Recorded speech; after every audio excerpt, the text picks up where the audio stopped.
Alright, let's get it.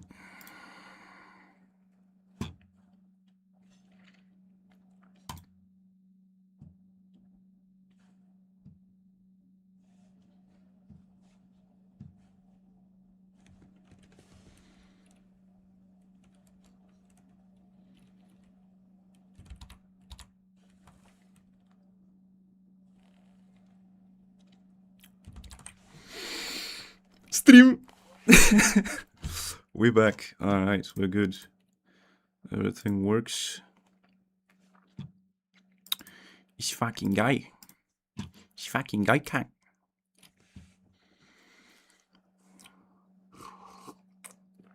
Sammy Hyde in the shorts. Matan. Bunch of people I totally don't watch. Hopefully you can hear the desktop audio as well this time.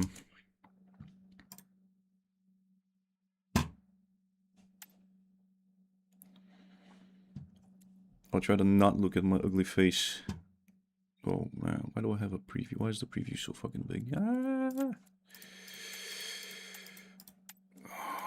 But yeah, shit. Let me decrease the volume a little bit. What's the volume? Let's go with fucking 60. Yeah. Hopefully I can. I'm gonna be loud enough to where you can hear me, but I hope I can hear my teammates even though they don't even speak English. These motherfuckers.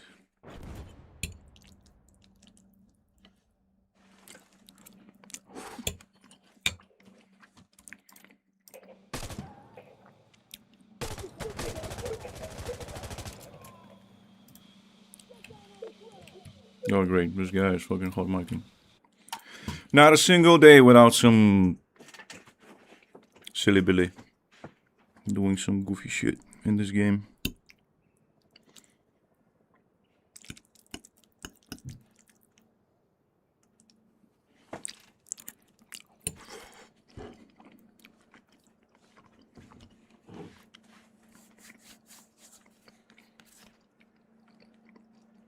I started a bit early because I wanted to make sure that, because I hadn't streamed in months.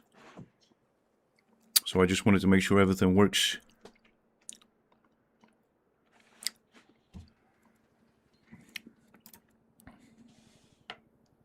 Hopefully there's no echo. Sometimes when I stream,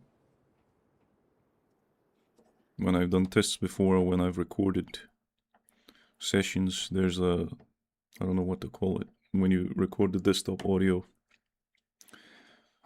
It's kind of like the Inception thing with the screens. Like if I open my OBS and you can see the screens going into a screen, going into a screen, into infinity. It's the same thing with the sound. Hopefully it doesn't happen.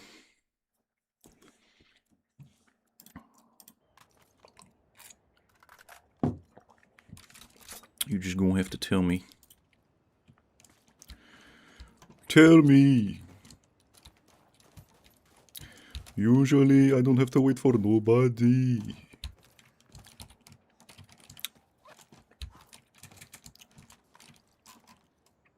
Alright, get your shit.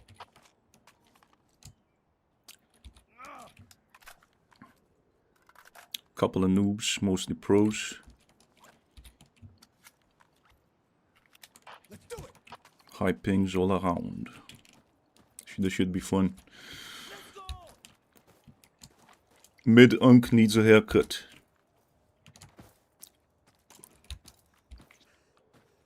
To become sub-5 unk.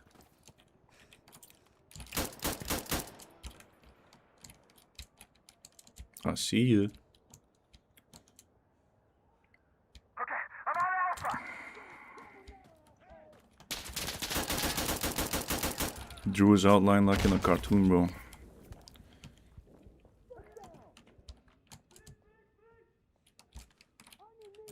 Didn't even play any video games all December and January.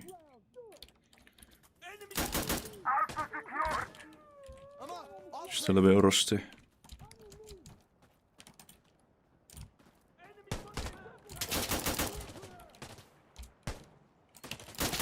Oh, no, you don't. Not today, Habibi. Someone's watching but not typing anything. I see ya.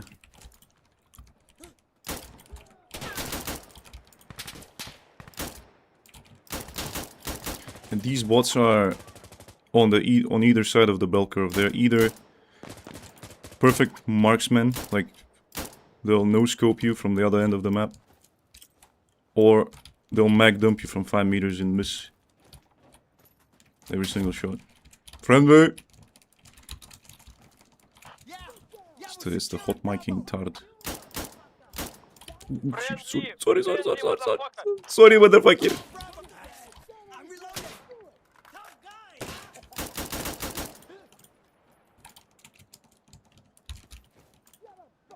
Not even a minute in, already making mistakes. Run.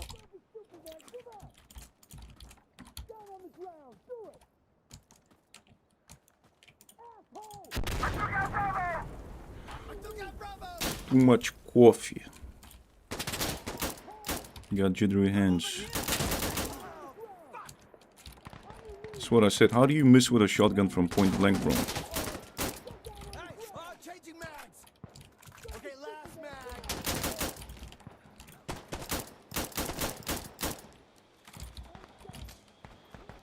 Shit.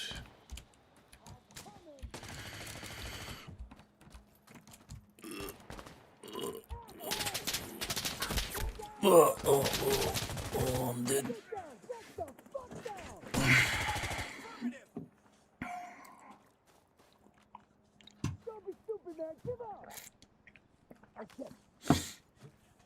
Yes.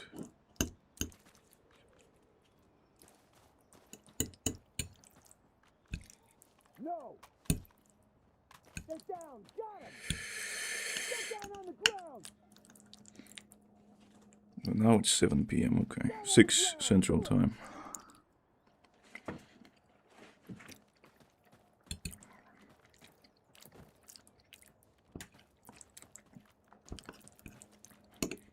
I'm fighting the urge to just start yapping even though no one's here.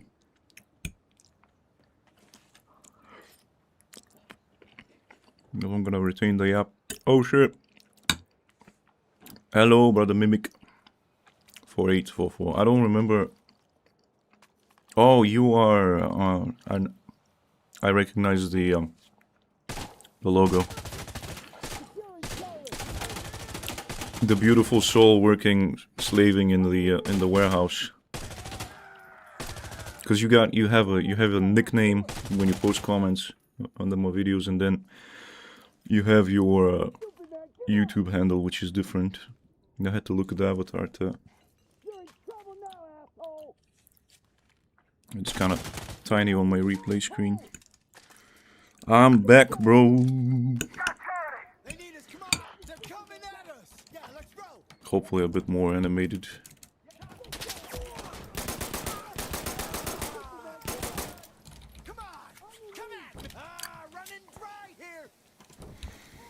I feel like that's what it's gonna be like. Daddy goes out for ciggies, doesn't come back, then comes back for a period and then leaves. That's just a pattern with me. And I'll always be back, I'll always be back.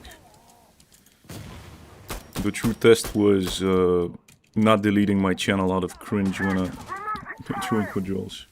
Oh yeah, work in a factory behind the machine.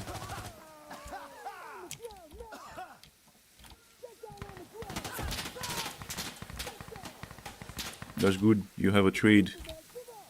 I got nothing, so I became a YouTuber. At least you have a skill.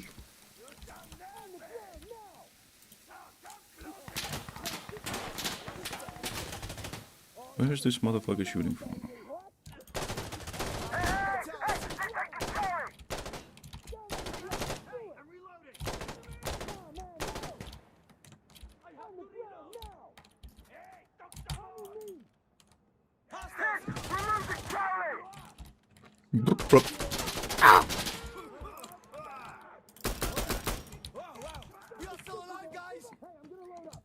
How's the sound? Is the sound good? Can you hear the game? And how's my voice? Because I did some tests earlier. I recorded some recordings just to make sure that the microphone was not too close. Because when it's too close, it's kind of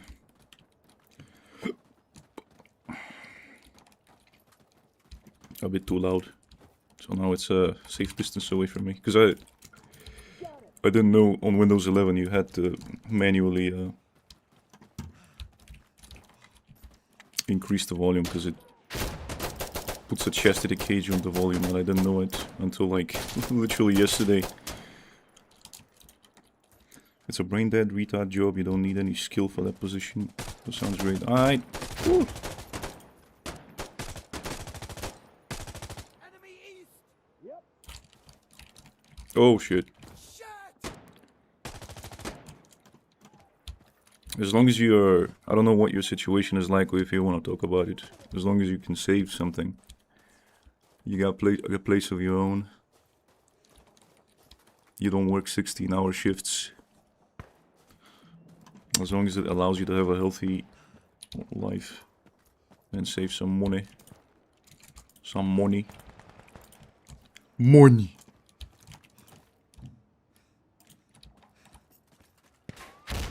Okay, come on down. Motherfucker. My attention is split. Hey,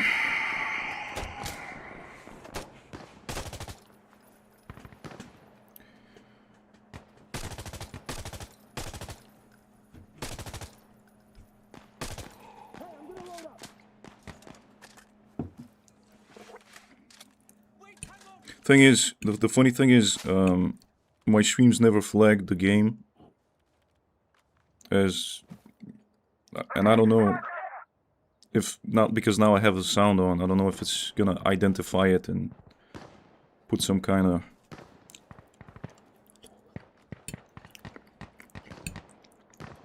limits on my streams. Because usually when someone streams and there's this little thing at the bottom that says which game they're playing. They're coming at us. But man, this game's dying even with the crossplay on. Even with integrating other console players, it's dying. Like the player base is just dwindling. It's okay, I can save a little, but not too much. I have my own one-bedroom apartment, but I don't own it. I'm paying $380 for rent. I'm making around $1,000. Damn, son.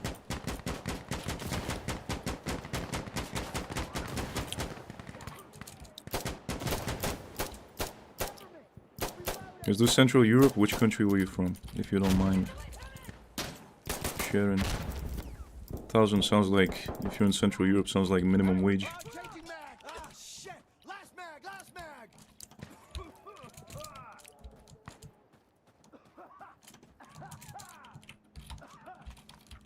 Slovakia. Oh shit.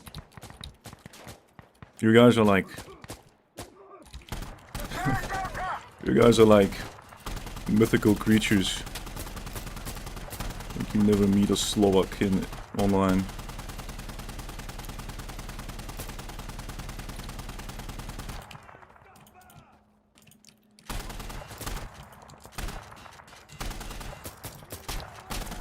Much like Spanish people.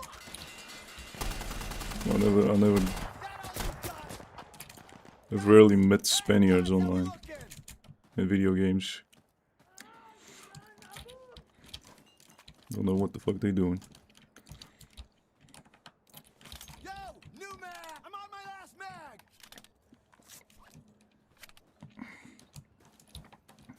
So it sounds like it could be a good deal to make that much. 380 sounds like was the capital Bratislava? Sounds like capital prices for a one-bedroom room. Not like mid-unk would know.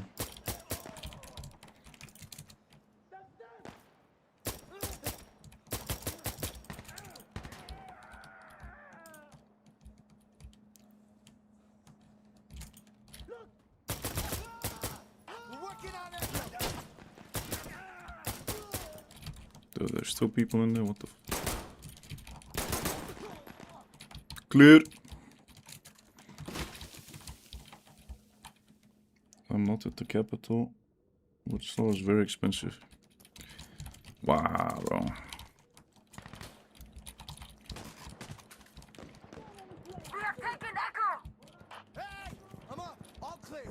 I have been spoiled.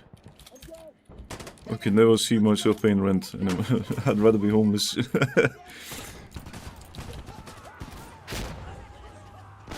Landlords must be punished.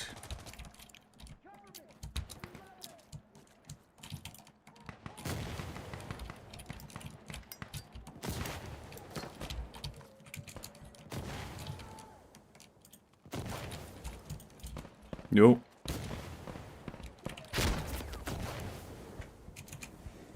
They snap you with the grenades, bro. They mortar shoot them with extreme precision.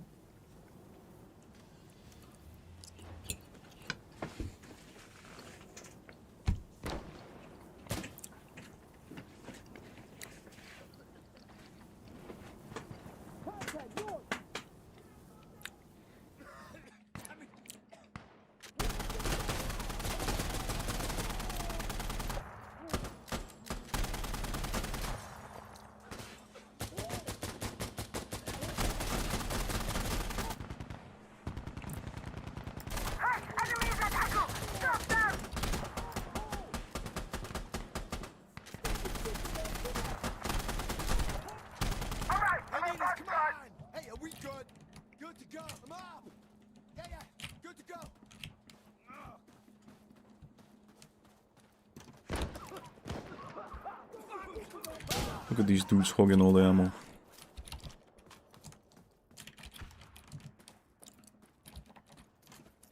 Whoa. And these bots are not very intellectually gifted.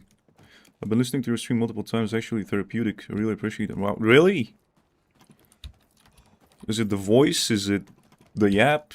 What exactly makes you re-listen? Because I have a few people that I like to listen. Sometimes I get addicted, but it's usually it's usually women. I listen to their shit. I just like to listen to them yap. It's the voice aesthetic and obviously the looks.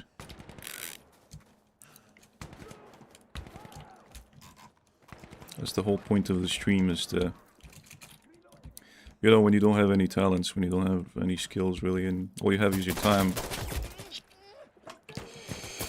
Yikes. That's the only thing I can do. Yep. It's kind of cool. I never thought, man, if you asked me, if you told me 5 years ago, 10 years ago that I would be doing this, I would have given you the zoomer look. And I would have dismissed you. I used to hate people. I used to absolutely hate these streamer types. Especially the ones that walk around with a phone outside and film other people. Against their consent. I like your loserdom content, the fact that you're not angry or bitter. I like your outlook on the world, and those streams help me regulate my emotions. Yeah, but you know, it's like you also have to remember that I come from a lot of privilege as well, which is why I'm not bitter. My parents are extremely supportive. They spoil me too much. They'll just let me do nothing.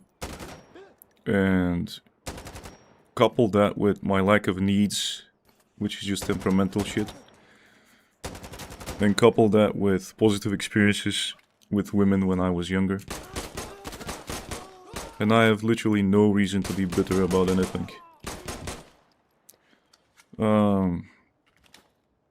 I think, like, the incels, the angry types, if they saw my shit, they would...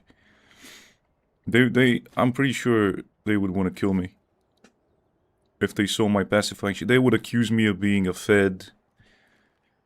or being a paid shill, just keeping young men complacent. Not like I have a huge reach, but I was also exposed to all that black pill shit, red pill shit, ever since I was 20, 21 is when I figured all this shit out.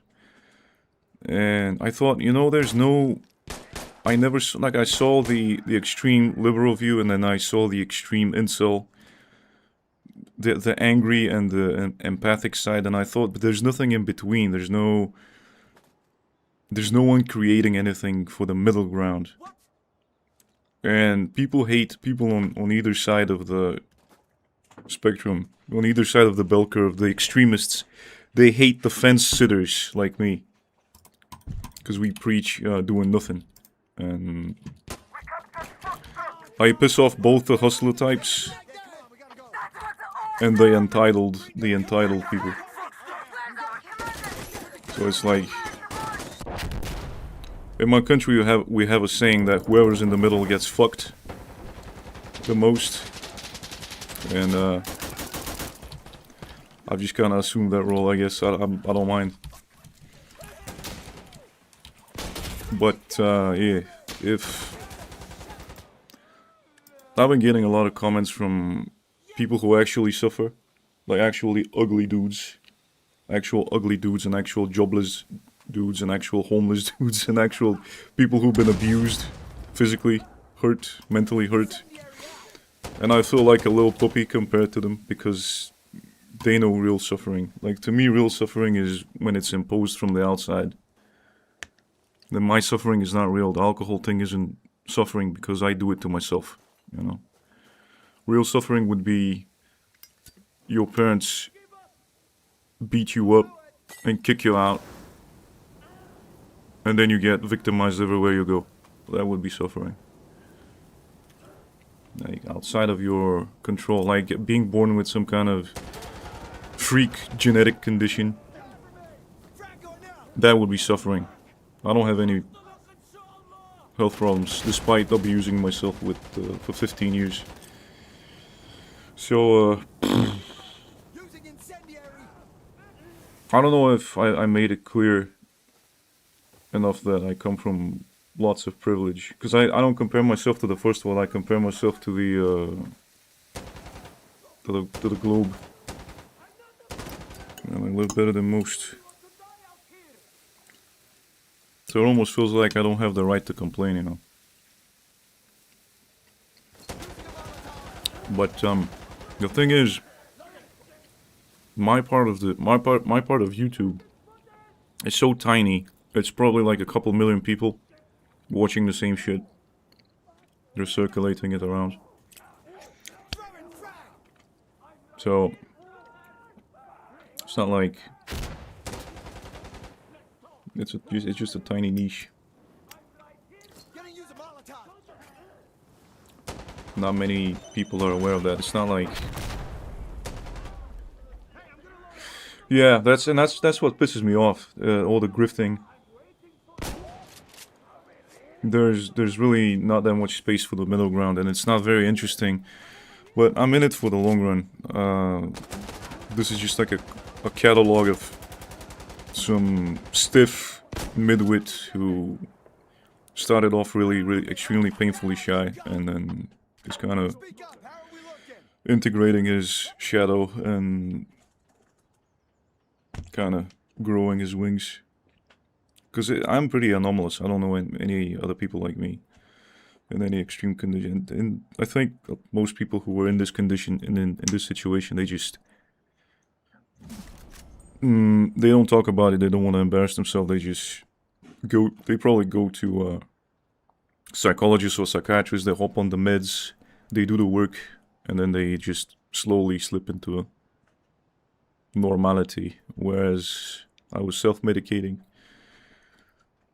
with the drinks until I damaged my brain to the point where I literally reached enlightenment, which was what I actually set out to do with the whole drinking thing. Just damage my brain to the point where I wouldn't care anymore, and it worked finally after 15 years. at the cost of going to hell for 100 times. Yeah, the middle ground isn't very interesting. Like the bone smashing dudes, the dudes who preach getting surgeries, the black pillars. These guys are very popular now. And on the other side, you have the hustlers, like based and dictate.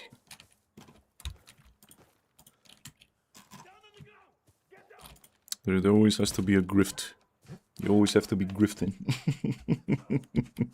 I don't know, man. I'm not. You know, I was actually this December. That's what made me super sad. I realized that I don't think, because I've enabled super chats and all that stuff, and I only have 500 hours until I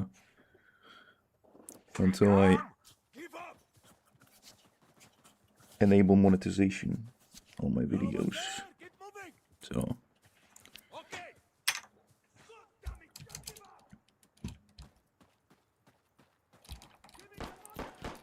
but it made me really sad because I don't know if I can. I don't think I have the heart to take that money. I don't know, man. Yes, layback dude's boring. So that's so true. But, you know, I've been noticing steady growth. The thing that surprised me the most, I thought that YouTube punished you. I swear to God, if this dude, he's a low level alpha, give him. Some people are just, he's either trolling or just genuinely retarded. What was I saying?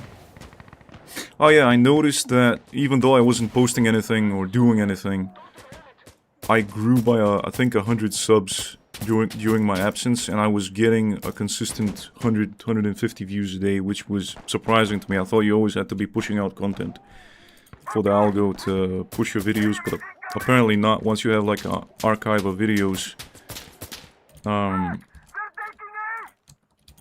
you get a tiny trickle of views, and it really surprised me. I thought that would be punished. Apparently not.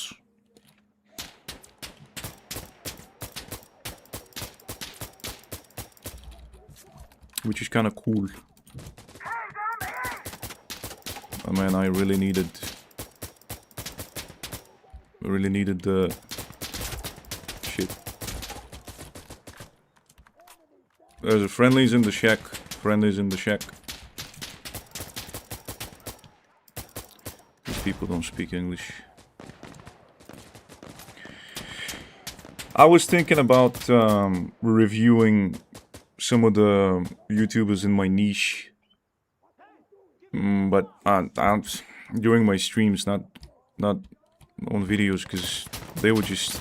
I think they're gonna strike me. I think they're gonna copyright strike me or something. Even though I will fair use, I'll only review like 10, 20, 30 seconds. Because I have a few that I really like that keep showing up in my recommended. But I'm kinda hesitant, bro.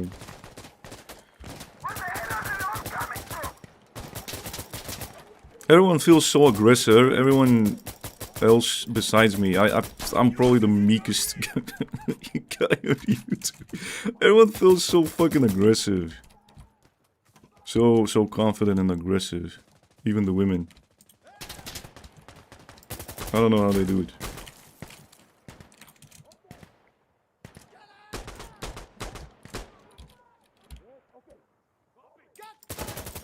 I mean, I don't have to work, bro. I think that's a privilege. I think that's a massive privilege. I live in a really beautiful neighborhood. Really nice neighborhood. Quiet, no crime. I live in a city with no crime. I can literally go outside at 3 AM, no police, no criminals. No health problems. I am not mentally handicapped. I think I'm average intelligence. Zero health problems. Besides, you know, the occasional bouts of drinking where I get some blood pressure problems until I stop, and then it normalizes. I'm tall. I look young. I have all my hair. My only handicap is probably my stupid self-repressing, which I'm getting rid of. Only took me 30 fucking years.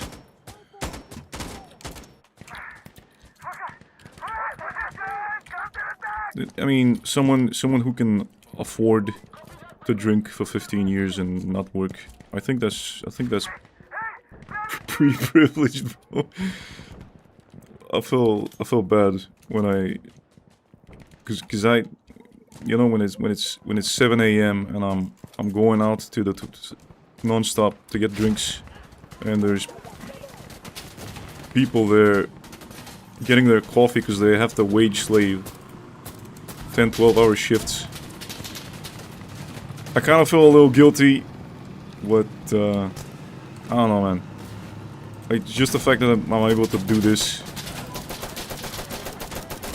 and chillax, I think it's privilege when you don't have problems to the degree that you start creating problems in your own head. I think that's the definition of privilege. when you start making problems in your own head, even though they don't exist. That's like kind of way to bullshit the system. Oh yeah, I mean, I know, I'm aware of that. But these people, they also tend to not have a conscience, and I do. Which works against my interests.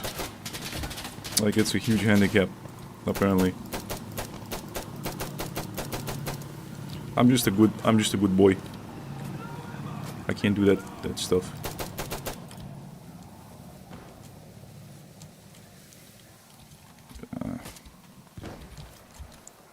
Feel like I'm getting an FPS drop.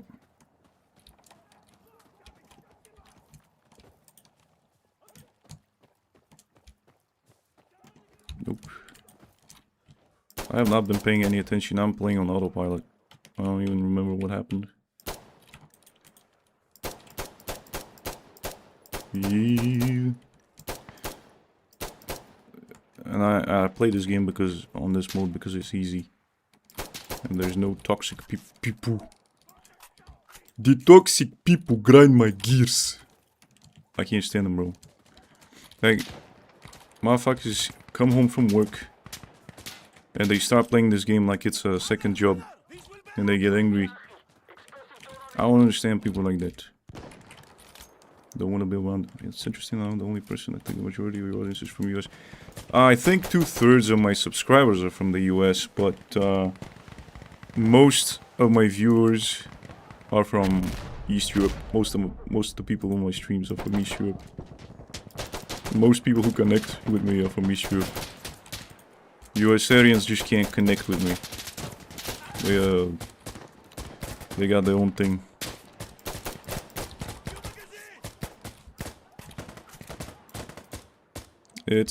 I try, thing is, I'm trying different things, and I can be a bit louder now, because it's only 7:30 p.m. where I live on a weekend, so, because I'm not the only person living in the house, you know, it's a multi-generational house, and past midnight, I feel kind of bad if I can't scream and make funny sounds, which is what I want to do.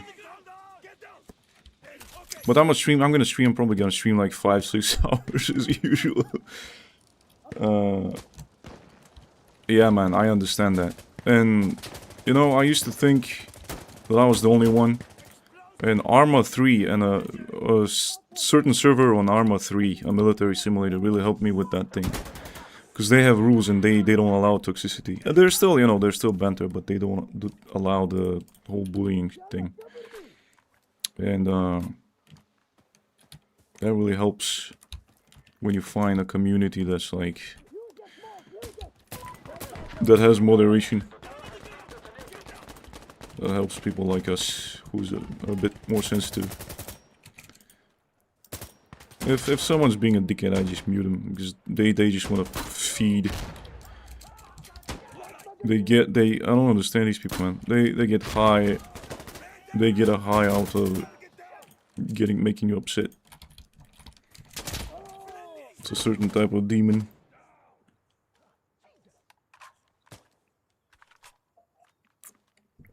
And like I've talked to some, I call them kids, 20-somethings on the server that they're too afraid to even use their voices. Because the action is goofy or they don't have confidence or whatever. Even in video games. Like I understand in real life, but like when you when you're too embarrassed to even play a game, bro. That's some real Shamebound shit. I'm hoping that I can attract people like that, 20-somethings who struggle just like I did, and I can show them that it's possible. Because it's a ridiculous, it's like the most ridiculous non-problem. Like people are literally having their limbs and dicks and the balls exploded several hundred kilometers from us, and we're worried about some fucking shame. Feels a little, I don't know, man. Feels a little ridiculous. Oh, this dude is AFK. Oh, sorry, I wanted to kick the other guy.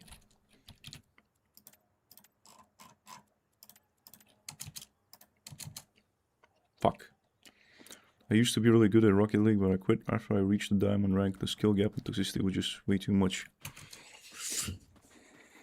Rocket League. That was the one with the rocket cars and the football, was it? Or I'm mistaken. It's the same thing with me and ARMA. You get really good, and you know what you're doing, and some low level is telling you, like narrating your life in the game. That's really annoying. Like I have 2,000 hours in ARMA, and some dude who has 200 is telling me, narrating the steps. Now do this, now do that. And it sucks even more when you know when you've read the forums and you know that this person's a good person in real life. Former military dude, liked by everyone. And I don't have the heart to tell him, bro, I read your stories, I understand you're a good person, but you're fucking annoying. I feel like I'm on the verge of doing that shit.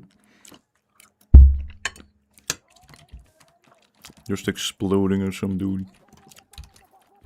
I feel bad for doing this, especially when I know that the person is good. I like to research interesting people.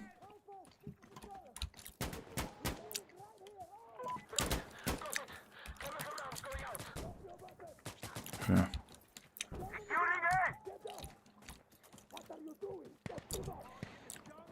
I feel like I'm on the verge of... There's a lot of... I really don't like disagreeable people. Obnoxious people. And I'm worried that since something flipped, I think I damaged my brain. It's less withdrawal, and I feel like I'm gonna snap and do something stupid. It's all this pent up repression. Like the way I used to deal with conflicts, especially within the family, is with disagreeable people, like words don't work. I would calmly explain why I disagreed, and they would still. Some people are just not human, they're more animal. They're more in touch with their animal side, and animals only understand fear and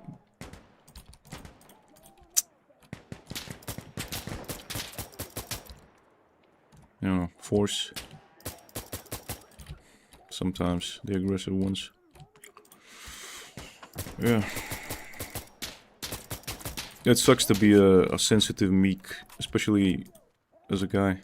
It's a fucking death sentence.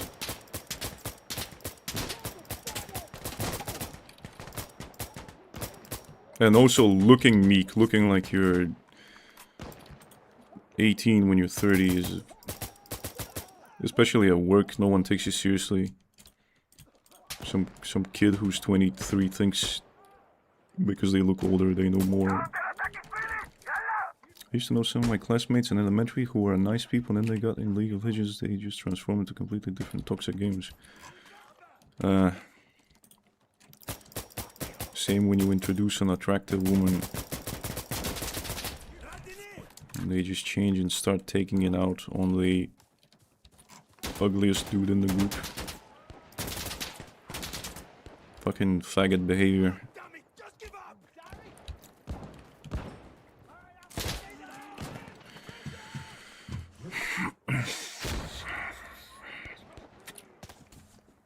Yeah. Sometimes people need to get checked with a foundational slap.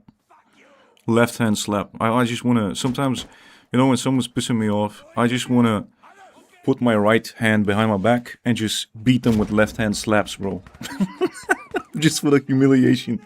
Only left hand slaps.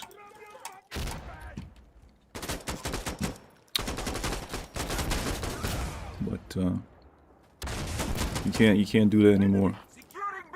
You have a police chastity cage now, you have the law chastity cage now, you have social shaming, you have cancellation.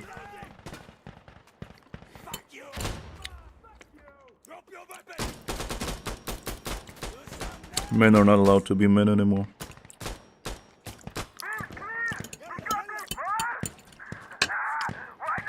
Now back in the day, if you were the same social status, I guess, as someone else, and you had a problem with them, you could just you can challenge them to a duel and settle it that way.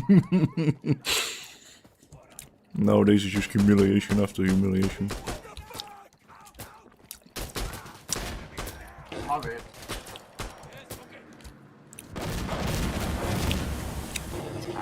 Low FPS zone.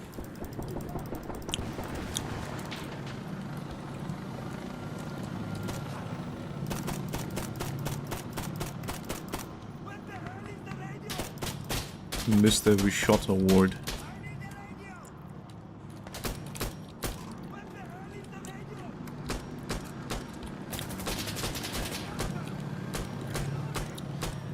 Three people liked my status, only one person showed up. It's well deserved. The unreliable don't deserve views.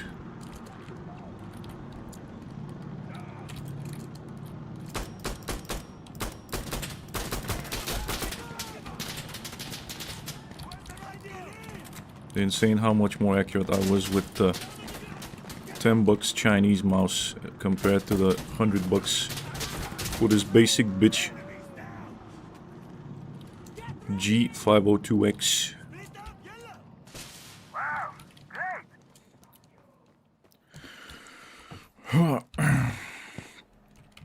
I'm getting mugged.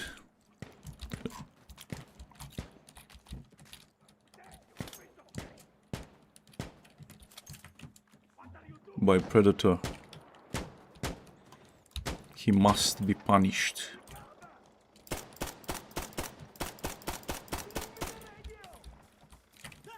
Oh, he's a commander, he deserves the points. I don't have a problem with people who disagree, they don't immediately just throw insults and actually punishment. Yeah.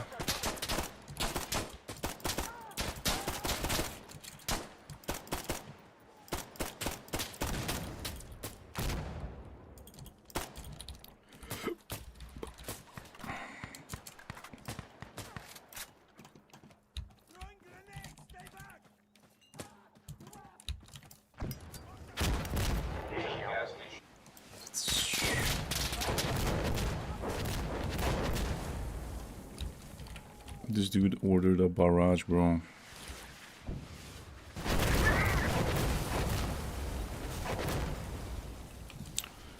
Getting mugged.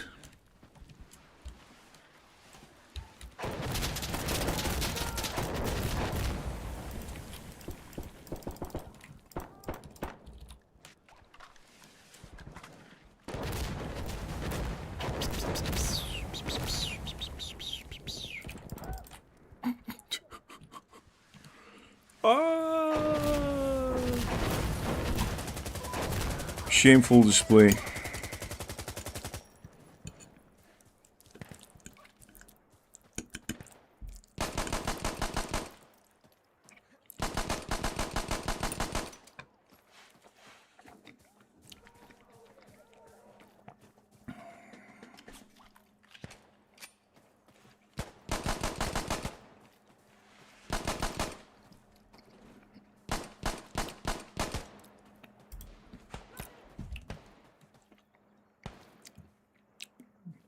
I could probably overtake the second gun, but I'm not sure about the first one. Maybe if I actually put in effort and use my brain actively, which I never do when I play this game. I play this game to switch off the brain. Oh! Found myself a green tea.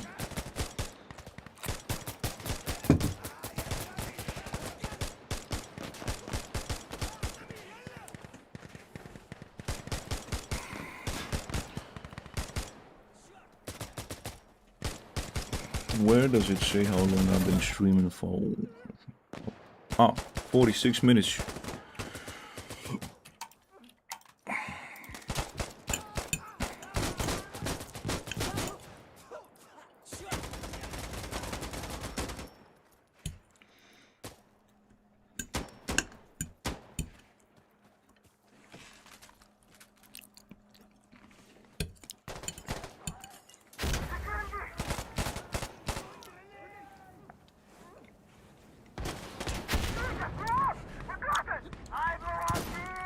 So, what happened was, I was sober for 5 months, I think. When did I stop? July, August, September, October, November, December. Yeah, something like that. And then, I was a sad boy.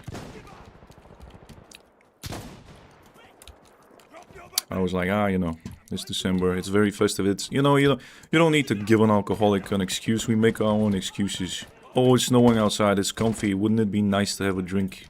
I'll just have the one. Because I don't want to miss the comfiness. And that turns into, man, that feels really good. Like, I'll feel good, and I'll get hooked on feeling good. And I'll be like, I want to feel even better, and I know what can make me feel even better. Booze. And I'll go and get some booze. And I have like 5-6 shops within walking distance of my house. And I'll start... I switch between beer and spirits. We have this spirit that's like 50%. It's very cheap, very potent. But most days I would drink 2 to 4 liters of beer. And the good news is that my stomach can no longer handle it. But anyway, I started drinking and I started feeling euphoric, bro. It just has that effect on me. And I was like, all December, I was oscillating between extreme happiness and extreme sadness. Basically. I'm not back to alcoholism days. I've been sober for a week now. More than a week, actually. And, but I needed it. I feel like I needed it because I reached I needed it to... What the fuck is happening? I don't know if you can hear this. Furniture is being moved around upstairs. But anyway. I was feeling sad and I realized that I couldn't even listen to music without drinking, so I drank, and I was like, you know what, I want to listen to music, fuck it. I'm gonna drink and listen to some music, get it out of my system, cry a bit. And then it turned into a week, and then that week turned into 2 weeks, and you know how it goes. Turned into 2 months. And good news, my stomach can't handle it, that level of drink anymore. I'm not 20, 25. I was vomiting my guts out. I just can't do it at the level that I was doing it. Then, like, every year I find myself slowing down more and more and drinking less and less naturally. I think I just like... Yeah, that's just... And you know what... Actually, what I think causes my drinking is that... I talk about it in the video, that I drink to feel something, because when I'm sober I feel numb. I don't feel anything. And I know that yeah, men are not supposed to feel, yeah. Thing is, I like it. I like feeling colors. I like feeling shit. And drinking is the only way to get there. Because I was repressing something. I was repressing that gay part of myself that I didn't like. Because I learned as a kid that this is not acceptable. You're not supposed to be sensitive. You're not supposed to be a crybaby, so I would just drink. And the drinking allowed me to, you know, I could always blame the alcohol. That, I was crying because of the alcohol. That wasn't me, that was the drunk.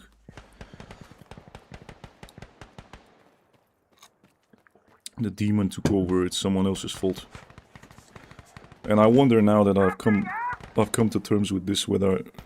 Because it's been weird, and I thought it was the withdrawal actually making me... Because it makes you... It changes you. Every drug changes you. Meth changes you completely. Cocaine changes you. Alcohol changes you. Like half of murders, I think, are committed under the influence of alcohol. And SAs.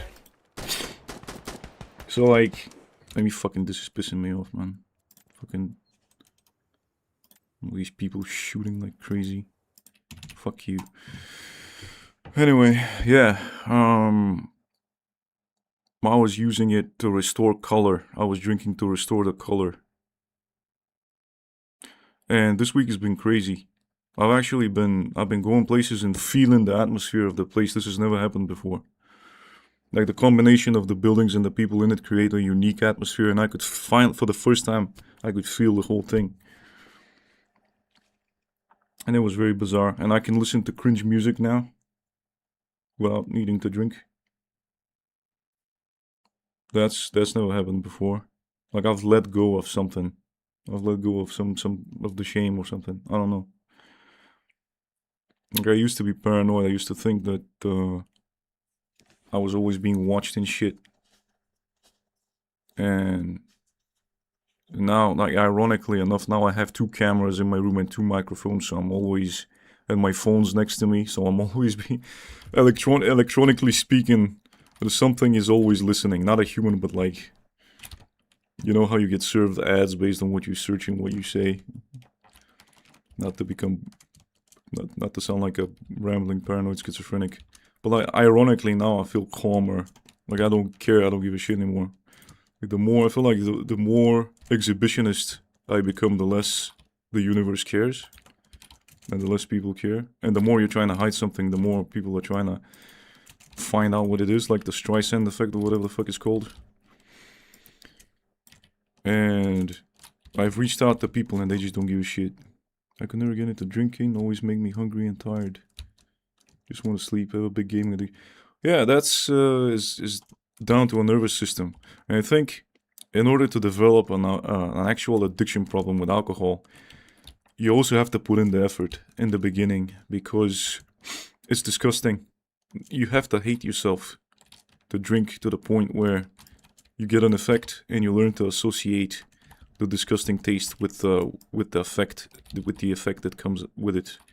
So there's an active effort that has to take place, and it doesn't come from a good place usually. Like those of us, the 10% of us who develop an addiction, that requires effort. You don't just develop this addiction overnight. Like connections have to be made in the brain for that shit to happen. And it doesn't happen for everybody, and most people don't hate themselves that much, I guess. Or they don't have a trauma that they're trying to drown.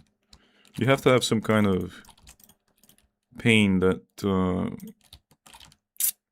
justifies ingesting this poison, or to the point where... And it's also down to a nervous system, like you said. Some people just... They drink and they fall asleep. I personally never drink to get to that point. I always maintain a buzz, and the good thing about it is that it actually gives you energy. When you drink to maintain the buzz only. And I can stay up. The insomnia is real. I can stay up for days when I'm in the euphoria. Like the lines between reality and my fantasy world start blurring. And I caught myself just a few days ago. I live in my head a lot, but for the first time in my life, I was talking to someone in my head, and they said something, and I replied out loud. And I was like, oh shit, I'm fucking losing it. I'm losing it, bro. And I talk to myself all the time now, out loud. It's fucking weird. I have a lot of hate and pain, but use video games to deal with literally anything. I mean, it's a form of escapism. I never immersed myself in video games to the point where I use them to deal with stuff.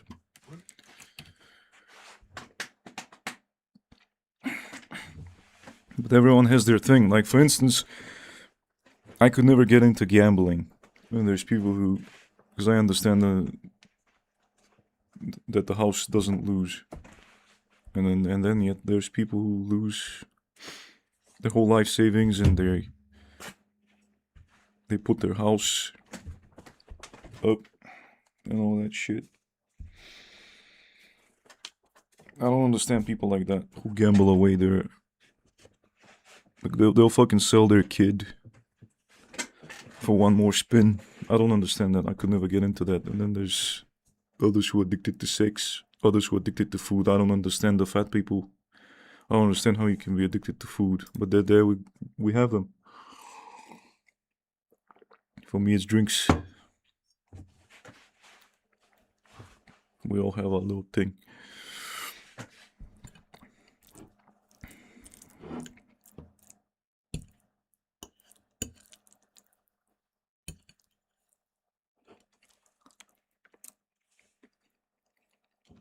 I wonder if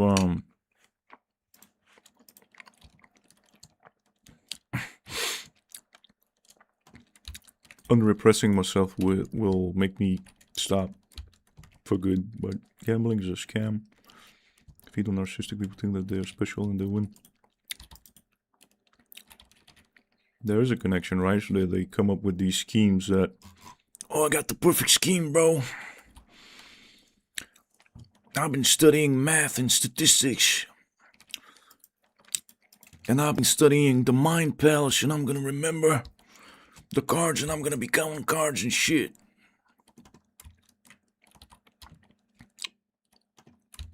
They're funny dudes. Let me turn that.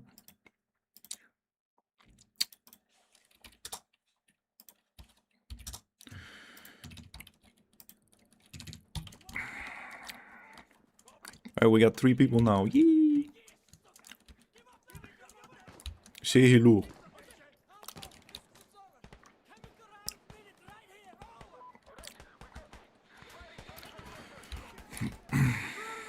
I mean, gambling doesn't hurt your liver or kidneys, at least. I don't know how my organs are doing, bro. Like, I had pain that started, and it was a pinpoint pain, and it makes me think it's the gallbladder, not the liver. It started in my ribs, and moved to my back, and then to my right shoulder. I freaked out a little bit.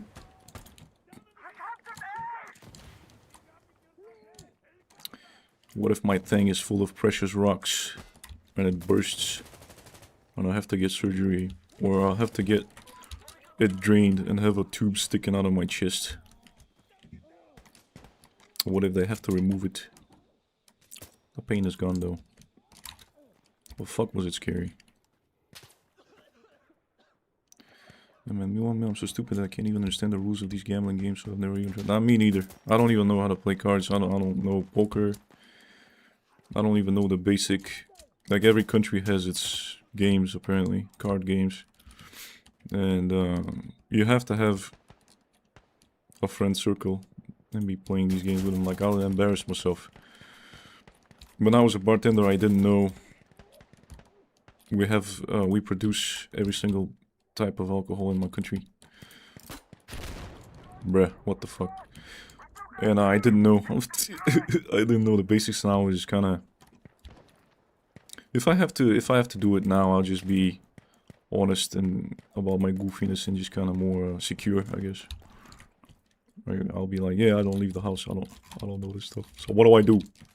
What's it called? You know, people tend to be very forgiving when you're vulnerable. I've discovered this, and it's been destroying my brain. It's been exploding my brain. That I revealed to my online buddies that I have a YouTube channel and all my cringe videos and all that, and no one gave a shit. I thought I would get bullied to death because they don't do that kind of shit. They don't like that kind of shit. But if you're a vulnerable guy, if you don't come from an evil place, I guess they don't have the justification to attack you. But you know, that was teasing, but never just outright fucking bullying. Because I'm trying to help, you know. I'm trying to do something positive here. That's very important. I don't know if you remember that meme with the black dude. It's an ancient meme. He posts on his birthday. He posts, "Yo, you're all invited to my birthday" on Facebook. And then hours later he posts, "No one came to my birthday." And these 4chan racists, these evil people, instead of bullying him, they saw the pain and the suffering in this kid, and I think like they sent him birthday wishes, and I think they even sent him gifts or something. I'm not sure, I have to check. So like, it really depends on how you, I guess, present. Like if there's even a little bit of evilness in you to justify like some kind of attack, they'll do it. Like hypocrisy and shit like that. Way too paranoid to even put my face on your neck. I never understand the YouTubers that are so I never understood that either. That those when I was a kid, I was like, holy, how do you not cringe when you turn on the camera? How do you? And the answer is that actually no one gives a shit, and that you would be very lucky to find someone who actually gives a shit. That it's difficult. Like when I look at my watch time hours, it's difficult to find someone who's gonna watch the whole video. That's like 10% of people. 10% of the subscribers, 10% of the people who liked you enough to subscribe are gonna watch the video end to end. Everyone else is like... These people, on the other extreme, you have I guess the ADHD folks, they just click... They watch for 10 seconds and click off. They fuck up your stats. And then you have the people in the middle who are like, they watch for 2 or 3 minutes and they move on. No one gives a shit. Literally no one gives a shit. Now I'm watching people embarrass themselves and nothing bad ever comes of it. Unless you really fuck up. I don't know if you have been following the story about the streamer that opened Notepad and there was a bunch of naughty links. I don't know if you... that was the most recent one, I think. I sometimes think that they do it on purpose. For clout. Like they'll do a scripted oopsie. Like they'll, especially in my country, there's this thing that I feel like there's so much acting. Like the YouTubers roasting each other is just a bunch of friends who gather and they're like, wouldn't it be funny if you roasted me and then I roasted you back? And they create drama. I mean, and that's the thing. Most people figure that out in kindergarten. Well, like when in primary school. Because they expose themselves, because they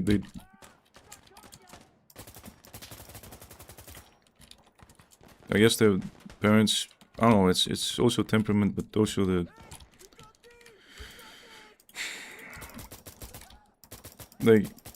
their parents and their environment never gave them the brain worm that they were special. So they didn't think too highly of themselves. They had a healthy understanding of themselves as part of something bigger. They weren't like individualists or whatever. So they learned that lesson. So they learned that lesson very early on. Whereas people like me, we were extremely sheltered, and someone gave us the idea that our shit really mattered. And we ended up repressing. Alright, I'll just let the boys have fun.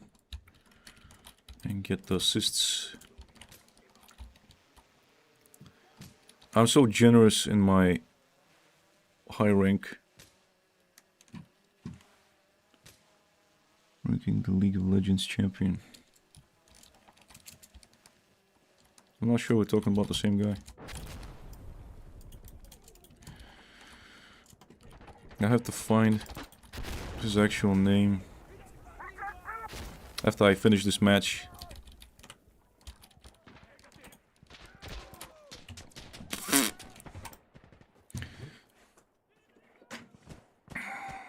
That was funny. I mean, there's obviously the one thing that I never struggled with is the image thing. 'Cause I just couldn't understand why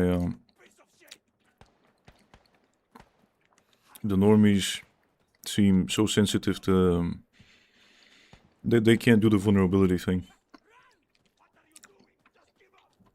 I don't know why.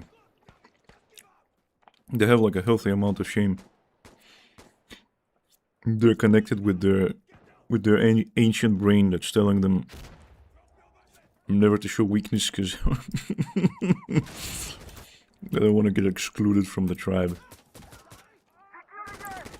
Meanwhile, because I'm privileged, because I have a home base and I don't have needs, I can allow myself to be a bit strange and not give a shit.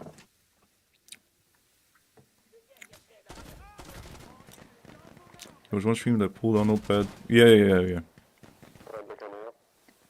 The one guy who, by accident, pulled out Notepad and it had like a bunch of links with let's just say age inappropriate stuff.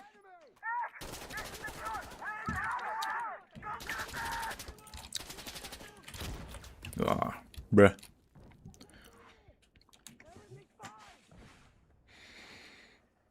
What was his name, bro?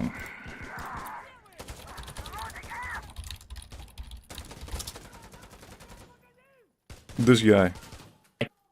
Lakari. Like, how stupid. Like, I don't even, how stupid. You didn't see that. Oopsie. Yeah, how stupid do you have to be to keep links on Notepad? The latest update, latest window update really messed them up. Yeah, that was a scripted oopsie. Only the most dedicated followers are gonna click the links. Yeah, that was my little oopsie. I sometimes think, I can't think of examples right now, but I can think of a few YouTubers, and sometimes I feel like they're actors, they're acting for like rage bait, cook bait, the whole thing. Oh, they're just good actors.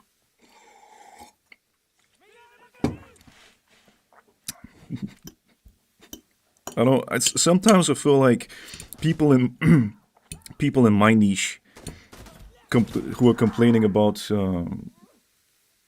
their lives, I guess, like I am, or something. I can see that they live in good neighborhoods, in they live in they have like a nice room. They look healthy, you know, and sometimes I cannot help but feel like these people are over-exaggerating a little bit. Maybe they're not completely acting, but I feel like they're exaggerating a little bit, like the whole suffering thing, or the way other people treat them, the way the family treats them. Like, it's no coincidence that my best performing video is a bit controversial. And I did, like, color it a little bit. I guess I'm projecting, but I did over-exaggerate some things because I didn't think anyone would watch, you know. And I've been watching my old stuff and I was fetishizing being authentic, but it just didn't feel authentic now from this new perspective. Yeah, probably. I have a few people that I really like, but they're not showing up right now. Luke.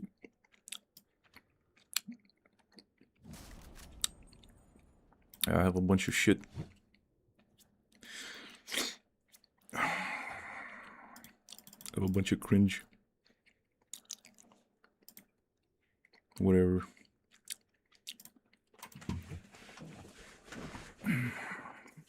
I'm just kind of a little hesitant to. I wonder what is. I want to get a bunch more people in the stream before I do something like that, I guess. Because I know that I have to start making something a bit spicier, something more generalized. Because see, when I post live updates, I get several hundred views, and when I make generalized content, I get thousands. I'm not chasing the views or anything, just saying. It also feels like the algo knows when you want to be seen, and it rewards that. And I don't want to be seen. And I self-sabotage, I guess. And it shows. Like, I don't want to explode, I want to grow slowly, because I know I won't be able to handle it. Shit. I remember how much I was freaking out when I got 1,000 subs in a week. Just watching the growth. Like, how am I gonna handle this? And it turned out to be a non-problem. Because only a tiny fraction of the subs is gonna... And every time I do a stream I lose 5-10 subs. It's like... And another thing that I do is... If a streamer is big enough, I don't subscribe. I'm not subscribed to anyone, actually. But if you're big, why would I sub? I know you. You're gonna show up in my recommended anywhere. I'm gonna look for you. I'm just gonna pollute my homepage.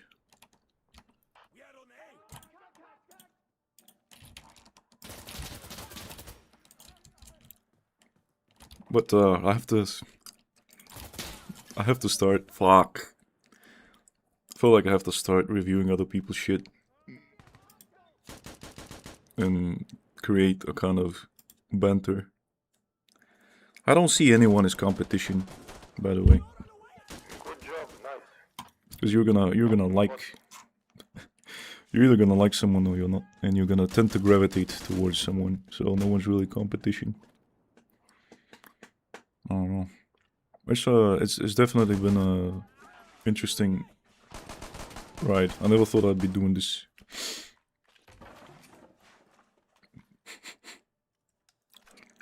You have to be a bit of an exhibitionist to do this.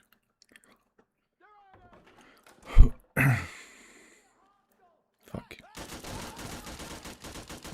It's super bizarre. I don't have an internet plan on my phone. If I did, I would be streaming in the park and shit. It's a super chill park in a canyon. And no one goes there at like in the morning.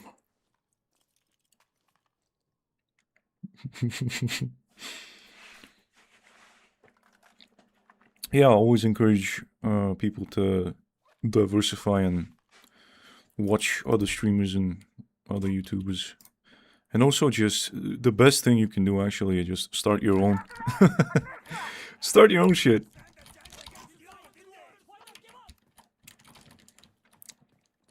There's there's a really I think a void, a gap, a blind spot when it comes to Shamebound dudes who made it. There's a it's missing. Like especially success stories are very rare. Like when you overcome something. And I remember 10 years ago when I was very sick and I joined multiple sclerosis forums, bro. And we were a community of people who shared extremely weird, bizarre, strange, rare symptoms. And these people would talk about their shit and then they would disappear. And you're left wondering what happened. And no one... You never get closure. And there's a deficiency in... Nice, thank you, thank you. There's a deficiency in stories of people dealing and overcoming shit like this. Weird shit. Even the anxiety thing is explosive plenty. Brother, what the fuck?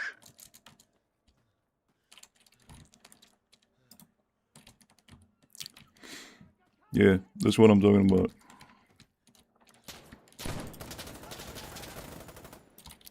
I do all the work and they still find reasons to complain. Oh shit, I'm fucked.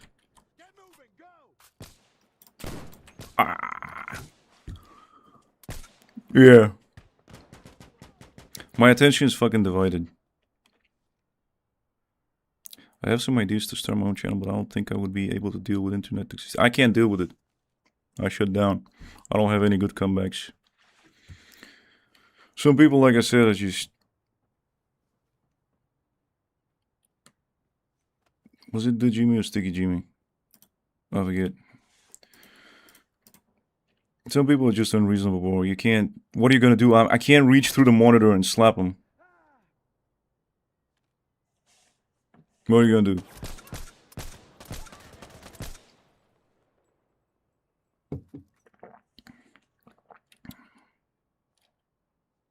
Premium traffic and everything. It's fucking... Look, I mean, look what's going on. Votekicking. There's a reason I don't play on Fridays.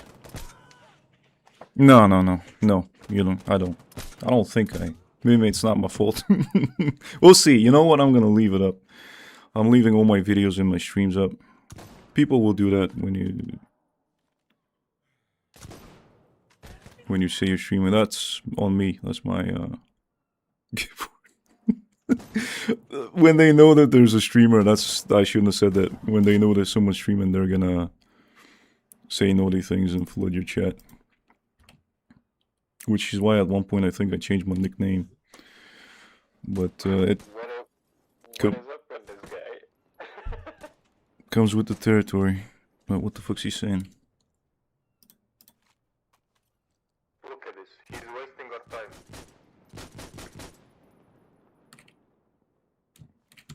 I guess I'll... Guys, kick him. I guess I agree with them.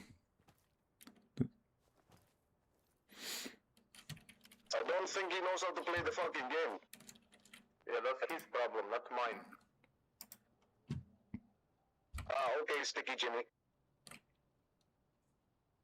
Why should we wait for him, bro? What the fuck? Yeah. No, wait. Do not wait. Fuck him. They're right, you know. He's too far off the objective. Should stay at AFK. This rarely happens. I don't know what... I don't play on Fridays because people are drunk and they can't handle their drinks. Like, I mean, I can't handle them, but I don't make it other people's business.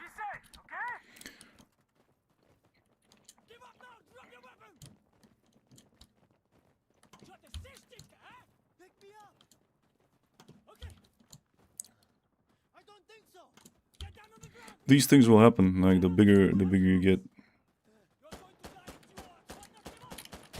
I mean,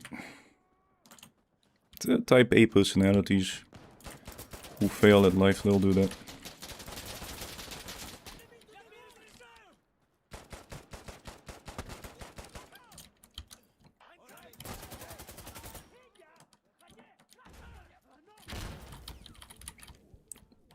Sorry.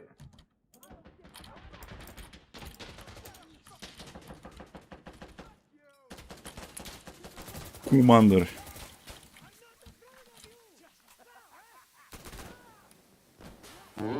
Sorry. It's good, it's good. Really? Really? Thank you. Bruh. Complete clusterfuck.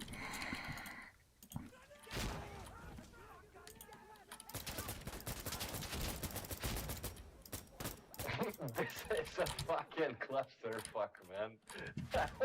There, he's reading my mind. Really is a clusterfuck.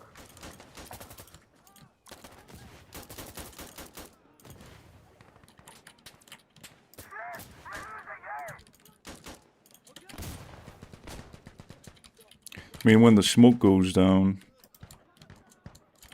especially when you're, look at them, team killing each other. I mean, what can I say? I mean, half the squad is nope. The game was on sale, I think, a week ago or something. It was like 75% off, and all the noobs have now leveled up to 50, 100. And they're causing problems.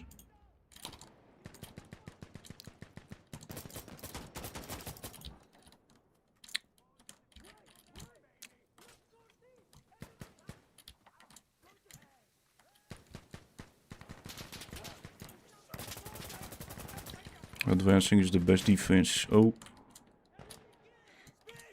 Sometimes that's the problem when you're... And I'm not even fast, I'm optimal. When you get way too far ahead, they tend to team kill you.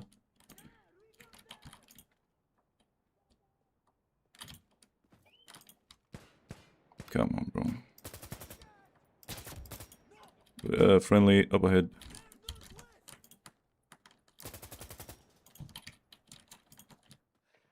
While you're going up the stairs, always check your backside, okay?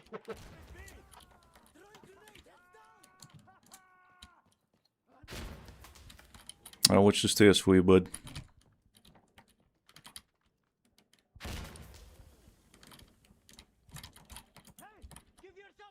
You're still dealing with agoraphobia, or you're fine? There's always gonna be, I'm always gonna have it. Like, I can't... Stadiums, like large stadiums, cinemas, I don't go to the cinema. Fucking...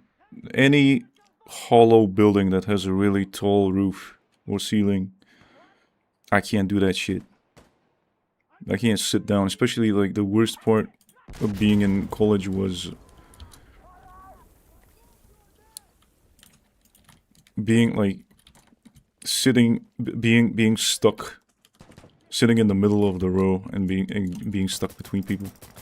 That was my nightmare scenario, because you can't, there's no escape. That was just I was just hyperventilating doing every fucking class. It was fucking awful. But overall, I go outside in open spaces almost every single day. No problem at the park, as long as I'm on the move, you know. Town square, not so much. And for me, it was like someone, I don't know if they were some kind of researcher or doctor or whatever. Someone wrote a comment that was pretty enlightening under my agoraphobia video. That there was, confirming that there was indeed like a physical problem with the vestibular apparatus with agoraphobics. There's a confirmed link, so my intuition was correct. Because I feel it on a very physical level that there's something wonky with my fucking balance system. So unfortunately, I'm gonna have to cope for the rest of my life with this thing. That's fine. Find a channel through that agoraphobia. I don't think I have it, but I feel uneasy when I leave my apartment. But that could just be anxiety. You don't have to.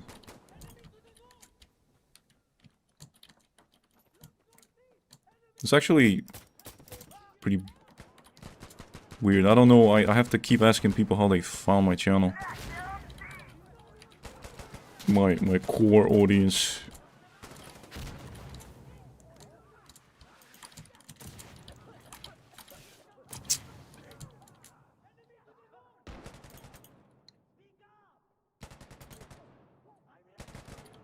That's kind of weird. Like, did it show up in your recommended, or did you type something to get to my video? Because I don't think I was getting that much exposure back then. That video is still not doing super well.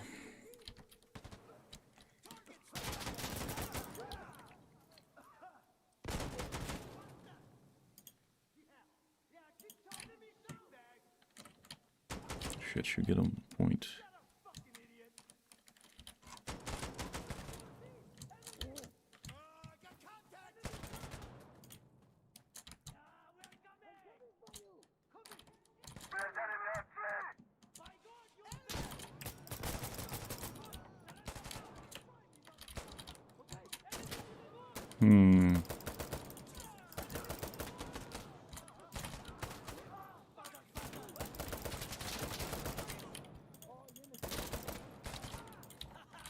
Yo.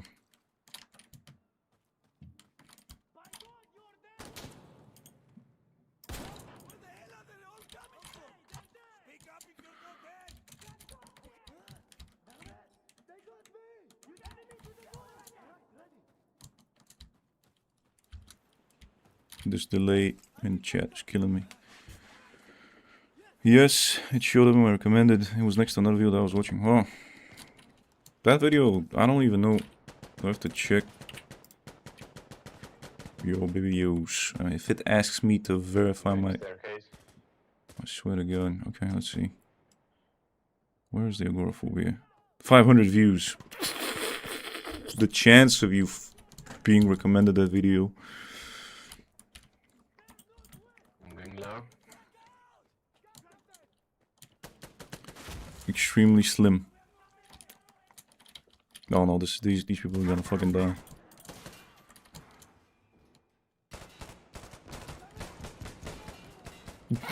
One dead.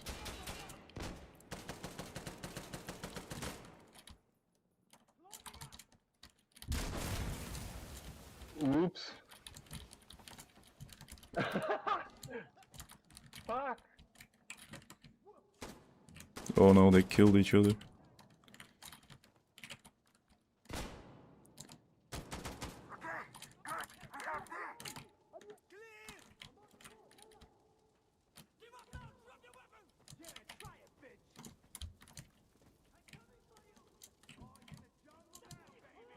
It's like extremely low probability that... But what was the other video? Do you remember? Bruh.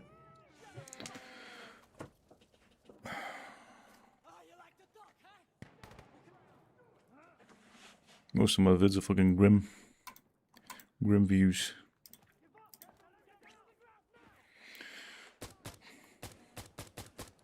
These are very often recommended me small channels with only a couple of videos. They started doing that recently. I was also, that's how I actually, in the beginning of last year, I was recommended literal channels with 0 views and 1 video. And I was the first viewer and the first commenter. And I made it a habit to post the kind of comments that I wanted to get. Like, very encouraging. Like, I would write entire essays, like, this big, like, comments that, that don't fit in the screen.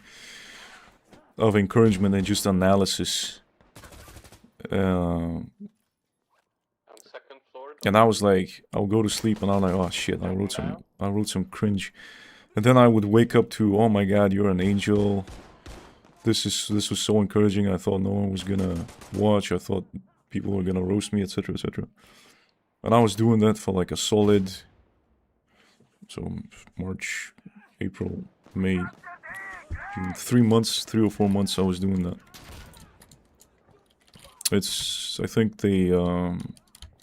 that's when the big YouTubers started complaining about, I'm no longer getting the kind of views I used to get 10 years ago.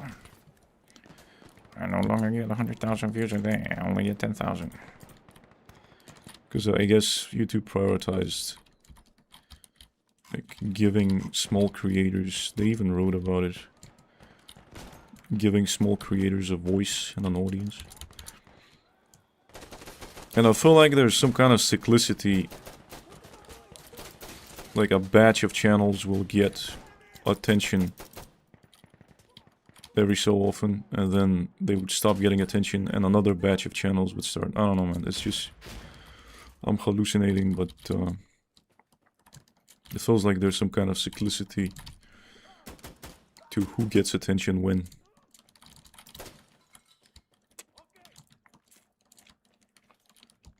Next videos with the no friends. No love and subbed. No friends. Ah, the 30 plus no friends, no girlfriend. Ah, gotcha. That's actually the one that I keep getting the most comments on. It was like, it was weird. I remember recording that and feeling super stiff. But it came out super chill, actually. It was scripted video. I was reading off a script.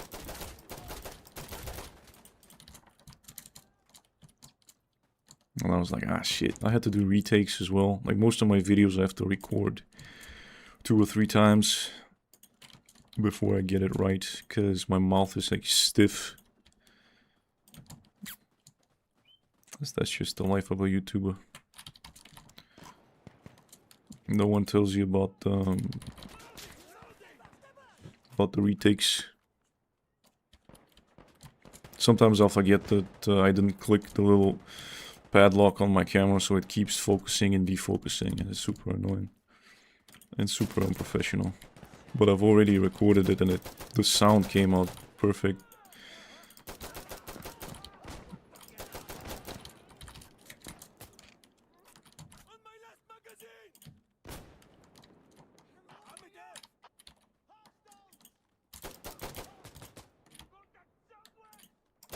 Sorry.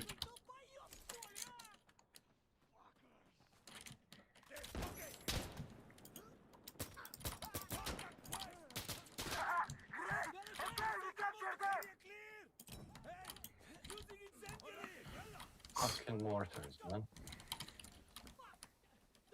I'm just gonna actually do something very unethical.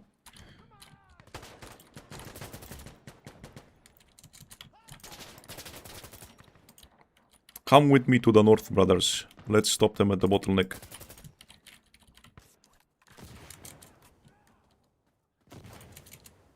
There's this sweet spot over here that, if you control it, it's like a little cheat. Are you still playing the trucking game? Oh yeah, I'm gonna play the American Truck Simulator later. Well, after I do this, after I finish this. Fuck, as a #1 player, I haven't been paying attention. I'm gonna play some Truck Simulator. Shit, now I have to keep tabs on these babies because they're all low level and they're gonna get whacked. Motherfuckers. Ah, it's over. They sniped me with a grenade. I'm gonna take a 1-minute bathroom break and I'll be back and I'll play Truck Simulator. Ah, yeah, fuck this dude. Alright, just 1 second. I'm gonna mute mic.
What's this? I don't know if you know about this, but there are mods, map combos, they can make the game much bigger. Ah, yeah, I did install the...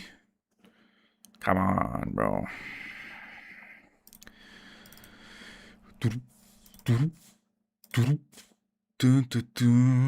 ATS.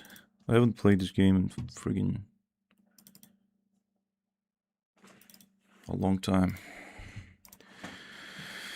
I installed the map pack that gives me access to all of the US, and I was actually looking at the...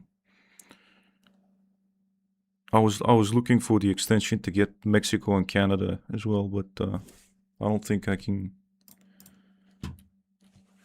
I gave up on it. I couldn't figure it out. But I have all of the US unlocked. ETS is like... Oh yeah, I saw the Trans-Siberia. There's a Trans-Siberia mod, which is pretty cool. I don't want to... You know, once it works, once something works... What was I doing, bro? Who cares? Once something works, I don't mess with it. ETS feels kind of limiting, restricting. There's only a few good roads between Germany and Poland, maybe a bit of France, and that's it. That you can just pedal to the metal and do whatever you like. ATS, oh, bro.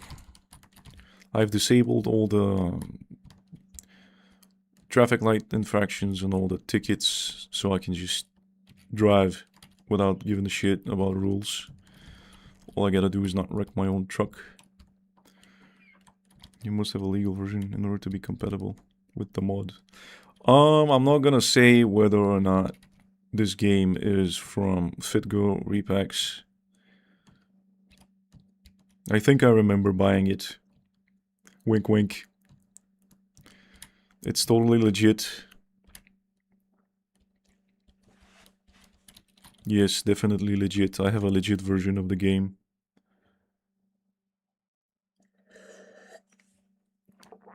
I mean, the whole paying a whole game's worth of money for a DLC map is like grift much. Where was I going, bro? Colorado to Kansas.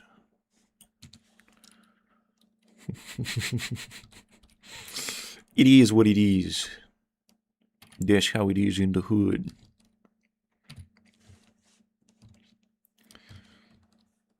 For the record, yes, it's totally legit. My Photoshop and my Sony Vegas Pro 15 that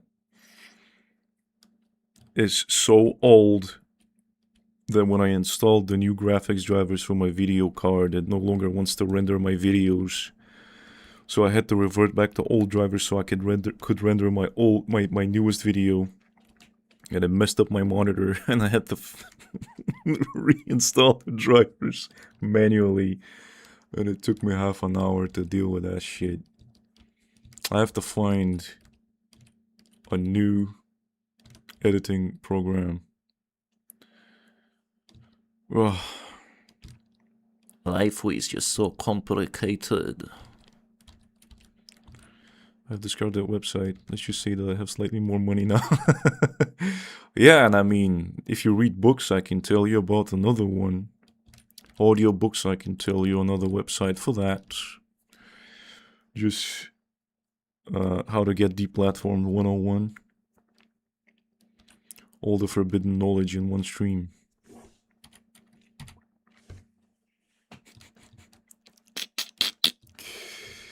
There's a place called Audiobook Bay.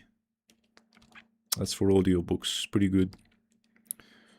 And I think you're aware of Library Genesis. That's for the ebooks.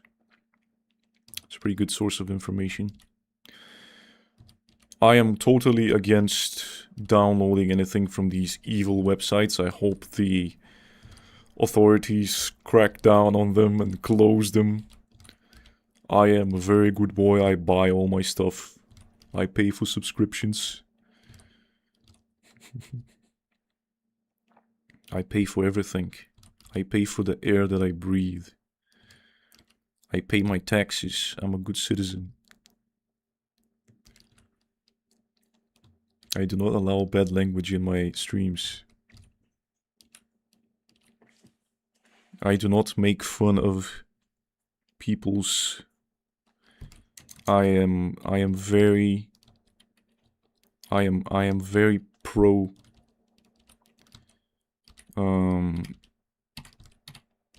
the tribes of the that have been divinely chosen. I am very pro. I am liberal. I am very liberal. I'm matter of fact, I'm such a sensitive good boy, and I have so much empathy for all the vegans and all the blue-haired people and all the people that have tatted up their entire bodies and have 50 piercings. I'm an extremely empathic person. I like everyone and everything except my own people.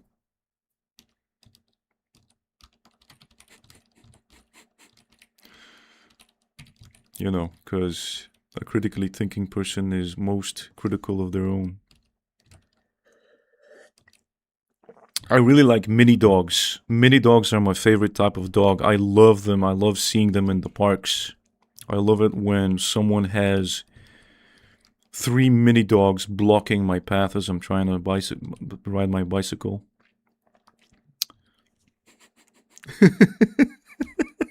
And report them to the authorities as well. We have to. We have to report as woke citizens of the internet, as woke liberals. We must report these evil websites. We must destroy everyone's fun. We must destroy the knowledge, the evil knowledge. It's our duty. Hello, brother Black Luigi. I don't think I've ever seen you on my streams. Feel free to introduce yourself and tell us about yourself and what brings you to the stream and all that. It is currently 20 to 9 where I am. Hopefully we'll get, maybe in 3 or 4 hours time, we'll get, oh yeah, I'm definitely staying on for like at least 3 more hours.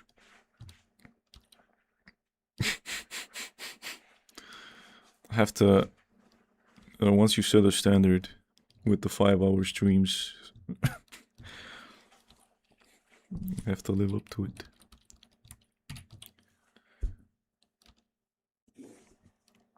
But yeah,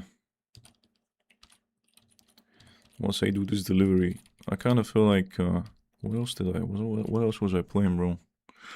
Shit, I really want to do an ARMA. I really want to play ARMA, but you have to communicate a lot, bro. When everyone's yapping, you got 10 people yapping in your ear. Shit. It's a beautiful server, though.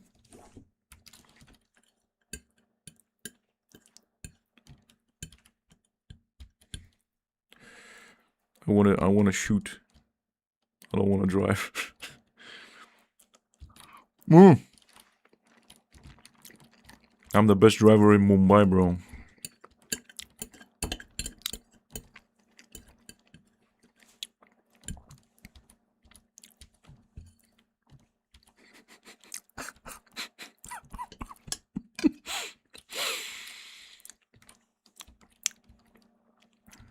The worst part about the new games is that they cost €80, and half the time they're so buggy, broken, and unfinished that they're basically unplayable. You are literally getting scammed. Not only that, they take a lot of space. And if you look at the dev team, you should really be making decisions on the based on the plot of the game, and then take a look at the picture of the developer team. If you cannot tell their gender,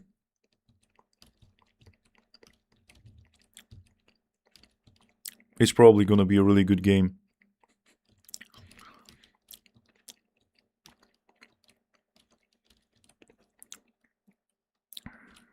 If you get a lot of ambiguity. Remember back in my day, games used to be made by nerdy dudes, pasty nerdy dudes, like Max Payne. Look at the dev team of Max Payne. Look at the dev team of the original Grand Theft Auto. Them some real nerds. And they had soul, and they made games with soul. Ever since Grand Theft Auto 4,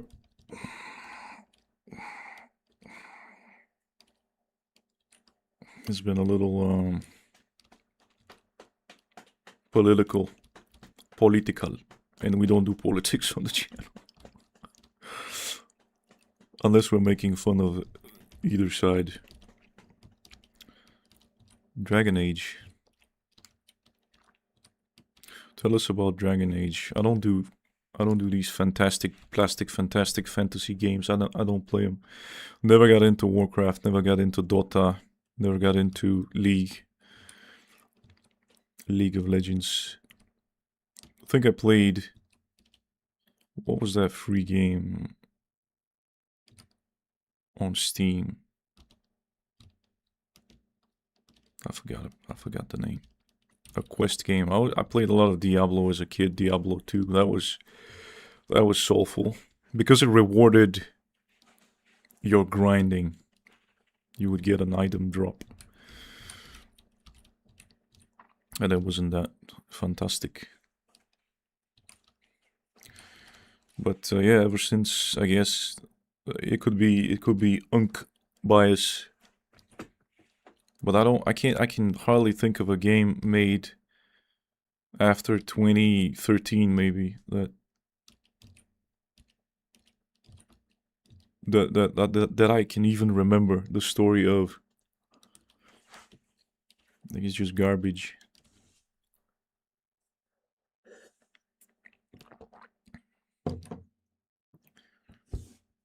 Unrelatable garbage.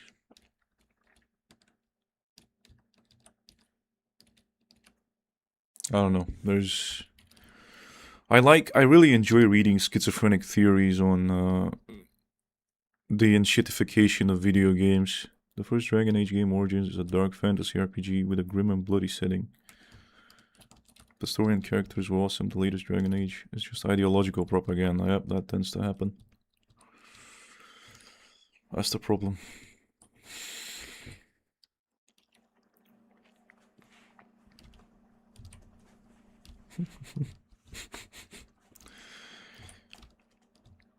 The shareholders must be sated. They must be appeased. The line must go up. Ah, shit, I missed the exit. That's okay. I'll just do a Balkan shortcut.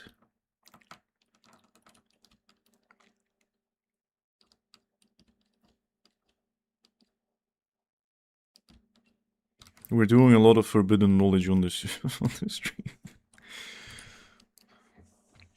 I've actually watched a bunch of other streamers and YouTubers say a lot more controversial shit. I think I've just been self-editing way too much for no reason. I love schizophrenic theories.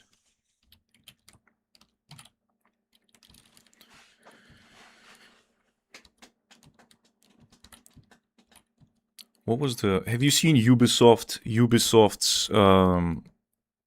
stock price? Let me just. These French motherfuckers, Ubisoft. Bruh.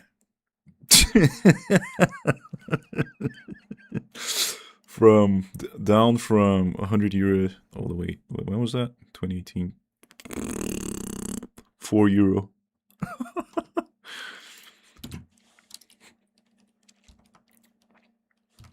Yeah.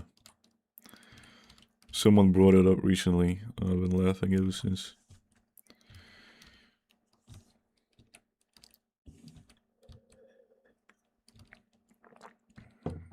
That's what they get.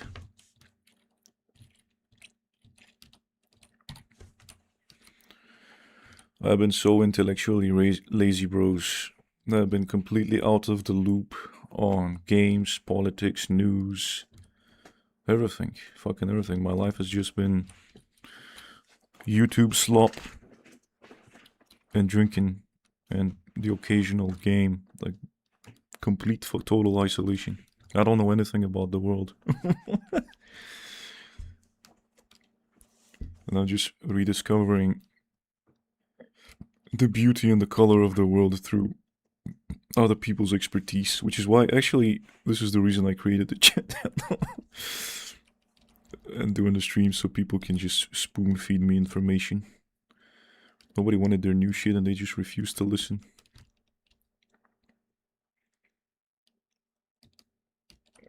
But what was there has to be like a pivotal moment that killed them. Was it the Black Samurai thing?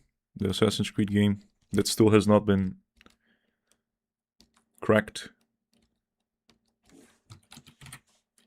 What was it called? Shadows. Has it been released? Oh yeah.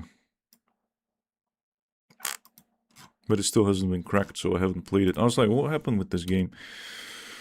De nouveau. I was waiting on, what was her name?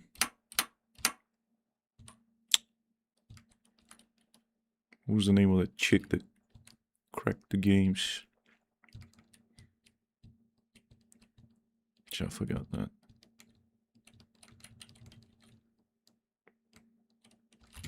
Bruh, I'm about to type something stupid. What was the name of the...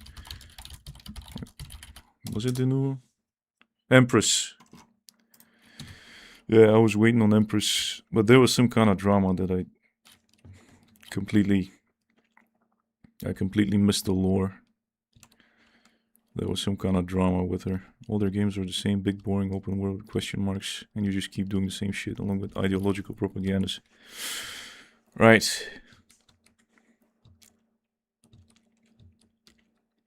Who made Ghost of Hiroshima?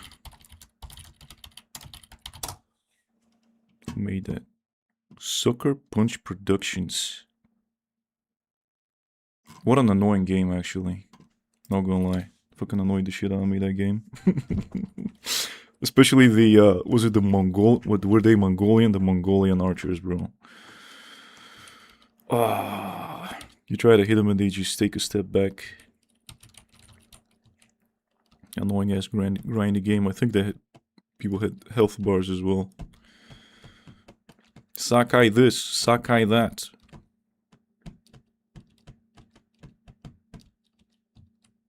It was kind of comfy. I guess the setting was at least kind of comfy with the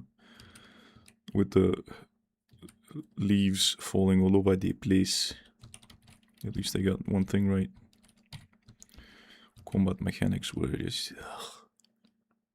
Character development. Honorable samurai has to become a dishonorable assassin.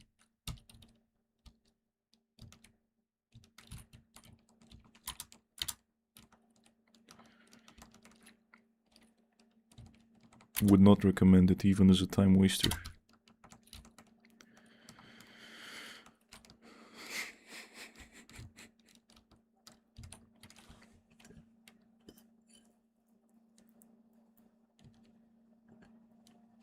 Bruh. Don't eat spaghetti and drive.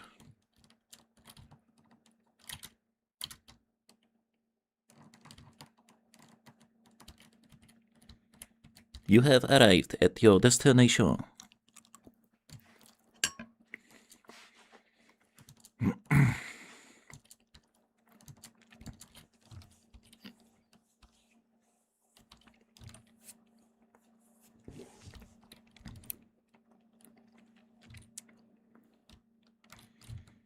I hate these weird voice actors. I can't even focus on the game because I'm just laughing.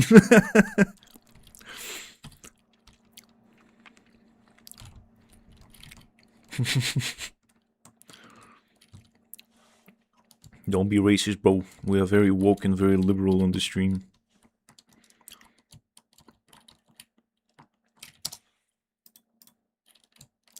Sakai this, Sakai that.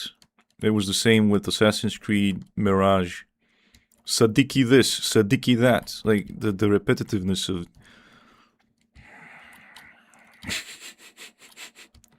I don't even remember the plot. Like, Assassin's Creed 1 literally had a memorable plot. Because you were basically just hunting Templars and doing this, basically the same shit. But it had character development. Mirage was just like... everything that they gained in graphics quality, they lost in soul.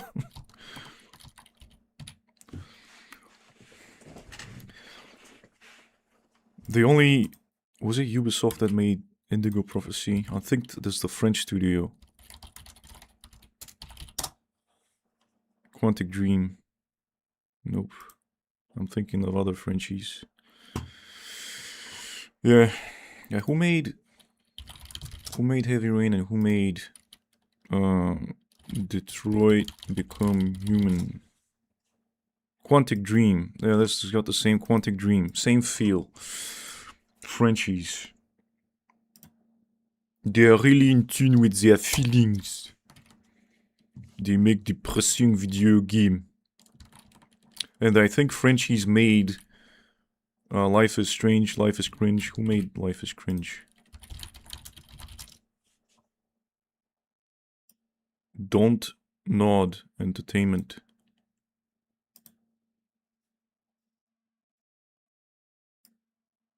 Published by Square Enix. I know nothing about these companies. Yasuhiro Fukushima. Masafumi Miyamoto. French video game. Yeah, I was thinking about Don't Nod Entertainment, a French video game developer. What Diablo. From AC Origins to Shadows, also the same game. Far Cry 3 with Assassin's Creed game tag. Yeah, don't get me started on the Far Cry kidnapping angle, where developers use this cheap trick where someone gets kidnapped and you have to look for him, and that artificially extends the amount of hours that you spend in the game. Such a cheap trick. A setback. The setback is like my least favorite trick in video games with stories. Well, what was perfect? The French one? I can do a lot of actions. Fuck's sake.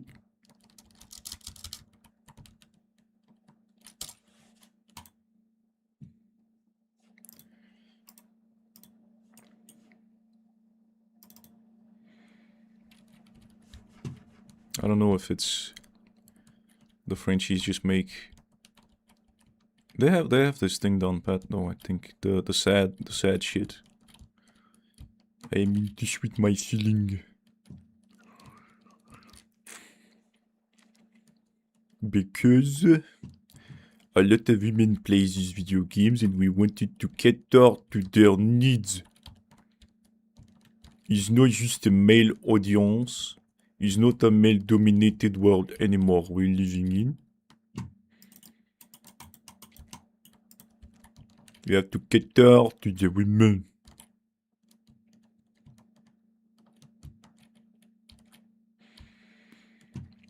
I actually don't even know what kind of games the women's be playing. They probably play the Sims type games where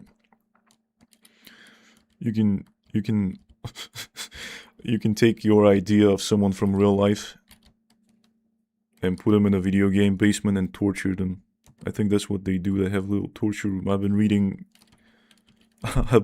threads where concerned boyfriends talk about how their girlfriends play The Sims and they have torture dungeons where they put dudes and they have them paint walls all day until they die. That was some funny shit when I read it, man. The women's be doing some weird shit. Do you know what's the plot of Fallout 3? A son looking for his father. Father looking for his son. 100 IQ writing. Fallout 3. Oh yeah, you are the Alpha and Omega. I have to think about, you know, I never use my brain to think manually. I have to think manually about the story from this perspective, because I played Fallout 3 every summer when I came home from abroad from college. And I would replay it and it was comfy. It was a comfy experience. The plot was that the father worked at some kind of water purification plant or something, and the son had to fix the problem and get the generators working or something. That's what I remember, at least that's how it ends. Like, there was this big robot with a goofy name. The Brotherhood, was it the Brotherhood of Steel? What was the name? What was the name of the stupid big ass robot? I just remember assaulting the plant with a big ass robot and an army of bots that couldn't do anything right. And then you have to make a choice to sacrifice yourself or sacrifice someone else. I haven't played that game in probably 15 years. And the dungeon, like games with undergrounds and underground creatures. Games where you have to spend a lot of time underground, it freak me out a little bit. I don't like them. Fallout 4, if I remember right, was the father and mother, and they get frozen in these cryo chambers, and the mom was with the baby. And you wake up and they take away the baby and they shoot the mom. And then you get unthawed and you're looking for the son. But I don't remember the plot. Brotherhood of Steel is a faction. Yeah. What was the name of the... It's at the tip of my tongue, but I can't... What was the name of the robot from Fallout 3? Protectron. No, Liberty Prime. Liberty Prime was what I'm thinking about. What is... Liberty Prime, bro. I don't know, people were having fun with mods and all that shit. When I play a video game, I just want to get the work done and delete the game. I just want to get to the end. Just want to see how it ends. And Fallout 4 was like... Was that the one where you end up at the Institute? And you have to figure out if you want to align with the Illuminati or destroy them? Because what I used to do is... I would ally myself with the Minutemen, and then I would go to another faction, and I would go back and kill the Minutemen. Then I would go to a third faction, and then go back and kill the second faction. And I wasn't loyal to anyone. And I played it with hacks, I think. Because I just wanted to get it over with. I didn't want to waste time drinking purified water.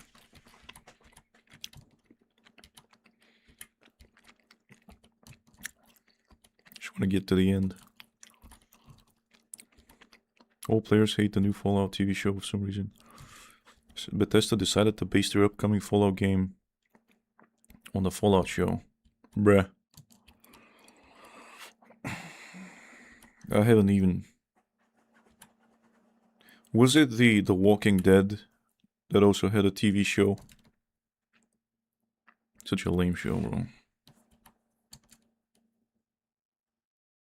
I don't understand that shit. The Walking Dead has such a... It actually has, I think, it was a good experience. It had decent writing. Who made The Walking Dead with their cartoonish ass graphics? Telltale Games. Square Enix. Oh yeah, because of the feelings. Do they have...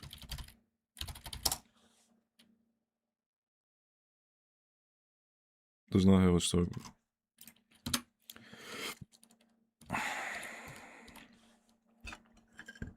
I don't know anything about games. Like, I'm always amazed when people like can name off the top of their head which game was made by whomst and what politics are involved in. They track in the money and the agendas. I never care about that shit. I just play the game. Even the new slop I play, I like the new slop. No, I don't remember. What the fuck was that?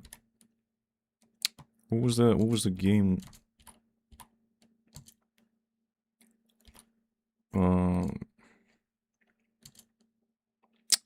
What was the survival game with the zombies?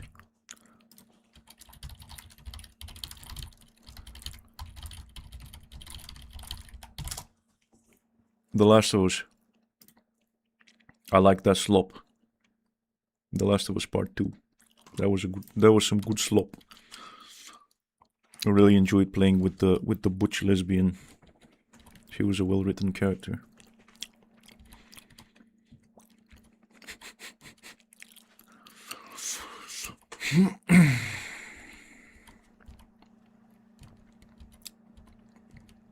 I really enjoyed the ideological propaganda in the second one.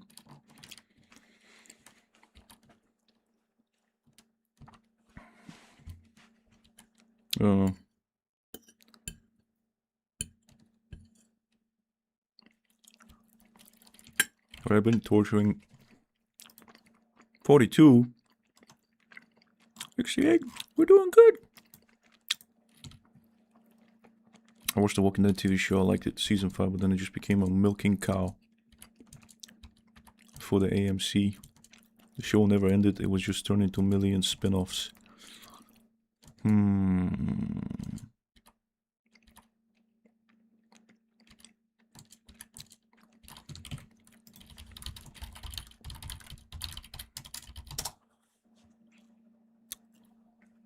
Norman Reedus. Oh, I like him. I don't know about the rest of these people. Norman Reedus has a really good movie called Moscow Chill. That was a good movie. Yeah, Grandpa, 2007. They don't make movies like this no more. He's a hacker boy in that movie, and he gets put in the loony bin for computer obsessionism, and the Russians save him, some kind of gangsters, and they put him on a plane and fly him to Moscow, and they have him hack, I think it was some kind of bank or something. It's pretty cool movie. Wasn't he also in the weird game with where you carry the baby in the jar? What was it called? The one where they made and I still can't find a meme with where they photoshopped his backpack as a backpack full of Monster energy drinks.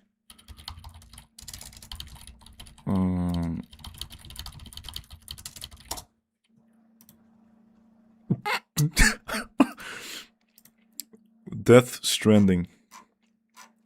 The movie is called Moscow Chill.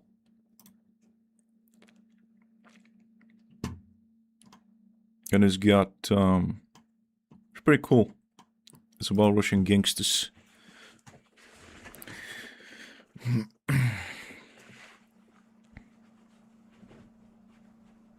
I have a feeling that he's a chill dude. He's giving me Keanu Reeves vibes. Yeah, I don't know if you're gonna be into that shit.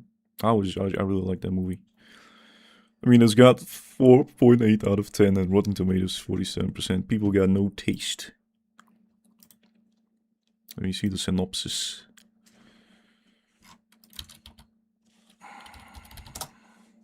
Computer hacker takes a job in Moscow and finds love in the violence-filled underworld. I forgot about that.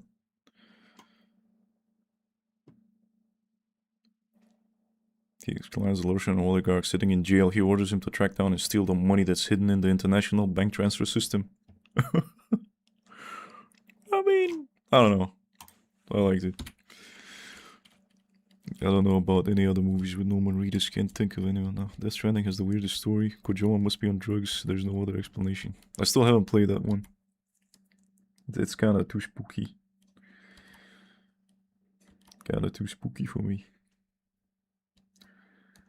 That game. I still keep trying to find the...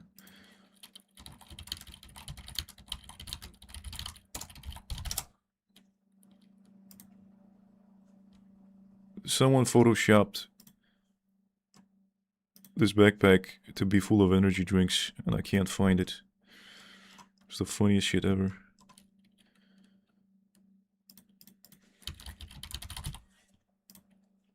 It was like this, but it was full of energy drinks. Oh no, I'm not gonna find it. Yeah. Nice advertising gimmick. Death Stranding 2 came out recently too. What's the requirements for that shit?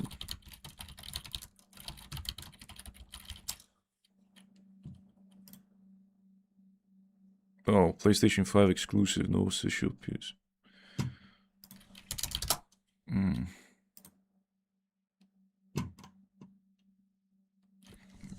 the Horizon 5. Well, that's pretty low. I can run this shit. When did it come out? Yeah.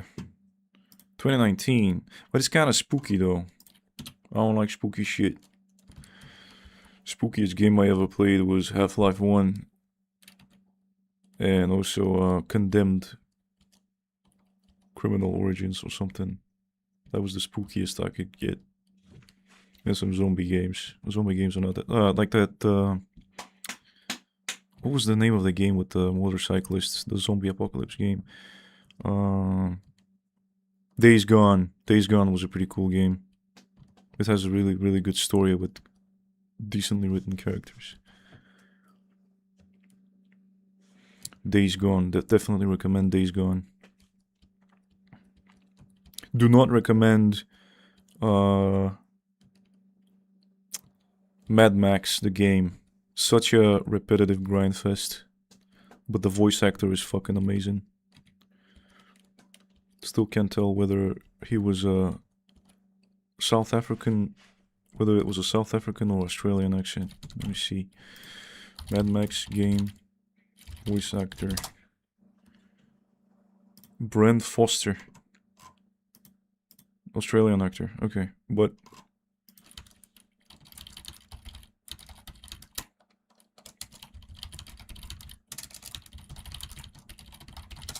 I was getting hints of South African.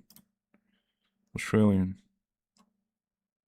Yes, that's exactly what I'm thinking. The accent is confusing. But not the movie. The game. It sounded... I was getting hits of South African. He's a very good voice actor. It's not a horror game. It's mostly just walking simulator with some building elements.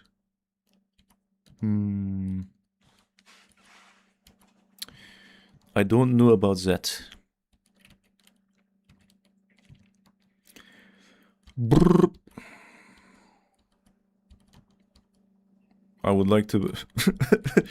I would love to voice some cartoon characters or video game characters for like a low budget BBO game or cartoon. Someone wrote a comment that I had that kind of voice. I forget which video it was. I think it was a 30 plus. No GF, no job. Your boy about to become a radio host.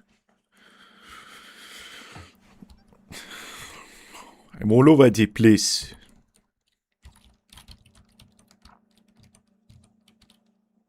A 100 kilometers and I don't want to drive a truck no more. It's more fun with the pedals and the steering wheel, like a physical steering wheel.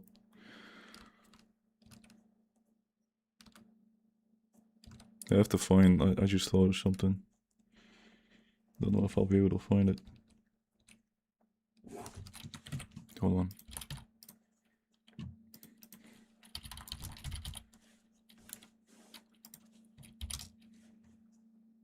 Whoop.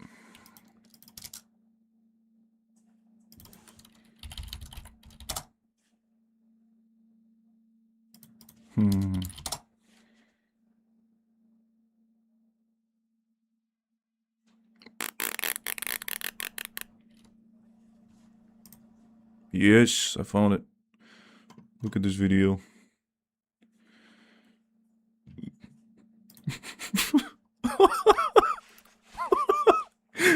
This dude. Yeah, fuck motorcyclists.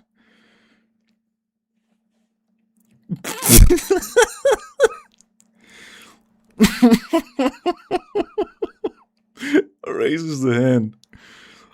In typical Balkan fashion, bro. I like this dude. That's how you, that's the real driving experience. Fuck, I'm jealous in a good way.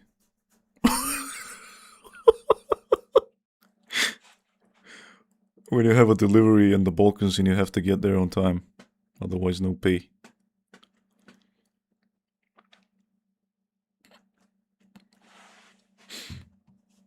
Oh, that was some funny shit. Anyway, that's a real driver right there.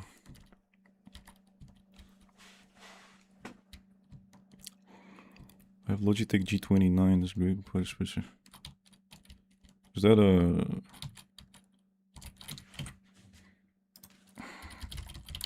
Is there something Logitech doesn't do? Do they do teledildonics as well?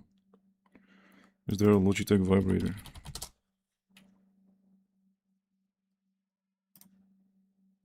No. Oh, they should.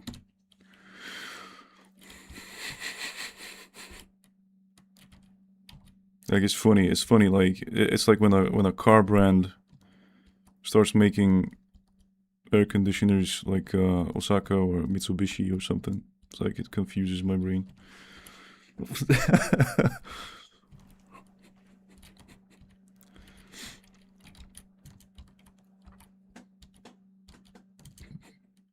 But Luigi, second time watching my streams, I wonder what your nickname was the first time,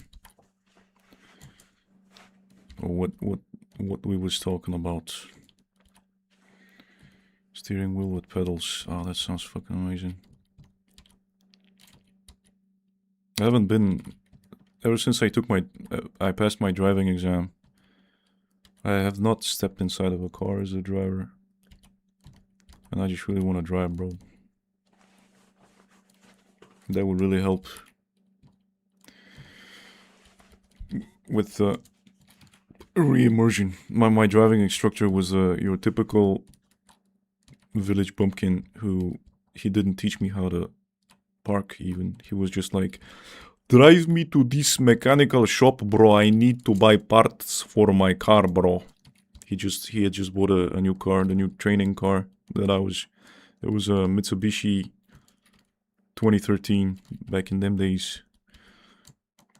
And drive me to this guy, bro. I know him, bro. And then I would wait for him. Like, we had a 2-hour driving lesson and I would wait for 30 minutes idling the car. And then he was like, drive me to the Siggy shop. I have to get Siggy's, bro. That was my driving experience. Spent my entire previous weekend playing ETS driving from Iceland to North Korea. What?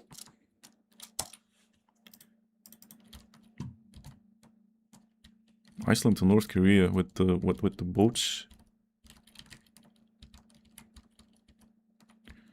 Surely this isn't some kind of extension of the Great Finno-Korean War meme where you drive on ice and shit. Oh fuck.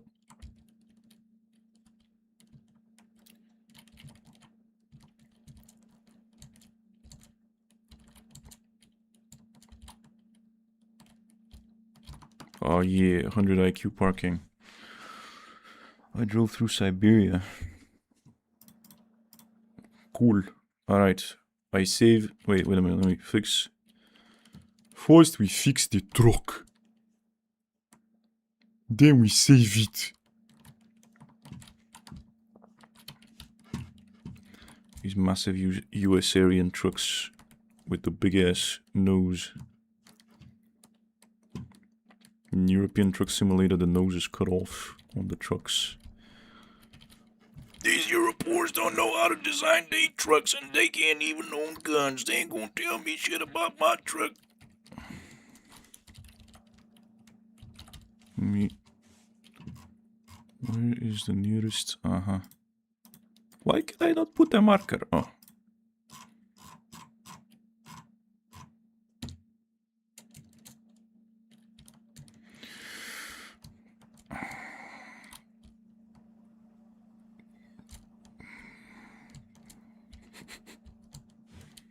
I wish there were pedestrians and bicyclists so I could run them over. Siberia. Shit. Let me check the weather in Krasnoyarsk. It's probably minus 40 now. Oh, it's actually warm. Minus 4. What is gonna be minus 33. You open your window, you take a breath of crystallized air, and your lungs crystallize and explode.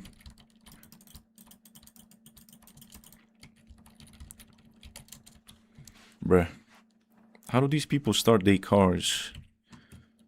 How do Siberians start their cars?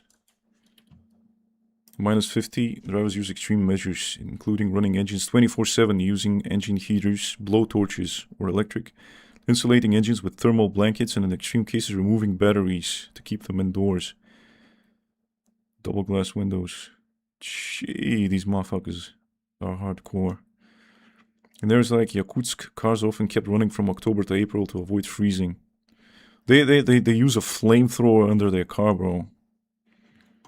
Engines are heated using portable heat guns, blowtorches or electric heaters, fully covered with specialized insulation. They glue styrofoam on the engine. Batteries are often removed at night. Additional heaters are installed in the cabin. If a car's been sitting, it's wrapped in a thick tarp to trap heat. Drivers often travel in groups to avoid being stranded. If cars can turn off unexpectedly. Damn, bro. Nuts. Flight Simulator. I tried. I didn't. Microsoft Flight Simulator. I tried it.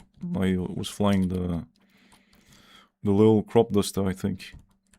It was alright, but I wasn't feeling it. It's a good way to explore your country, I think. I used to play a lot of what's the name of the glider game? It was very niche-y.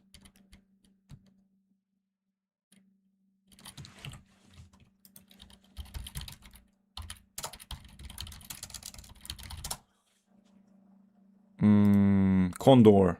Condor is a pretty good game. If you feel like there's like hotkeys you can use to teleport yourself way high in the sky and then just glide down and perfect your landing skills. ARMA 3 also has pretty decent flight mechanics, I guess. Can learn how to pilot choppers and shit. Damn, I wish I... Now I want to buy a joystick. Fuck! People take that shit seriously, like, on the server where I play, people will spend hundreds of hours practicing flying choppers before they become a pilot on the server. Because you can get banned if you're a bad pilot. It's fucking, they take that shit seriously. I have 700 hours in... Is ARMA 3 good in single player? I played the campaign. I guess it's pretty unforgiving.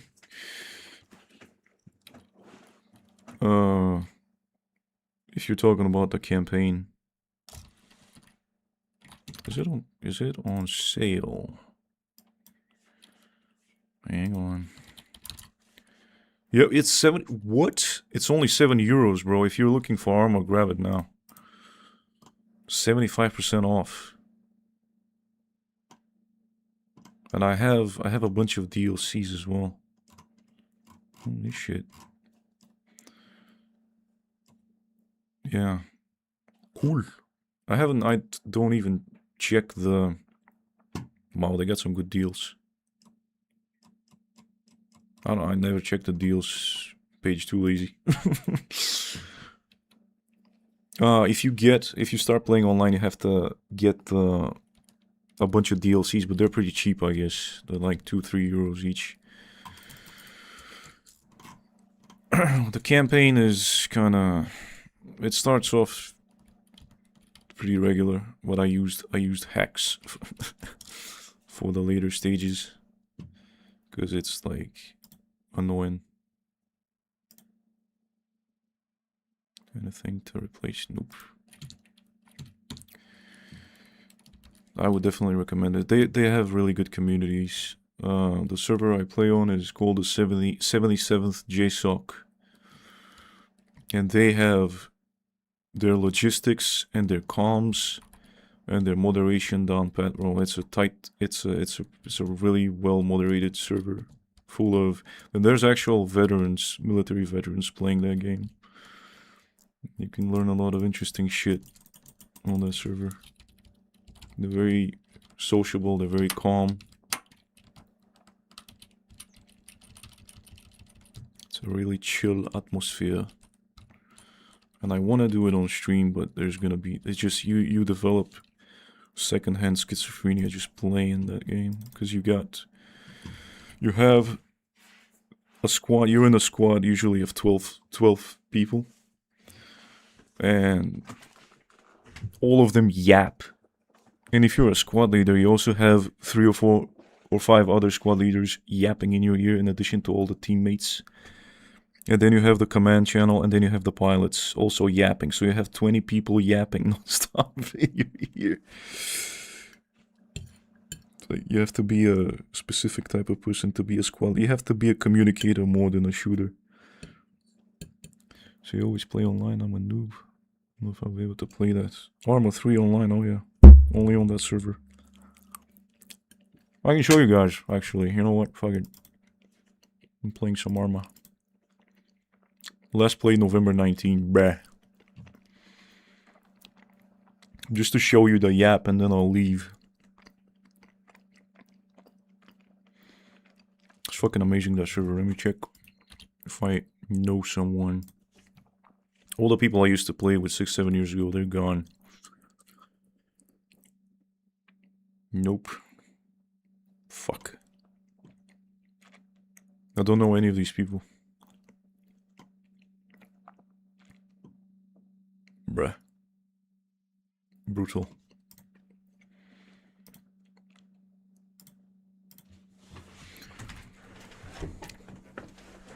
Like,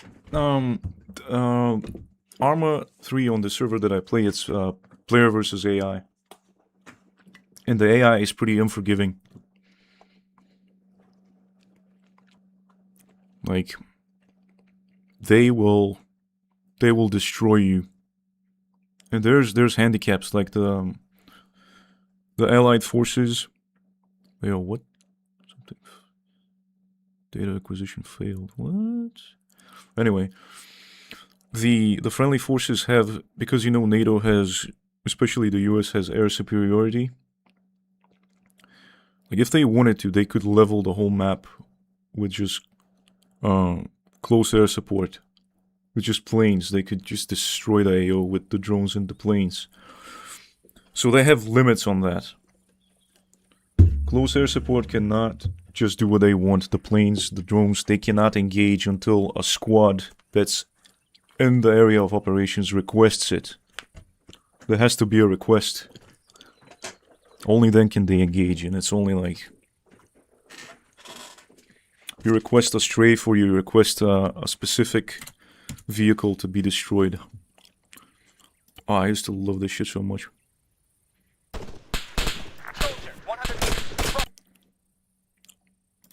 I used to love just the comms, and everyone has their little role, and everyone does their little part. And the communicating and the calling out of bearings and all that shit. It's a steep learning curve at first. But once you figure it out, it's just so much fun. And then once you gain veterancy and the noobs start to piss you off, kinda. I'll make mistakes now, no doubt. Ah, shit. I completely forgot.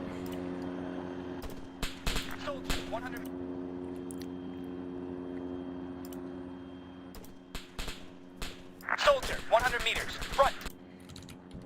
Completely forgot about how annoying the helicopters were. Pilots, hotel. Fuck. Send hotel. Request transport. That's what I'm talking about. Like you join and they Copy hotel. immediately explode your eardrums with the yap. Wait for the pilot. Pilot landing on pad 3 hotel. Understood. Just listen to the comms. There's logistics and strategy and all that shit going on, and people drawing on the map. I'll have to... All the squads are full. Command to hotel. Hotel. Hotel invite anomalous. They're full, they're not gonna be able to invite me. What? Hotel is full. You're gonna see some funny shit. I'm gonna make some funny predictions.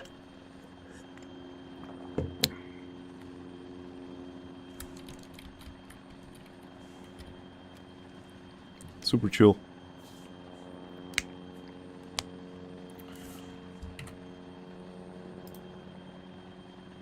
Plus they already have an engineer.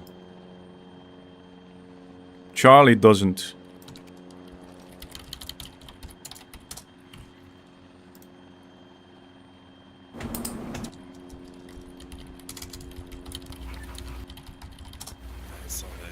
Command to Charlie. You also have to communicate. Oh yeah, especially as an engineer. You see, I'll once I get into the rhythm. Charlie invite engineer anomalous.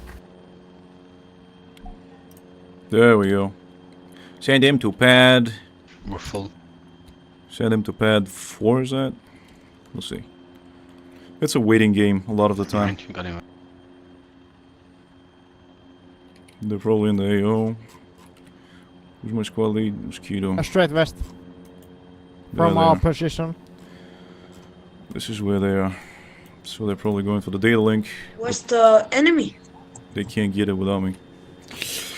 There's so many variables, bro. Like, there's always something to learn, and there's A always 290 something from our position. There's always something HMG you power. forget about this game. And a few infantry guys, 285, 500 meters. I'm being sniped. Like, 90% of the time, oh, okay, 50% of the time you spend waiting for a lift, for a chopper lift, or you spend getting shot down because the pilot flew over a AA pit, or you spend time waiting for a permission to respawn back your base. No, this is not. This is not. Bearing People at base, pad one, pad one. 286 by the White House. Copy. I saw a Only moment. squad leader. Fucking yappers. It's not. Accuracy doesn't matter that much Oh dear. in this game, on the server at least. I mean, you have your squad backing you up. You have like 10, 12 people shooting at the same target. It's 295. 283 SMG close. down. The white storage unit. At least one. Just one? if you can get me to LZ SE. That I can.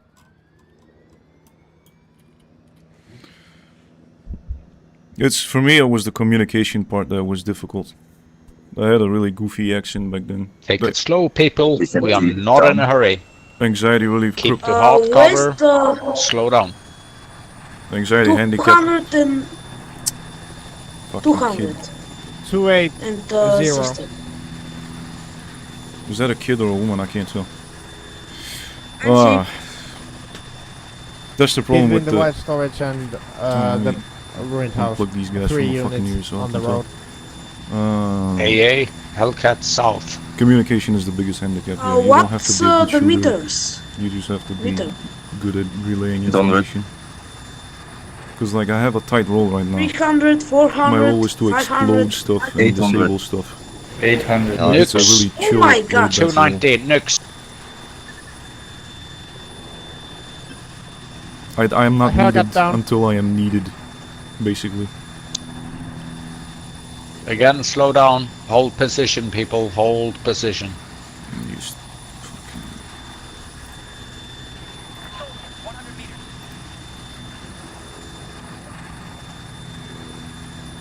Still people close, bearing 280.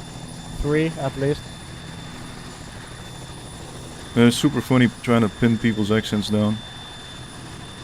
There actually there are, and you know what? On this server at least, there's a lot of women playing, and they are military daughters. They're daughters of veterans, 293. and they know their shit. Like they will spend thousands of hours, and they know shit about guns, and they know shit about strategy, and they squad lead. It's fucking amazing. Just left of the HMT tower. They know on their the shit. field. Bots against bots. I don't know, this server is player versus bot. There's just so many variables to keep track of, bro. Like, the assets that you have available. Like, we can see that we have, at least we have a commander and we have UAV. So if the anti-tank specialist is down, you can call UAV to strike him. I don't know if we have close air support, I don't think so. But it gets pretty fun. 294. If you come across a squad leader who knows his shit and who knows how to call. Oh yeah, there's tons of women playing this. Just hold. And it's, Everyone as you can hold. imagine, it's a lot of simping and a lot of trying to get their attention. The usual. Why the fuck you shooting the next? Thank you, bus driver.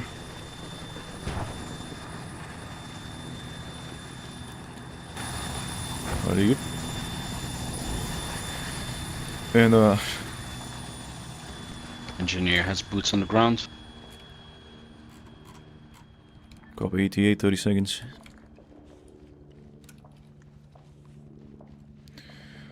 It's just a lot of. I mean, yeah, this thing is. I've been told by the veterans that it's pretty. The logistics stuff and the rules are pretty realistic. Alright. Everyone slowly, step by step, hard cover, white warehouse. Oh man, my FPS is atrocious. It's probably because there's so many people online right now. Yeah, there are contacts in that military outpost west. Yep. So slowly, people, But hard the good cover. thing, the good Not news everyone is at the same time. that this. Keep Overwatch, engage, and so on. The good news is that this game runs cooler than my body temperature. That's why I like it. Mortars. I forgot tactical movement. Yeah, military is friendly. One medic down. Forgot everything about this game. Both medics down. Fucking mortars. Your Alright, energy don't is touch the medics. Leave them be.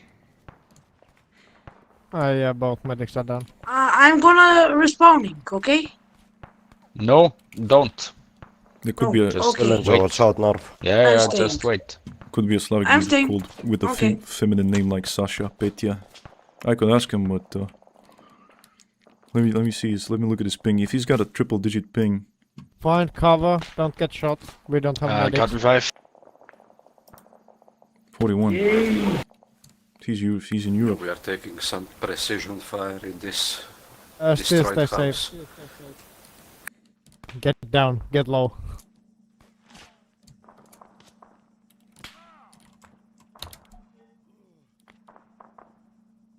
The lag is real. The low FPS is real. Hello, brother. What's happening, brother? Dylan's just pretty cool. I know him. Put him inside the house. Ah, shit. Sorry. I'll put him aside. Okay. Alright, so Slow and slow. I see. It's lots of running around doing normal stuff, non-shooting stuff. Getting all your buds revived. I'll put up some sandbags. So my buds don't have to suffer. Putting up some sandbags. From the skyline to the north, 335-ish. Skyline, hilltop. This dude is terminally Dutch. Spread out, people. We got mortars and shit, so loose formation. Mortar. Me and the boys from the Amsterdam put a bloody push on a plate and ate it. Jungle medic down. We're gonna get destroyed in this little shack that's being held together by Greek magic and gypsy runes.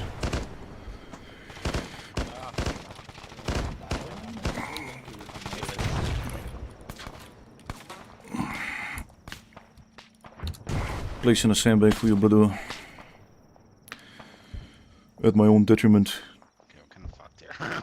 And then it's gonna be like the squad is gonna start moving in 30 minutes, and they're gonna be like, "Yeah, pick up your sandbags," and I'll be like, "Alright, bro, just let me shove these 50 sandbags in my backpack real quick," and it takes you like 3 minutes. But it's the sacrifices you make for playing a role. From the white warehouse, northeast. You going for Petya? Just aiming for enemies. Northeast, he said. Most annoying thing is the bots. We got a nukes pushing over the ridge to the northwest-west. The bots can see through grass and you can't. And look, squad's moving. Only the machine gunners are pushing the sandbags. It's a thankless job. Camish. It's on. Medical truck. But there's a nukes as well up here, somewhere to the west.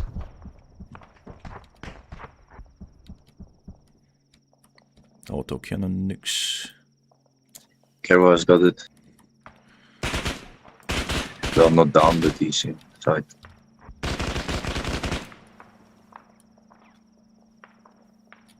Okay.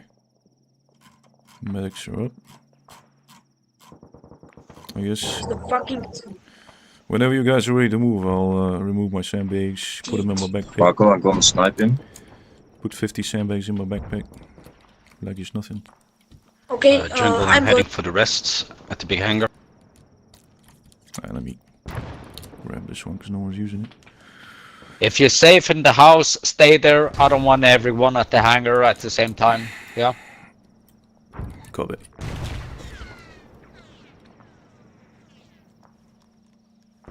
Except we're getting more to... Medic down. Shit.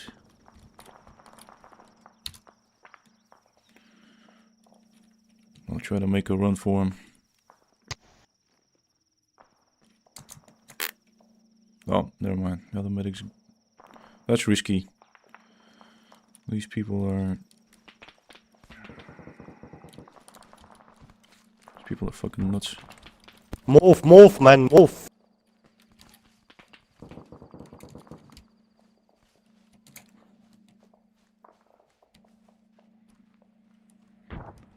You guys not saying anything. I guess I can do both things, but fuck, the FPS is just killing me, Ule.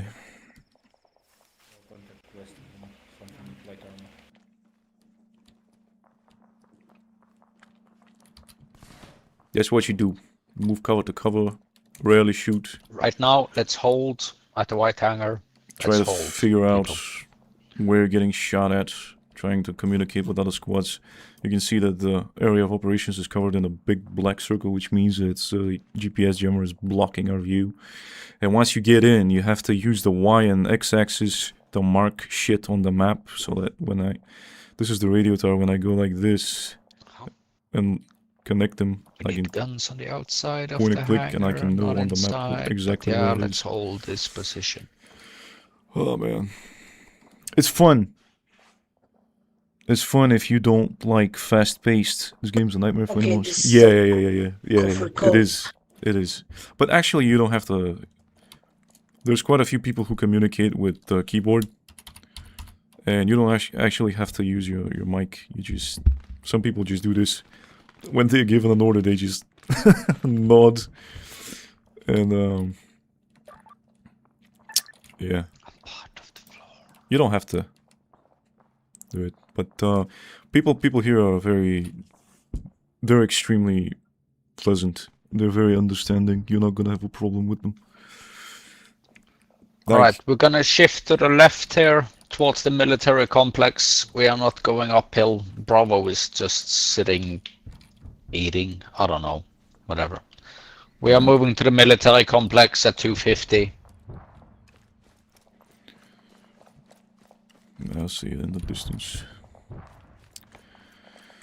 But anyway, in 2019 when I started playing this game, I also had extreme Use the anxiety. stone walls, use using, loose formation. Was not using my voice at all. GPS is down. Give me a second. And anxiety was giving me a major handicap. We are going to the military complex to the west. On my accent. Like I had a super goofy East European accent. And then I started talking and I was like, ah. Okay, I'm going. People don't give a shit.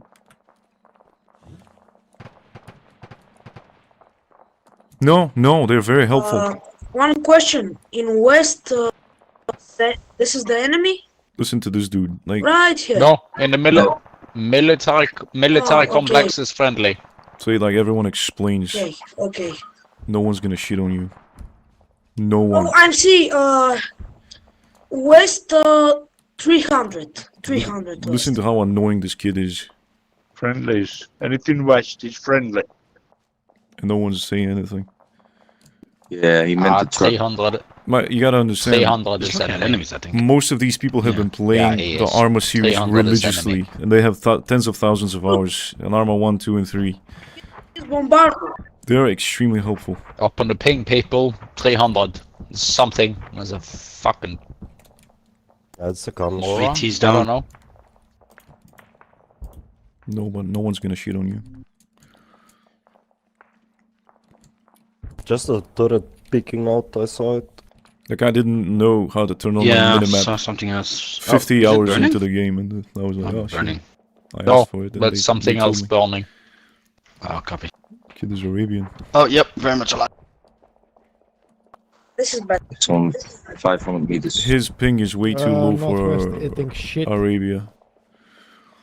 A bit to the right of the smoke.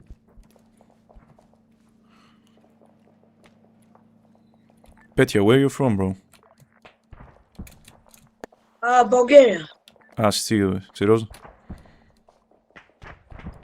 What? Seriously, The Vicum? fuck is Bombardo? He's from my country. Relax, kid. So bad.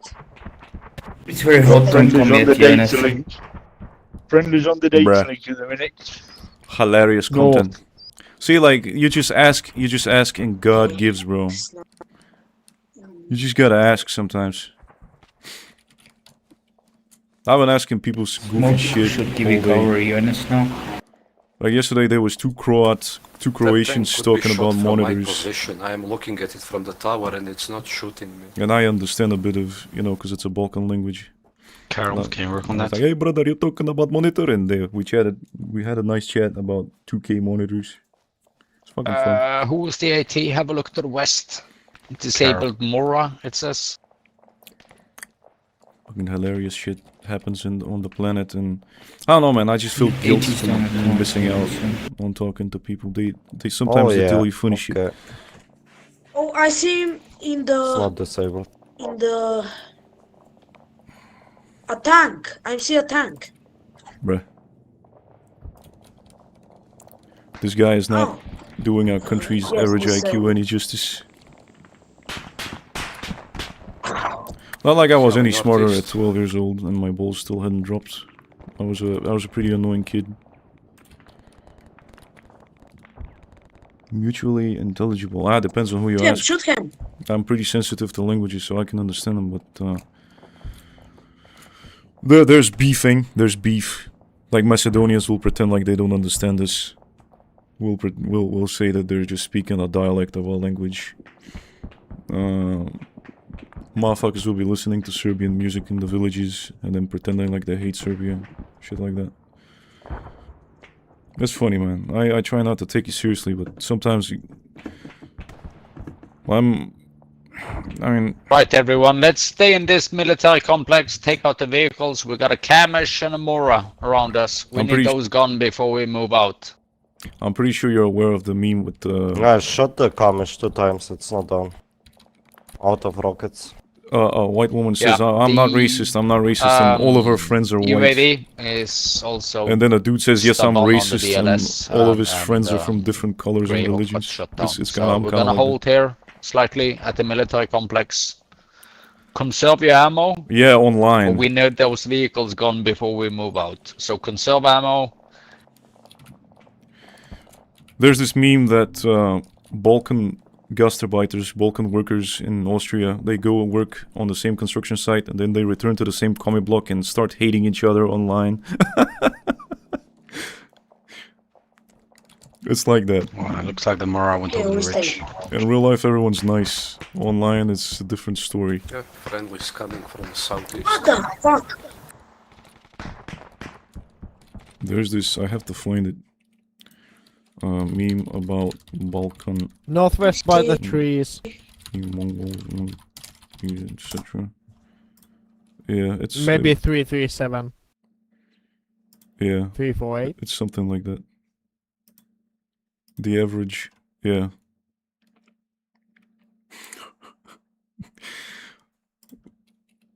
It's this one, I think. Balkan memes be like, yeah. Where the Bulgarian is a Mongol, and the Albanian is an ape, and the Macedonian is a clown.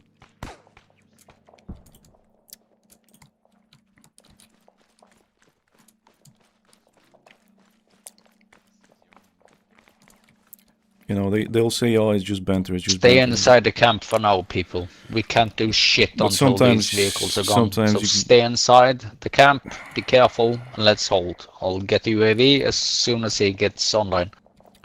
You can tell that there's actual hatred sometimes coming. Yep. Like, it's not just banter. Thank you, doctor.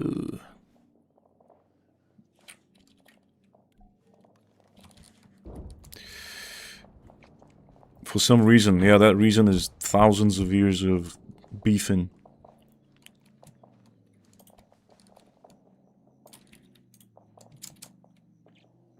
My Chinese village-sized country better than yours. My Chinese village-sized country less brown than yours. Guys, I'm see. We have road, you I'm know have see- road. Oh, he's friendly. Okay, he's friendly. It's like villagers beefing about whose village is Let's better. conserve ammo for now. We're gonna To stay an here outsider. until the UAV takes out these 2 vehicles. Yeah, yeah. We can't do shit until it's gone. So conserve ammo. But yeah, anything we Well, I see, know. shoot I it. But don't know conserve any. ammo. Yep. I don't know any history, bro. I should start learning some history. Oh shit.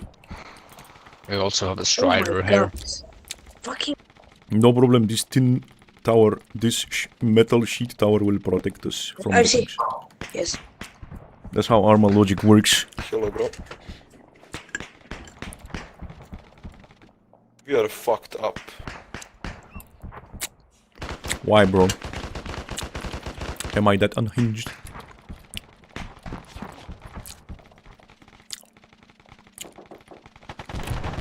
Driver and strider is gone. Driver und Strider. Gunner is gone. Yeah. Yeah. It could be German. Gunner is down in the strider. Strider is no threat anymore. Oh, it could be from Skåne, Sweden. See. What's his name? Mosquito. Norwegian. Ah, close enough. Strider.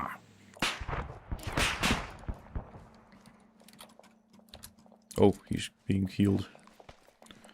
This dude's just aiming at the sky, aimlessly. It's fun. There's a lot of goofy characters in this game, and it's like a server of 60. I think they increased it. I forget. 60, 70 people. And there's like 3 servers, and around this time they're full. And most of the game is this. Most of the game is just waiting. Because look, one vehicle is preventing us from moving, bro. And there's another squad that's gonna get wiped. Disconnected from us. And there's another squad Oh no, to this the is bad. south. A tank. Let me just mute this motherfucker. Here.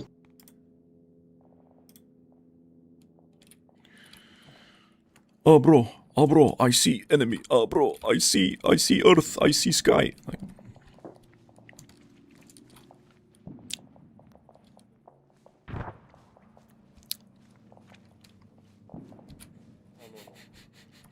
I wish I had higher FPS, but that's just what happens on this server. It's not a computer issue. It's you get too many people and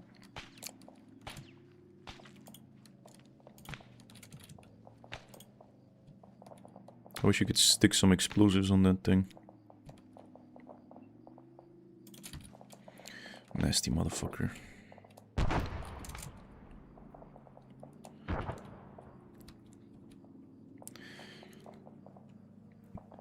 He's got the Greek spirals tattoos. What were they called?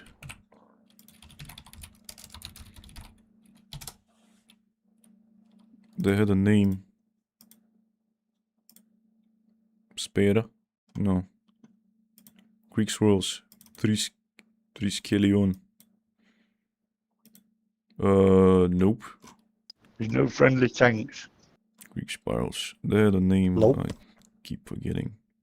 Ah. Meander spiral. Today is the anti-air day. Everything is up to the UAV right now. You know, there's a lot of pressure on him. Nice And, meander I spiral know the tattoos, feeling bro. as playing UAV myself, but there's a lot of pressure and we need to hold. We can't do shit. If we move out of this camp, we will all die. Ja, visst.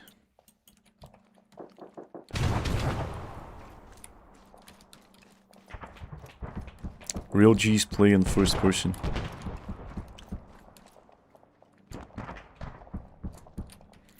Hurry up and wait simulator.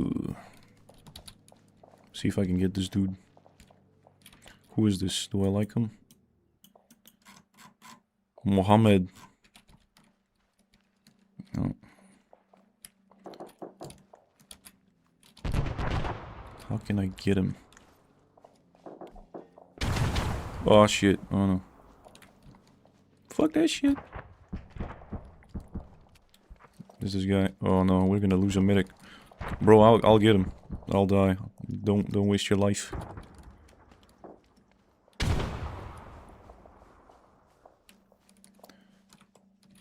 Warrior of Allah. I don't discriminate. He's my teammate. Allegiance first. Yeah.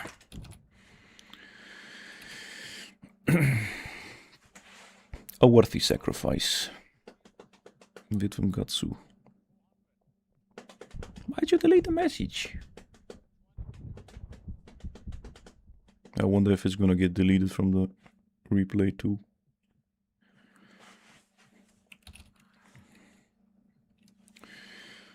Yeah, that's what I do. My favorite activity when I play this game on the server is to detach from my squad, save someone, and return to my squad without anyone noticing. So far, no one's noticed.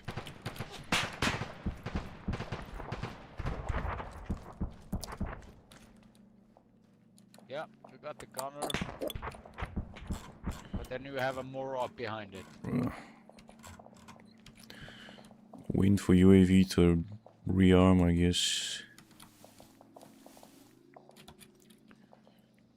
It fucking feels like war, you know? World War One. What else is new? One tank down. Sitting. I've been watching this dude, Prosopa Insights, do face readings based on physiognomical... What did I watched like 5 videos of his today. Alright, everyone. Mora is dead. Move along slightly south along the blue. It's pretty good stuff, anyway. Give me a second. South. Oh, we doing a little hook.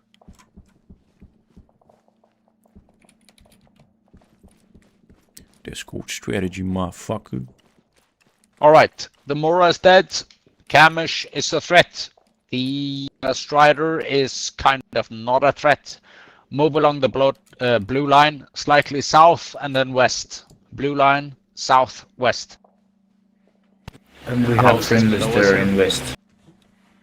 Yeah, but we are moving along them. So we are moving south, southwest to the next houses.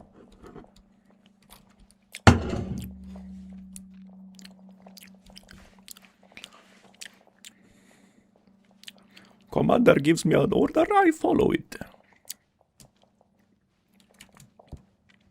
Gotta love Scandinavian squad leaders. They're really good.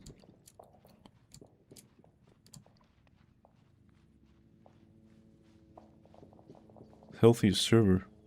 I mean, it's the only low ping, if you're a European, it's the only low We're ping moving down to the road to the southwest. server that's and then we're gonna populated. follow the road around the corner. That's what I did the very first time I booted up the game, was I filtered the servers based on ping and how many players there were, and this was the top server. And I was like, I joined and I started killing civilians for fun. And my teammates were like, you have to respawn, they want to talk to you, command wants to talk to you, and I respawned. And there was this very nice Scandinavian gentleman, I think it was another Norwegian. He was like, you know, we don't do this on the server. We like to, we have rules of engagement, and we don't kill civilians. And I was like, oh shit, they have rules, and I kind of like his calmness. Like, holy shit, they dealt with me in a professional way. You know what? I must stick around. And 2,200 hours later, I'm still here, man. 7 years later, still here. Because of the one encounter, because of the one calm moment. These people are chill and they're cool and they're well adjusted. They're normal dudes with jobs and wives, and a lot of them are military veterans. There's kids playing too. There's like 10-year-olds who fly choppers better than There's 10-year-olds professional pilots, bro. with good manners and everything, like well-raised children. Flying chovers. Hilarious shit.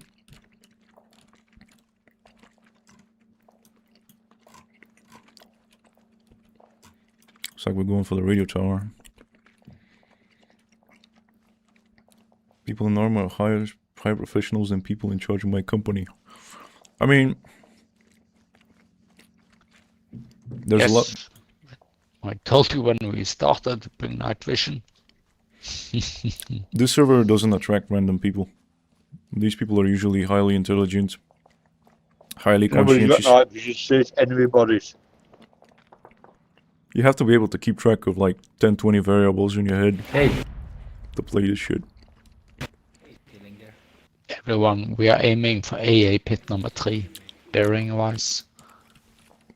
On and watch. Friendlies to the northwest.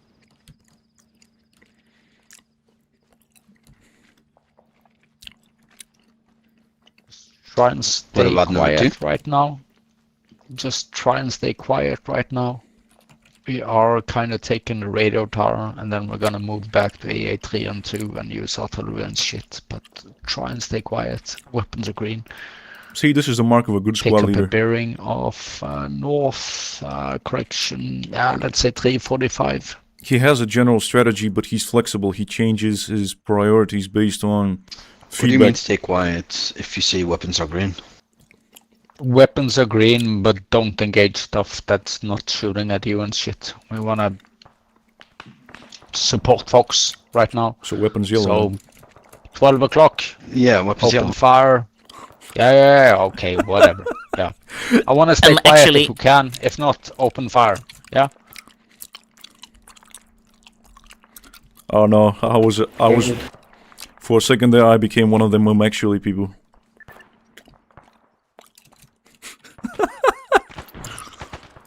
I'm going up the hill a bit. Bro don't know his rule of engagements.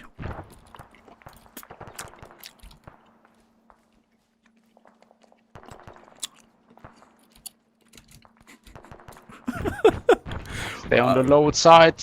I'm having so much fun, bro. Shift left, people. I don't want to go uphill. We are going downhill. If you want to go up, you have to go down, mother sword.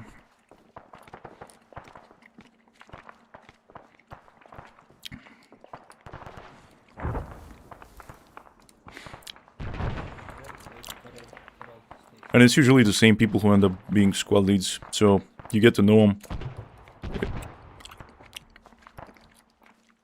And it's usually, you know, one will be the server favorite and everyone is gonna want to be in their squad. So during squad assignment, it gets kind of funny when one squad gets filled and no one wants to be in the other squads. And everyone's fighting and competing with each other to be in the good squad. Stop moving. What happens when you die? Can you go back to your route? You don't actually die. Thanks.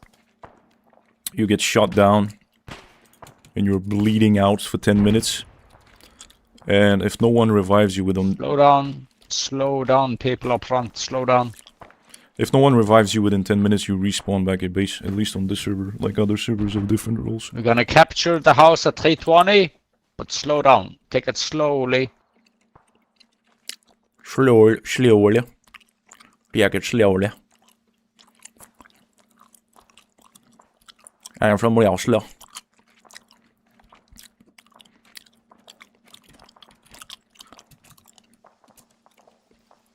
I am from Trondheim.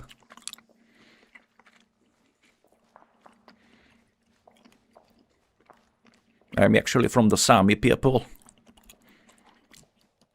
I am from the North Pole. I'm from Svalbard. This ping was not high enough for Svalbard.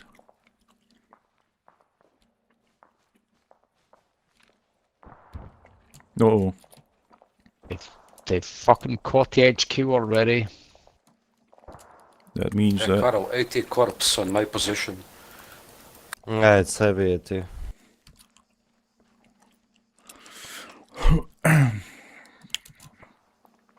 Engineer, Are you able to get to the AA pit at 092?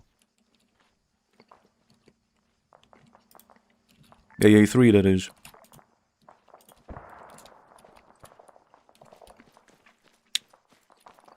Yes, but disregard, but kind of sneak towards it. We are going into the valley again.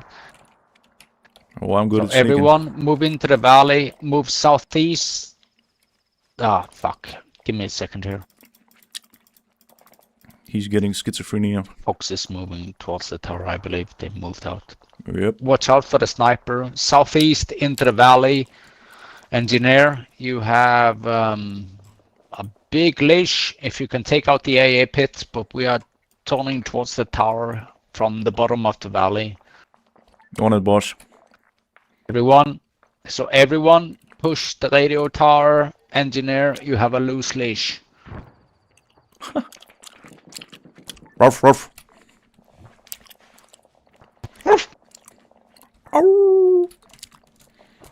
We have 2 enemy to our north side. Motherfucker told me I got a leash. Yeah, Fox also have an engineer, so let's focus on the AA pit number 3, but we are pushing the radio tower. He's gonna let Fox squad cook us. Watch out for the HQ, people. Oh. Friendly, ain't it? Thought they took HQ. Fucking HMG tower shooting me. 3 on the tracks. Try not to explode myself. Range 900 meters. Sniper, northeast. HMG. Sniper. Northwest, you mean? Sniper rifle. Uh-oh. Amateur hour.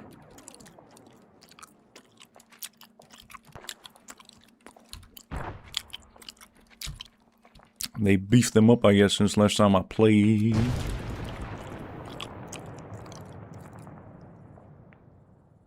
Bruh. Oh well. Engineer, hold inside the pit. Afterwards, just hold at the pit. Aye, aye.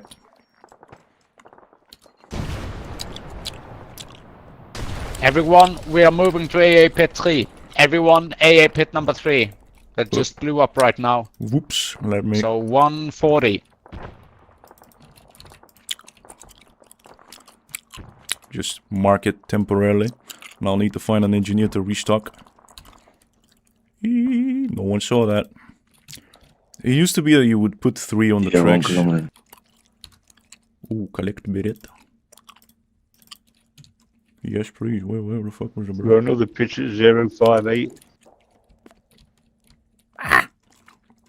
Bruh, stop trolling me. Don't push into the forest, people. Artillery. Oh, give me a second there. Polar bears in Svalbard.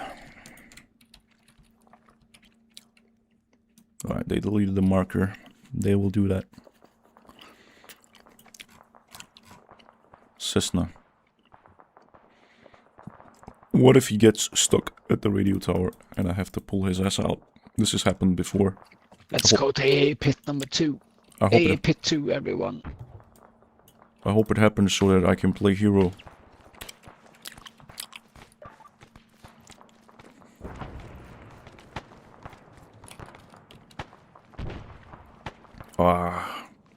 I used to drink so much wine playing this game. Cashman in the air. Fuck. AA2. AA2. If this thing is beefy, I'm planting 4. Maybe I'll plant all 5. Fuck. They're gonna think I'm a fucking amateur.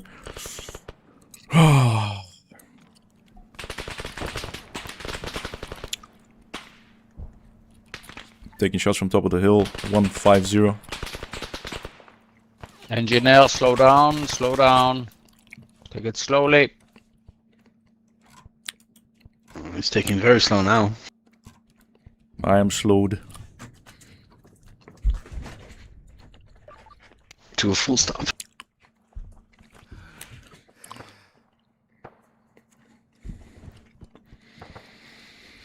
to a skull emoji.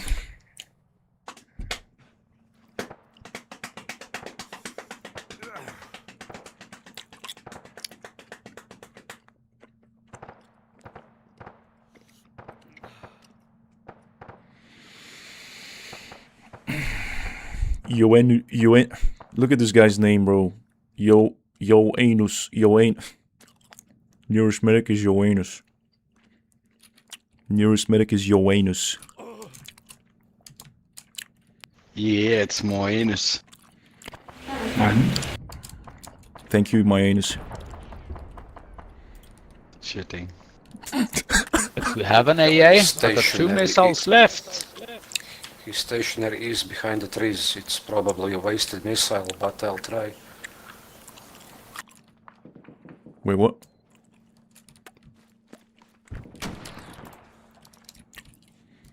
Just focus on that, destroying radio Yeah, the tower. missile just buried itself in the trees.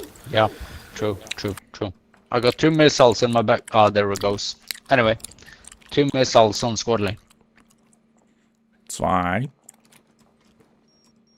3. I don't know how 4 is. Clicked. Finna explode. Alright, everyone, let's go HQ. Finna explode this pit. Stay away, please, gentlemen. Look at this dude. This dude is gonna get it, bro.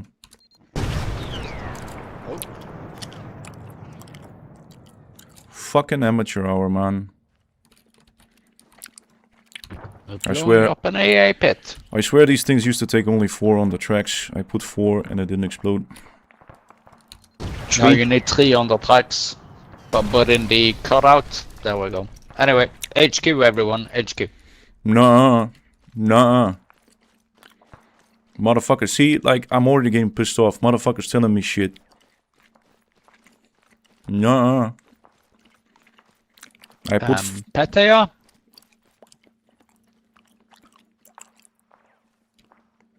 Bro. I'm getting messed with. And Pattaya, you I heard? do not like it. Petya? Bruh. He's here, he's running. Are you guys having I fun? give you a grade this round. I give you an 8 out of 10 this round.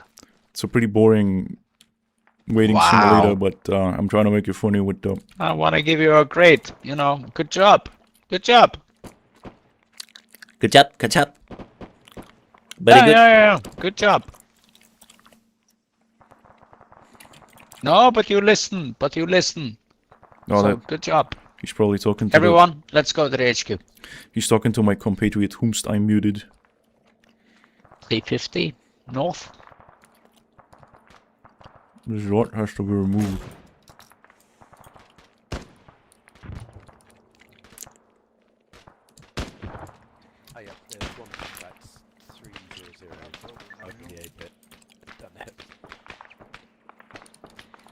Ah, finally some shooting.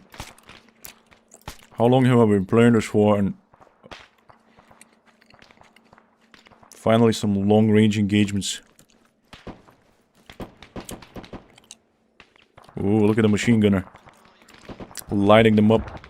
Looks like Spetsnaz. Ah, he's lighting them up, bro. That's Spetsnaz at 335. Dead.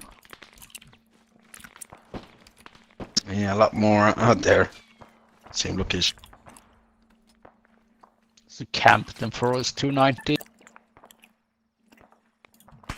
The older I get, the more pleasure I take in pointing shit out than shooting. Killed 1.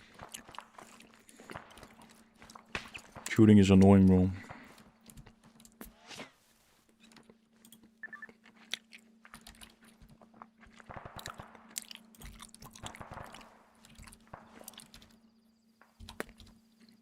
Well, okay.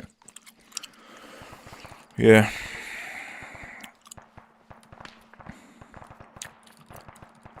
I used to be overwhelmed Still by people every alive in the little camp. thing.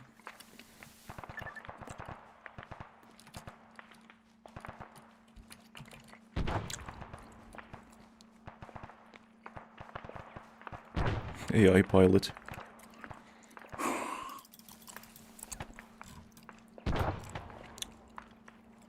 Like we got a squad wipe to our south. Probably no friendlies, east or enemies, yes.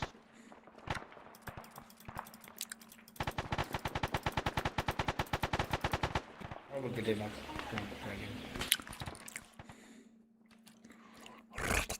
What's the sites? Who's the person in charge? They have this thing called squad assignment on the server. So when server restarts every like 6 hours. And the very first thing, it's either a pilot. They have a hierarchy of like who's on top of who. If there's no commander, a pilot steps up, and the pilot is like, "All right, everyone line up. You have like 2 minutes to do your loadouts. Everyone line up at the wall, at the squad assignment wall. Now I need 4 people to step up to become squad leaders, and these are the people who become squad leaders. And they open the menu and they create a squad and they name it. And then they start calling out the different roles. All the engineers step forward, and then they ask them if you have a good commander or pilot. They're gonna ask for your preferences. What preferences do you have? Where do you want to go? And you say Alpha, Bravo in chat, etc. Coming from the camp southwest. That's how people get assigned. Now, if a squad leader disconnects during a game, like if this dude Mosquito disconnects, I don't know exactly the mechanics of it. I think the next person, I don't know how this is decided, but yeah, whole squad is advancing towards the camp. Let's just say at random, someone else becomes squad lead. Or if the squad leader is down, they have a thing called acting squad lead. The resupplies coming in. And they get access to the command channel, and they can talk on behalf of the squad leader. Yeah, we need to save some wounded people. But usually, my bad. The server is pretty. I was ignoring. Bruh. Everything. Well, it's the supplies. I can fix it. Some duct tape. You can fix the supplies? Around a chopper. The burning chopper to the northeast. Oh yeah, sure. Go fix that. Thank you. Okay. Yeah, you can glitch, do not long. I'm actually going there. You need to flip. Part of the joke is actually doing it. Wow, he crashed into another chopper. He crashed into a chopper that's already there. Destroyed as well.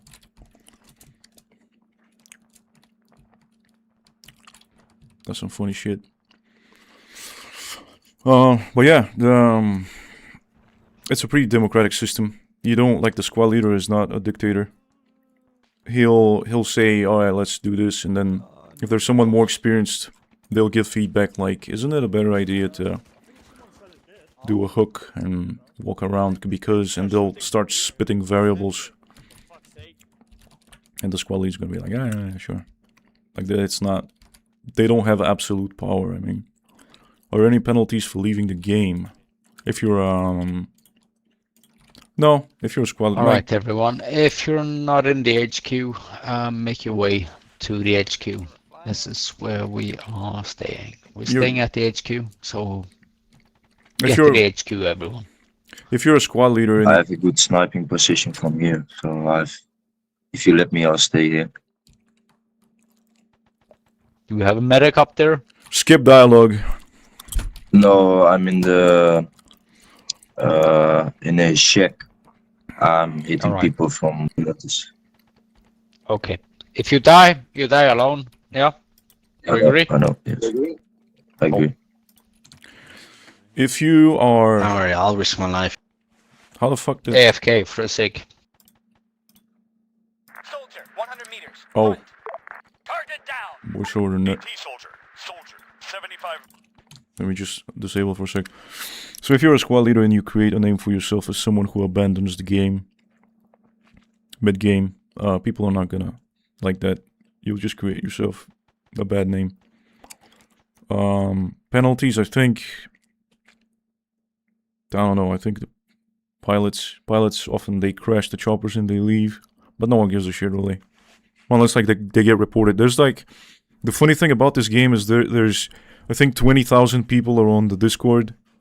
And only 50 people are playing. Something crazy like that. And someone will snitch you. Like people make recordings and they snitch you on the Discord. And they have pretty tight moderation, so you could get in trouble, I guess. I mean, initially they'll probably just give you like a 1-day ban or something. I'm not familiar with the thing. Let me see how many people. That was some funny shit. I'm not stopping there. I'm just doing it to look around. To move to a more stable position. 4,000. That was funny. It's got like, okay, it's got... Wondering what you've been doing for the past time. It's got 1,600 people online. You always remember being first one. 4,500 members, and there's 50 people playing. So they're talking about playing, and there was 50 dudes are playing, or maybe 100. We have supplies at the HQ. Come to HQ. That's great. Get there fast. That's just what happens, bro. 1,000-something people on the Discord online right now. I know. And the server still has empty slots. Funniest shit ever. Like it tells you everything you need to know about the community. I don't even know what they do on the Discord. I've only been there like a couple of times. I just remember, don't use the Yeah. You need to kill more. Yeah. Should I join the Discord just to see what's up? Just look when I. I know I kind of don't want to. Just remember, you know about the big magazines, yeah, and the small ones. You can only use the small ones as a rifleman. Cool. This is allowed today. Oh no. All right. No. You're not stupid. You're not stupid. You're learning. Nao's been captured. Anyway, we're getting into a chopper, and we're going back to home base. Everyone, so get into a chopper. We're going back to base. You going, jungle? See you next time. Mosquito, you will lose a medic. Thank you for squatting. Thank you guys for the game. Thank you for letting me know. See you, animal. See you, jungle. And now people are saying goodbye, and the squad's gonna disband and blah blah blah. Well, I gave you a. I'm thinking I'm leaving too. Fuck it. I don't care. Yeah, man. I think I'm gonna do more ARMA. The people, I like it because the people speak English at least. Unlike in Celibacy Spurgstorm, where people don't speak the language. I have to learn Russian. I think. Anything interesting on the forbidden websites? I'm trying to, before I open the site, I just want to make sure there's no black dicks or interracial spam. Nothing new. Bruh. Yeah, it's a bunch of political bullshit. 4chan users seize internet's power from mass disruptions.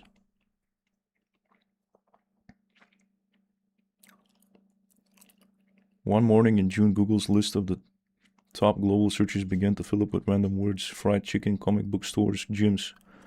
Before anyone could stop it, the racial slur jumped to #1 spot. Many observers concluded that Google must have been hacked. It wasn't. It was the victim of a prank that redirected armies of people. Lol.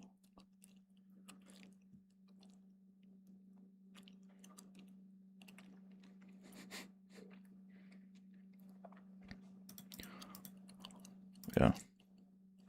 Bunch of nonsensical shit. Bitcoin keeps going down.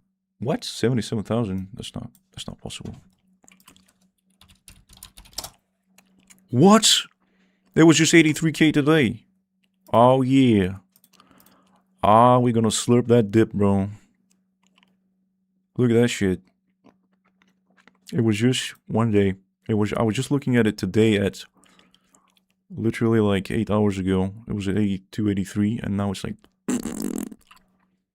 damn. What's happening in the world? Sailor is dead. Is he dead? Micro Sailor.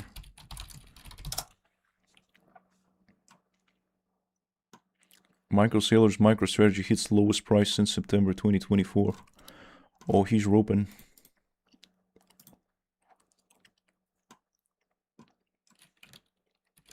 Why is BTC crashing?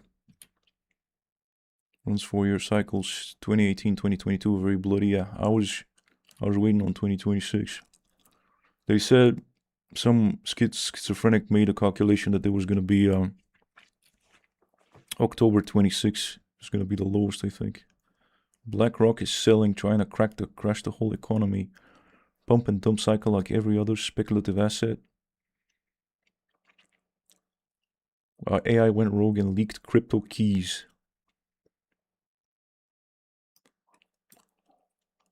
It's a liquidity crunch. 90% of Bitcoin isn't held by random schmucks. It's held by major investors. Yeah, whatever.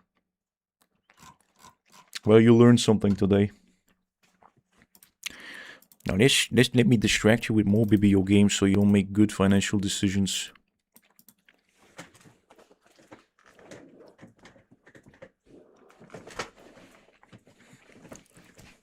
I'm sorry for chewing gum. Hopefully it wasn't too distracting.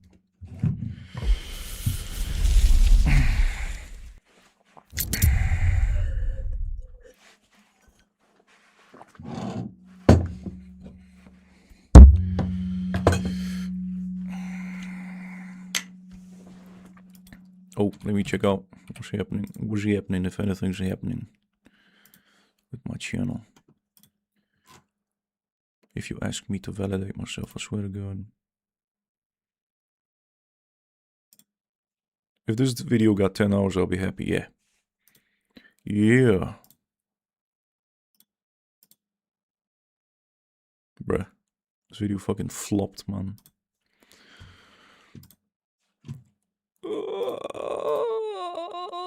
Yo, what? Oh, it's a stream. I was like, what was happening?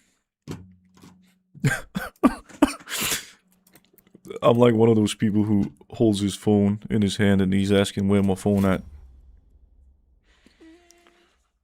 I've become one of these demented freaks in my old age.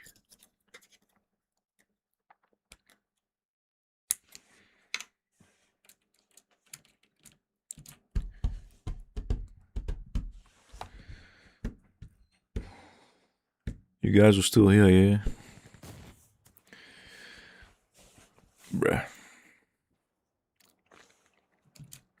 Oh, bro, imagine time stamping this video later.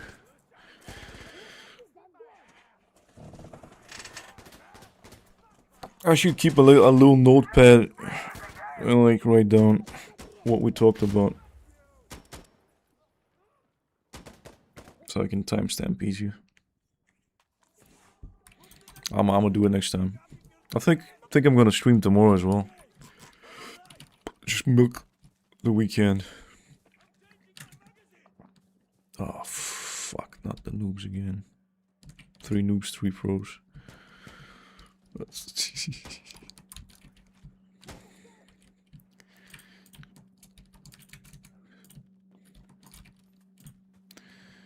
Bruh.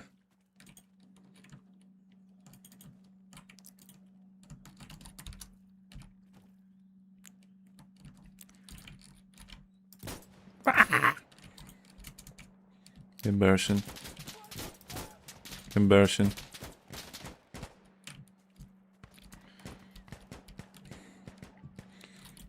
My grandpa eyes are dry.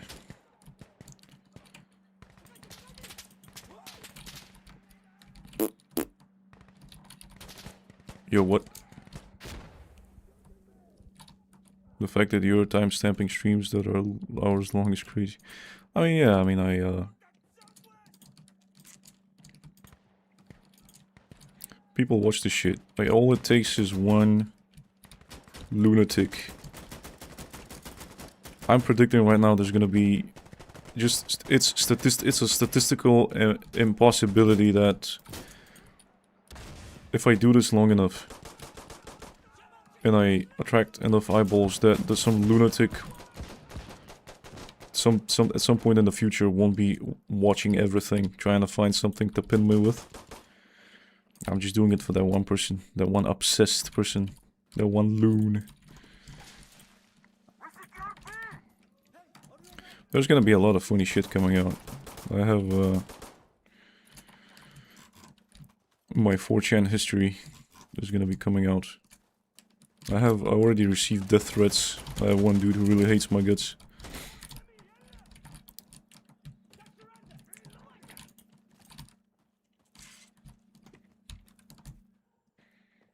I have a fan that's I feel really weird because RL don't talk at all, but here I'm the only guy who talks. That's usually what happens. I talked with one of my high school buddies recently, and he made a really interesting observation. He said to me, it almost seems like you're introverted in real life and extroverted online. And nothing has been truer. And it's just I guess we have these needs. We have the need to be heard, and all that yap, man, it's dangerous. If you suppress yourself for long enough, all that yap has to go somewhere. And that's why I think I've been living in my head and talking to myself in my head, because I guess every human needs to be talking to someone. And when you don't have anyone to talk to, you just yap inside your head and create. When you don't have real life experience, you create it in your head. That's the daydreaming shit. It's the meme with the inner monologue. The inner monologue meme. It's like these people think they're special snowflakes because they talk to themselves in their head, and people who don't have a internal monologue are bots.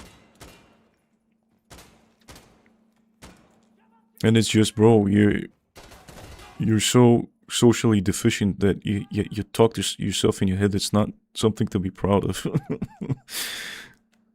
I mean, I have podcasts in my head. Big deal. It's just a symptom of being under-socialized, I think. No one gives a shit. And the whole smegma male thing.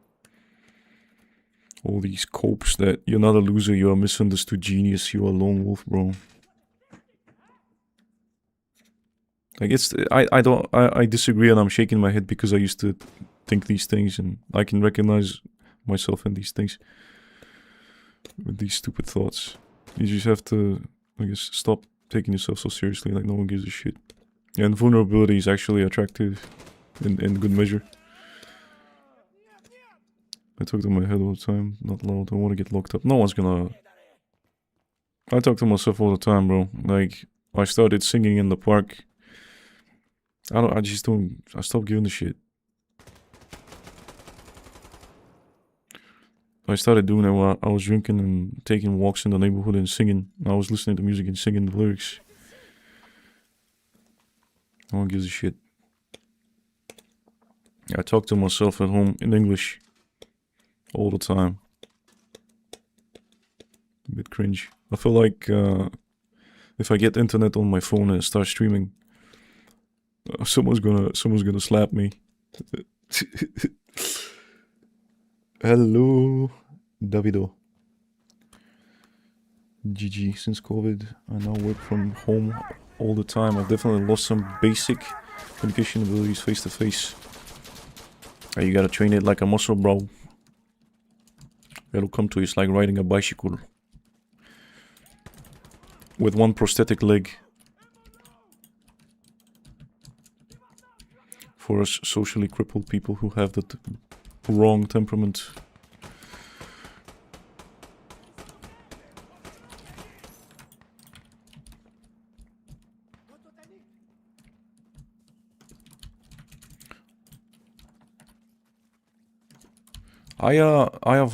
Yavain, you posted a comment about the wellness check that I didn't understand. Socializing is almost impossible. I start shaking and sweating. Damn.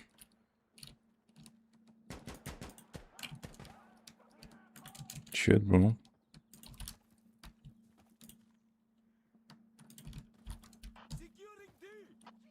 Can you...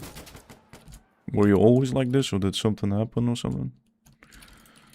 I don't want to be like a fucking Freudian analyst pinning everything to childhood and shit. Fuck man, I remember in kindergarten I was like this. My earliest memories from kindergarten, I was a fucking stiff weirdo from the start. My best friend in kindergarten was deaf and mute. We would just point and grunt. We were his best friends. And one time he took me to his... We were in this kindergarten was a... It had a specialty. It had a wing that was for the rehabilitation of people with conditions like deafness, muteness. And there was this group of kids, all mute and deaf. And he took me to them once. And they were like... One of them was very aggressive. And without saying a word, I could see in his eyes that he was asking, like, why the fuck did you bring this able-bodied moron to our group? And he kicked me in the balls, bro.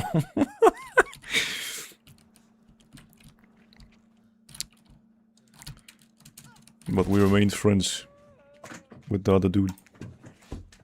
That was funny. Yeah. He was like, he gave my friend that look like, and he just like right in the nutsack.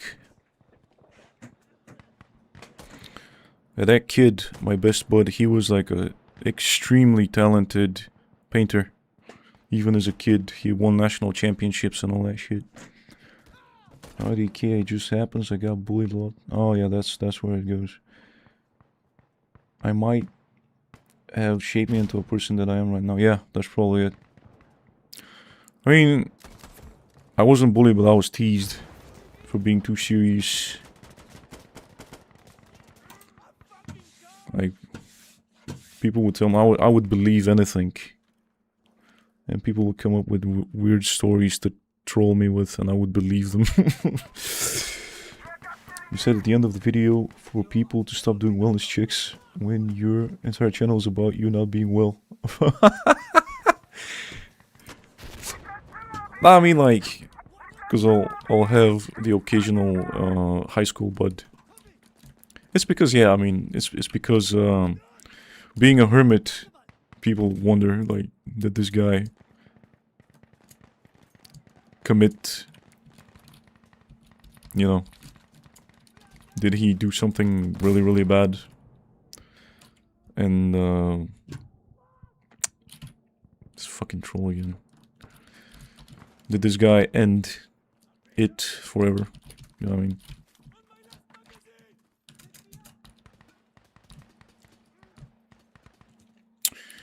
But, yeah, no, I'm not, I don't have the, I think I've said it before in videos and streams that I don't have sui ideation. I'm not gonna ever hurt myself or anything.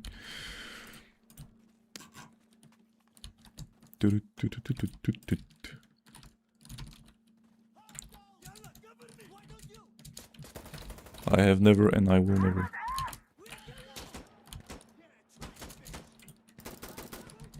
But yeah, the bullying thing. Bullying happens for a good reason. Shit.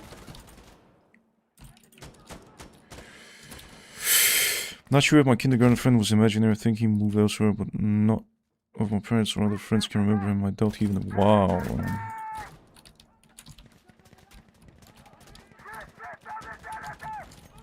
That's spooky. Like, if you're doing something and not correcting your behavior, sometimes in some cases it's okay to get checked. You're doing something goofy. If you're getting bullied for the way you look, though, that's different. But if you're doing something that warrants it,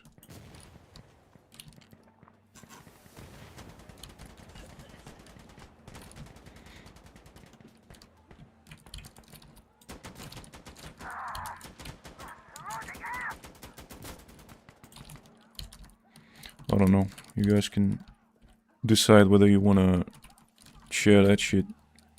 For me, it was just the seriousness that got me in trouble. I'm getting bullied for having a ugly face. That's completely different.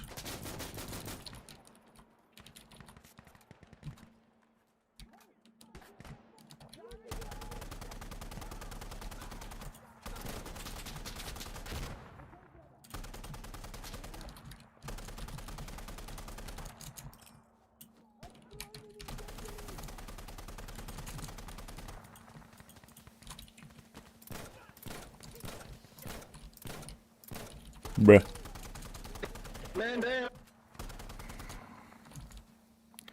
If you don't know how to play with the deagle, don't use the deagle.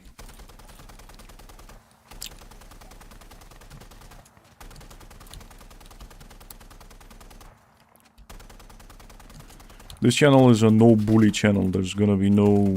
I'm not gonna allow any toxicity, so... You can be free to be like... Free to be vulnerable and shit. And get it off your chest. No one cares. Bruh, you're anonymous. It really helped me to come to terms with my own shit. Be honest. And when actually, the thing that surprised me the most is that when I was honest about this shit with other people, they shared their own, which was worse. Like, if you open up to a non-judgmental person, they'll tell you something worse that happened to them. So you... But I don't think sports studying didn't really fit, and so it began.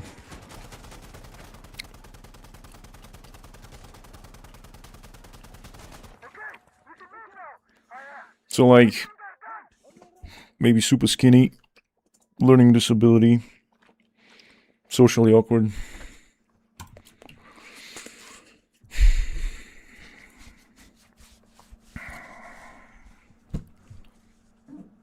Well,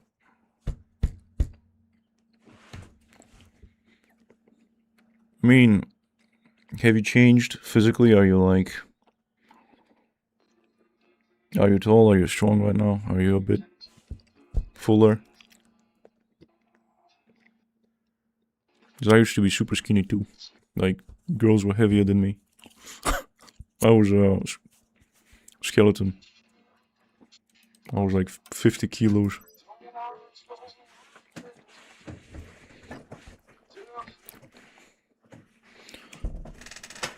That really fucks with your masculinity. Being frail.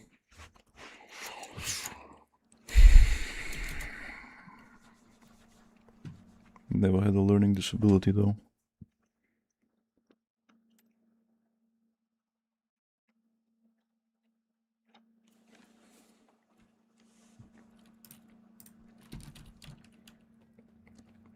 I don't remember ever having to study actually. Never diagnosed, 90% sure is I have ADHD. You gotta take, what was those stimulant pills the kids take? You gotta take, Adderall? I'm not giving advice.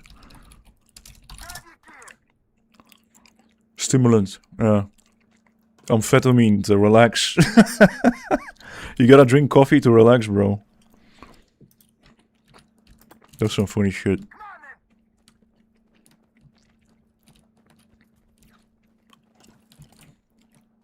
That's so funny to me. ADHD people gotta be taking stimulants to relax.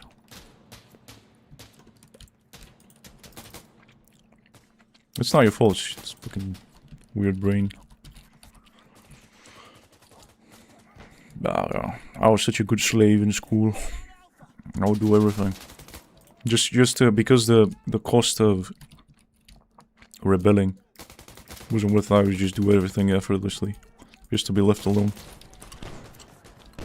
So my coffee makes me tired. Same. Not taking anything. I mean, I don't know.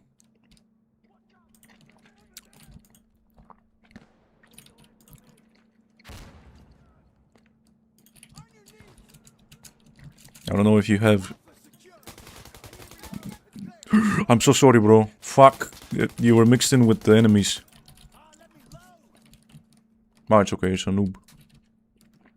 Fuck.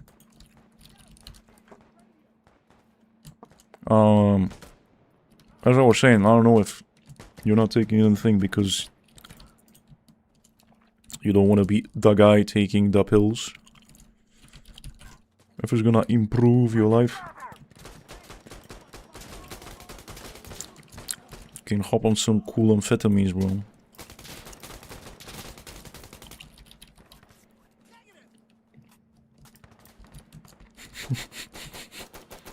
Shit. I once got hold of painkillers with opiates.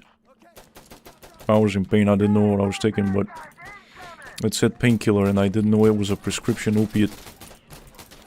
And like an hour later, I'm feeling really good. And I'm like, why do I feel so good? Why do I feel so chilled out? There was an opiate in it.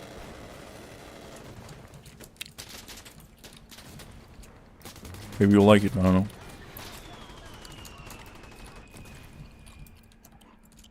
I mean, dying in collateral.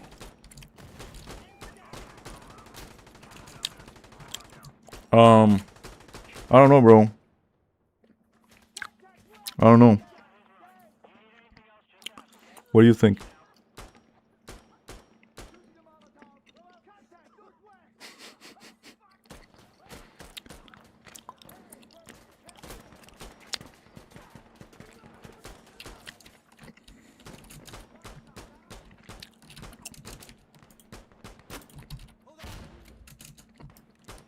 I can never focus on anything properly because I just start daydreaming.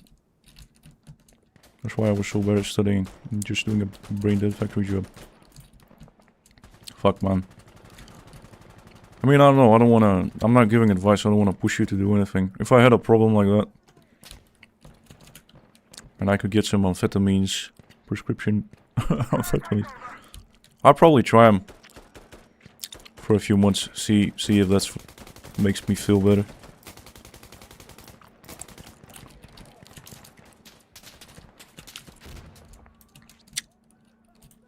That's just me though.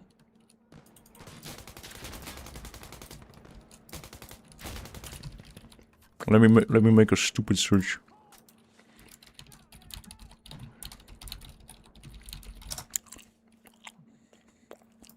% of people, they work for roughly 80% of people with ADHD by increasing dopamine and norepinephrine to improve focus, alertness, and impulse control. They do not cure, but significantly reduce symptoms, often allowing for improved daily functioning and productivity. I mean, I don't know, bro. I would go on one of them forums where people take them pills and ask how their life improved and shit. Because that's a handicap. That's a legit handicap. Like,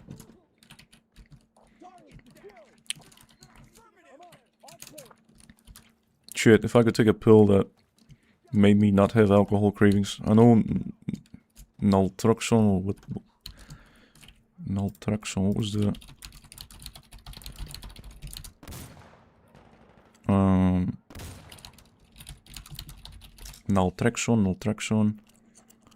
Naltrexone, yeah. I think it's kind of like you have to take it until you rewire your brain. Every time before you drink, you take this pill. And the brain connections that associate the drinking with the pleasure get destroyed. And like after a year or two of taking the pill, you've completely rewired your brain to not associate the drink with the pleasure. I think I should start taking it, but I'm worried about the side effects.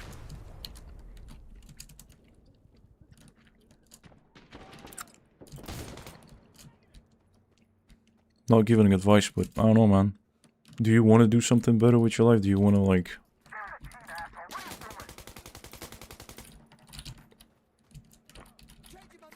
I guess if you're used to your handicap...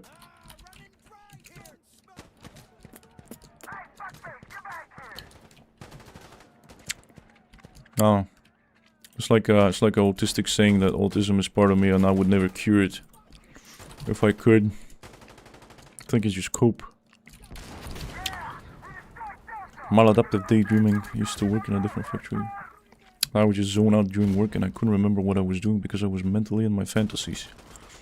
Yeah, I've heard of that before. Maladaptive LARPing.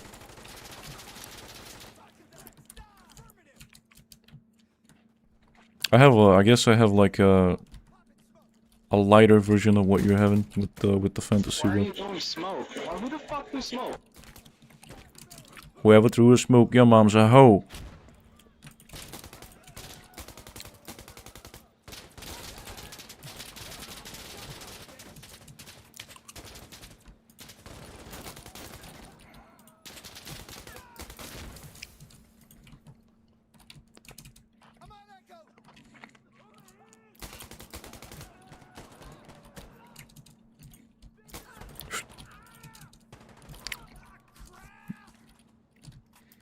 I understand you completely with the fantasy shit.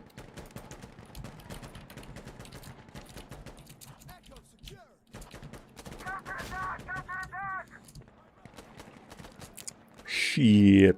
I've been streaming for 4 hours, bro. I'm still like full of energy.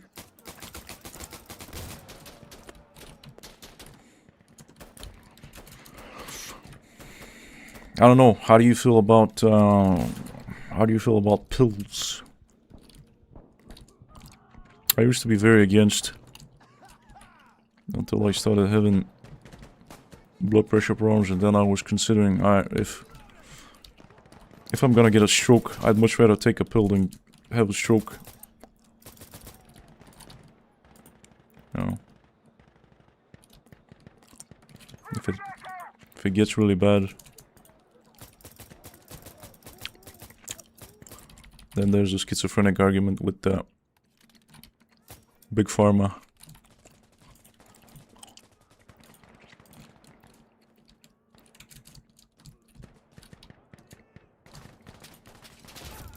Bruh.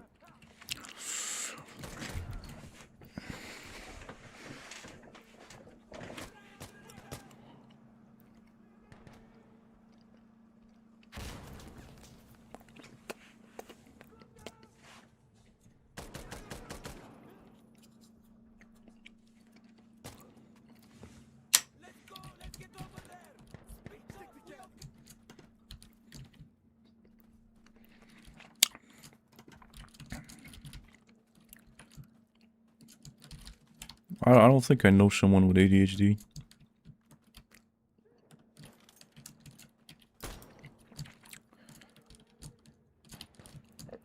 Don't know how you guys' brains work. I can just imagine you guys just opening 50 tabs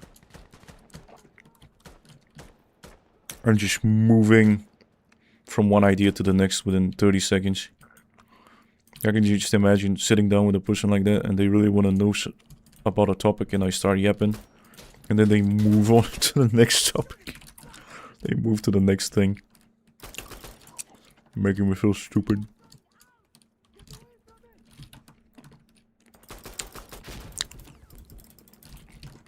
I actually think my mom's a bit like that. It's fucking hilarious.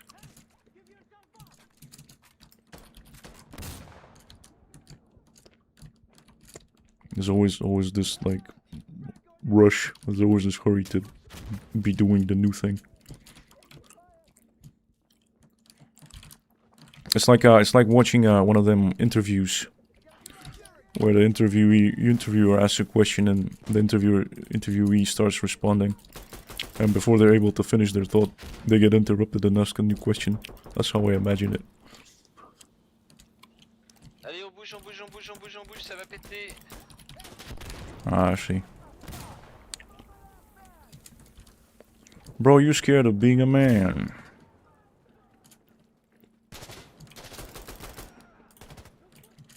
You're scared of giving a motherfucker a thunderous slap on the face. I'm scared that I might lash out soon. Make me feel good. You know, sometimes I used to drink and be very aggressive and vulgar. Like, really aggressive. And when I came out of it, I was like, holy shit, I really like myself. I really respect myself. When I act like a round-headed retard. Aggressive retard. I'm like, holy shit. 20 thoughts. Fuck. There's gotta be tying up all of your brain resources. I mean, not the gym. Probably like a combat sport or something. Wait a minute, let me see.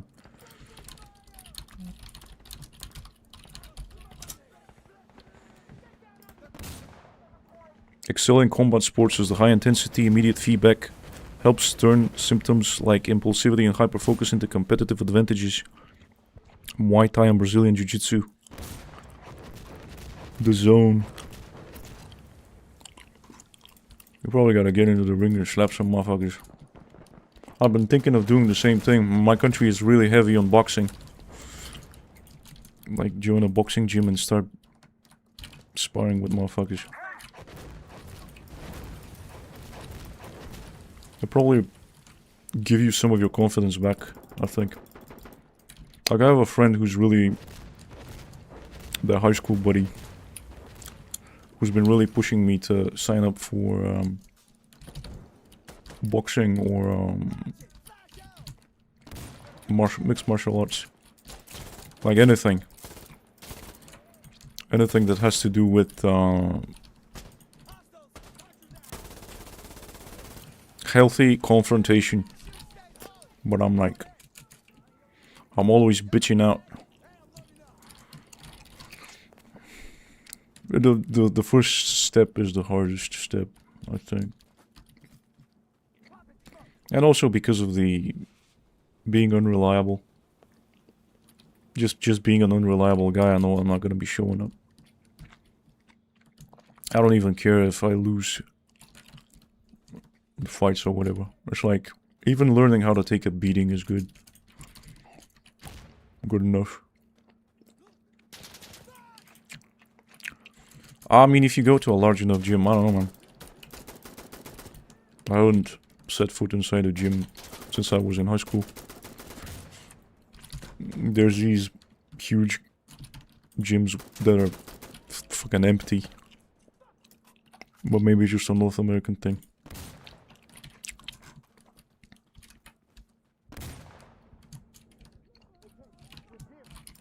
Bruh. Just have to find like a massive gym.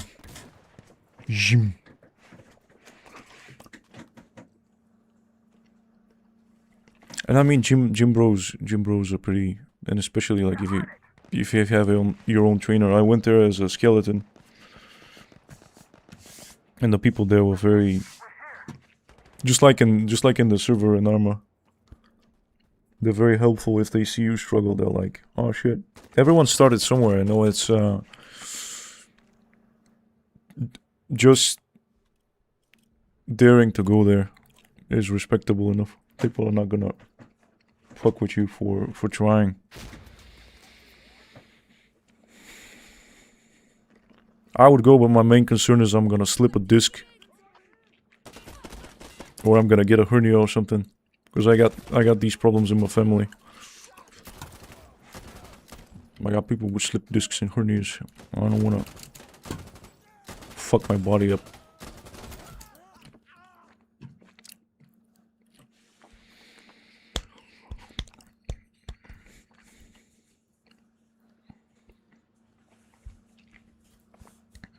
It's very easy to fuck up your body. I don't trust my body. Like I have a insecurity that something weird, because of a lifetime of weird experiences, something weird's gonna happen. Yeah. I mean, like, you just kind of instinctively know these things. That every time I lift something heavy, I'm checking my balls to see if I got a hernia.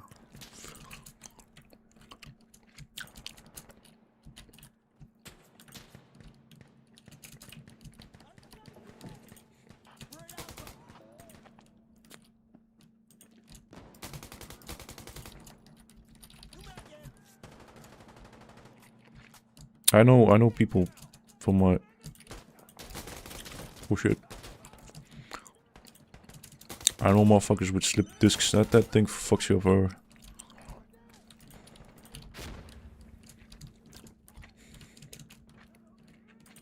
From squatting. And doing yoga, bro. Like you do yoga and you slip a disc. Most retarded way to slip a disc.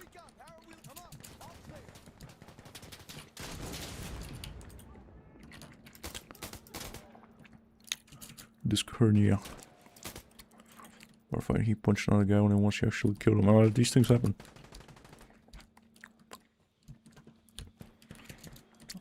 You hit your head on the corner of a table. Oh my god.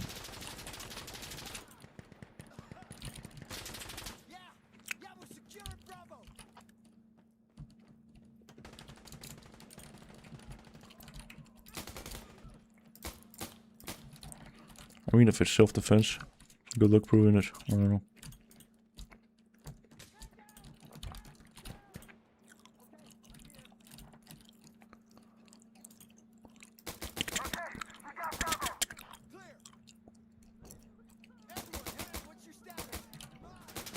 Oh, so many.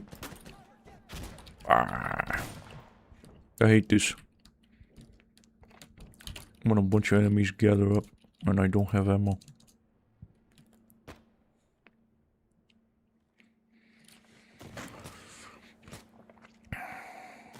Peak was 5 viewers, bro. Sad shit.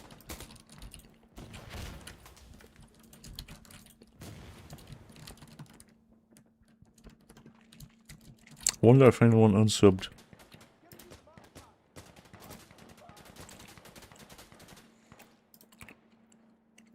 One person. Hilarious.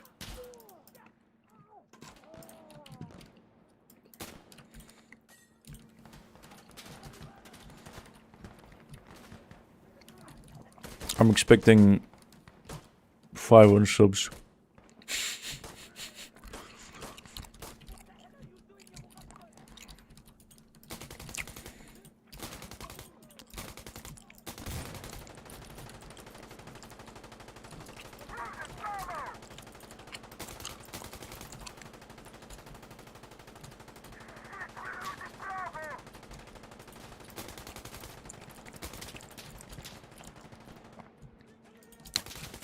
Oh yeah, like shooting fish in a barrel, bro.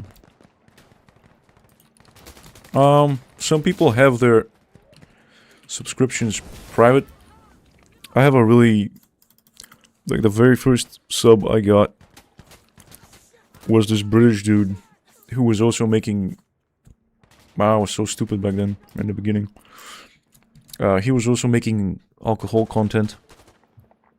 And I came across, I started getting recommendations for these videos on how to optimize your channel and how to get your first 100 subs, yada yada. And they were recommending just creating friendships with other small creators and subbing to each other. And that's the stupidest idea. You're just polluting your algo.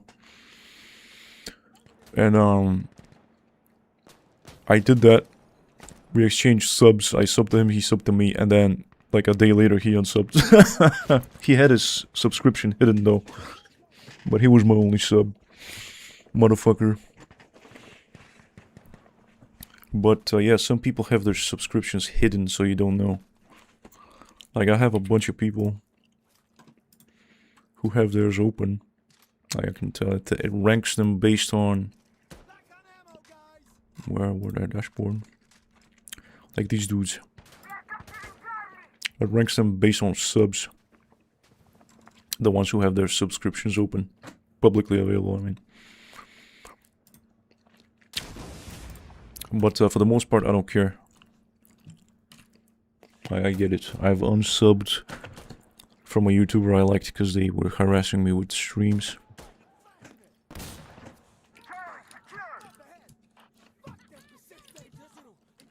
Like they stream too much.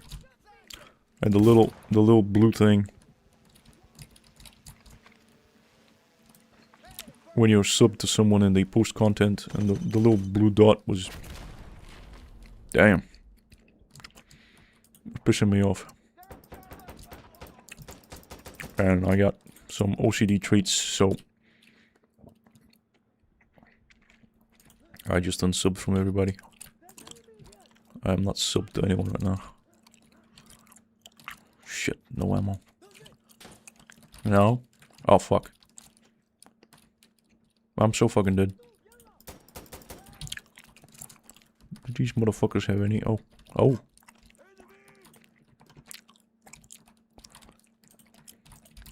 I don't know, but the point of subbing is fuck, man. Point of drop a lolly down there.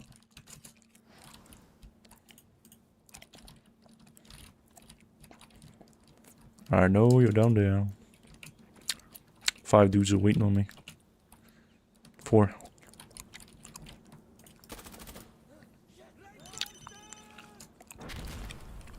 Genius. Bro. Oh, grenade. Oh, you're dying, bro. 2, 3, 4. Still?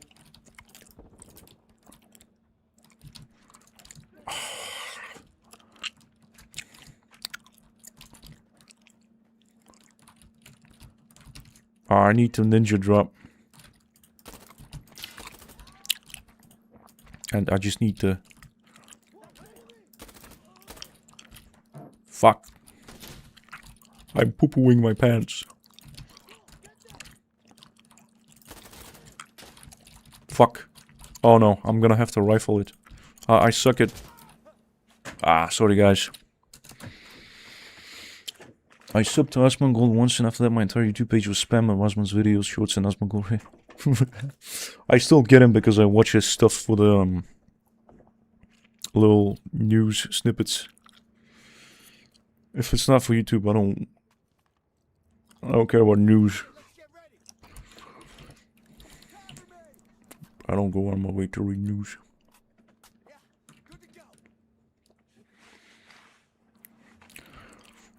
Bruh. I can't imagine being that guy. Like, we live pretty similar lives within confined spaces.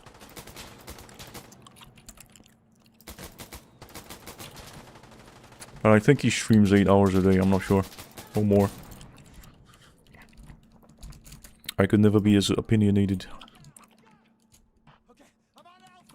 Bro got strong opinions. And he's probably like, I read a schizophrenic theory that he's part of a media company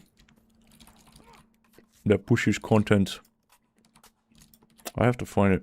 At least the latest game content is just politics. Yeah, let me look up the schizophrenic thread. Asmongold media. Oh, I'm looking at the wrong. I really love reading these schizophrenic, these obsessive people digging through shit. Media company, what was his name, bro? Jeez, I forgot the biggest YouTuber's name. Mr. Beast. Ah, did you know that Asmongold and Mr. Beast belong to the same talent agency and that they're both directly connected to Disney and Amazon? Today I learned that a company named Night Media literally manages basically every single Zoomer e-celebrity, including Hassan Piker, Nicolul, Dream, and these guys. Let me just move this here so I can read. I love these schizophrenic theories. Hassan Piker, Nicolul, Dream, and these guys, if you ever look at the YouTube of page, at least one of Night's talents will be up there. Night Media, just a subsidiary, as Night Inc. itself is valued in the hundreds of millions from venture capitalists and angel investors. Who owns Night? The CEO is Reed Duchstra, who formerly worked for NFL and then went to be Dude Perfect's manager. The president of Night, Arza Cooperstein. Ezra Cooperstein. Bottlecap, who was previously the president of Fullscreen and Rooster Teeth, as well as Maker Studios, which is now part of the Disney Digital Network. Disney acquired Maker. I cannot verify, I can't be bothered to verify, but I love these theories. Ironically, neither of these guys are the real talent managers, as that position is for the 90 plus employees, including Andrew Pelosi. What is influential? Influential is an AI, social data and conversion technology, as well as developer partner of IBM, wasn't a Facebook marketing partner. Utilizing a network of over 1 million social media influencers as a tactic for distribution, influential runs both native and paid campaigns on Facebook, Instagram, Snapchat, Twitter, and YouTube for Fortune 500 brands. Influential is owned by Jeremy Steinberg, another Bottlecap. Night Inc. is directly financed by the Chernin Group, one of its executive members being Alexandra Moore, a former executive from Amazon who focused on mergers and acquisitions. TCG itself is financed by Providence Equity, valued over 30 billion. You can also add Dream, Asmung Shart, Mr. Beast, same agency. Doesn't explain anything. YouTube needs a replacement. Repeat what I said. Oh man. That's what I get for browsing the forbidden knowledge site. I used to love his gaming content, but now it's all just politics. That's what happens. I watch based Sammy Hyde now.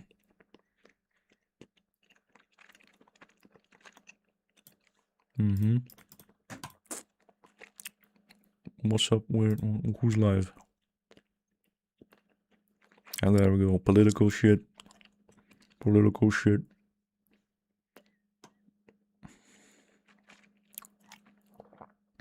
Bruh. Everything is Americanized. Me? Any of our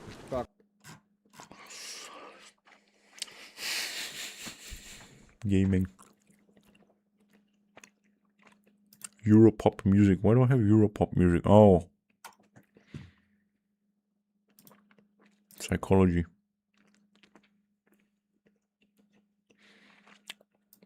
Oh.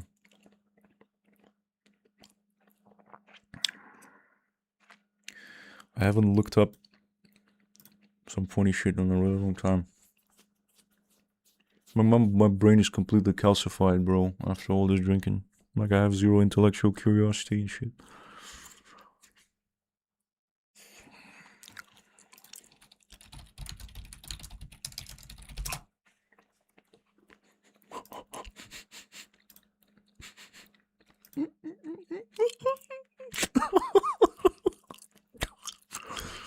Bitch slap.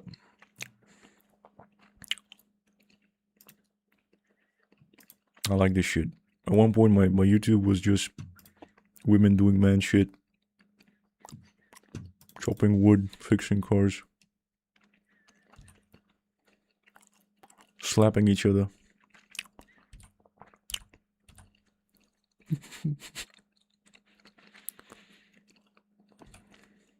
Damn.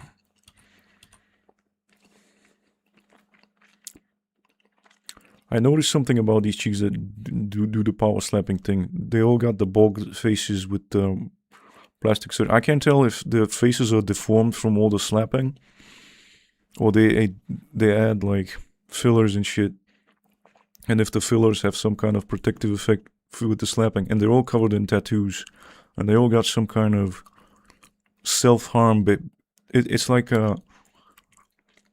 they fetishize abuse. They like being hit. They like being destroyed and hurt. Oh, look at this shit. They're all covered in pain, bro. This is some traumatic shit. How do you end up doing this?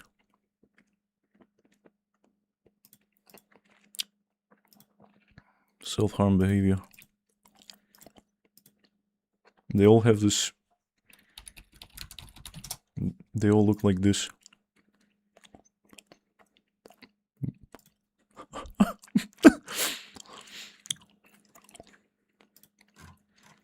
Bruh.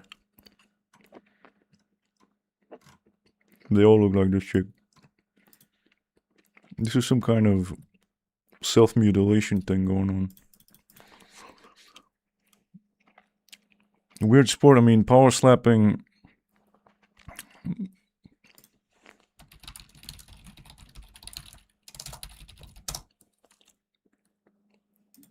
What? Power slap. Founded by Dana White in 2022. But I swear it's been a thing since forever. It's not a weird sport, like dudes do it. There's this funny AI thing with the dude who gets slapped so hard his eye socket. Dude, bro, really said.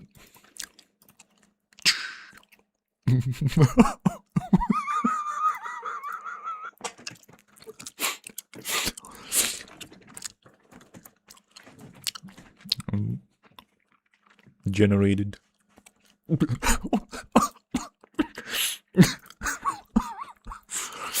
Oh no, no. Ah, there we go. Strike. We'll see. We'll see.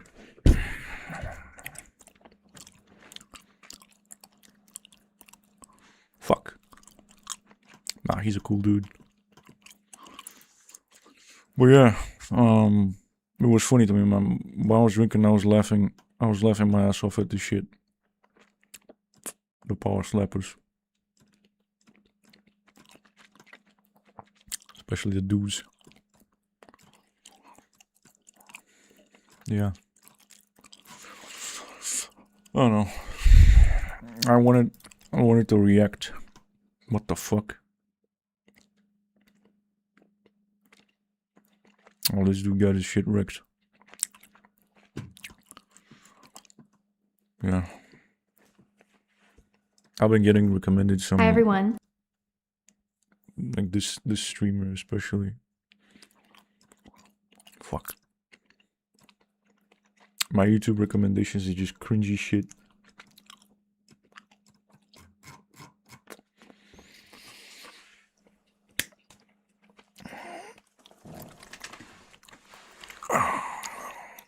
Give me some ideas, bro. When I fart the dog reaction. I was watching the I'm pretending to eat my dog.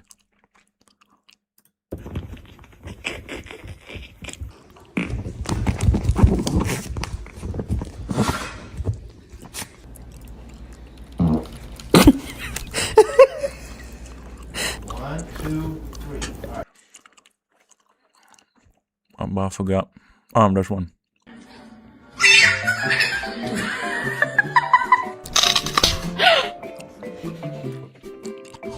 People pretending to be my dog. So funny.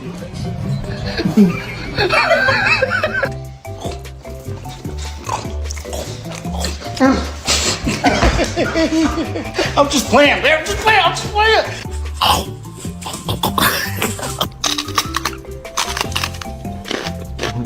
I mean, I don't like these ARMA videos.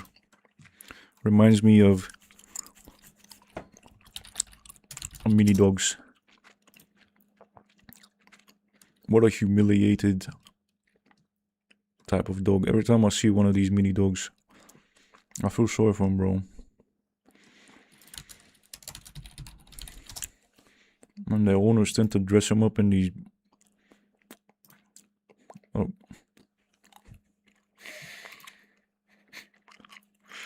They have the goofiest names too. They give him the goofiest names as well. How can I wrong? Dog with short torso.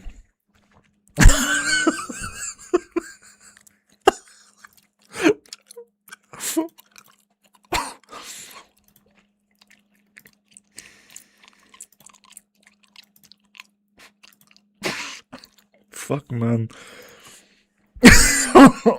Oh, fuck. Nature is cruel, bro.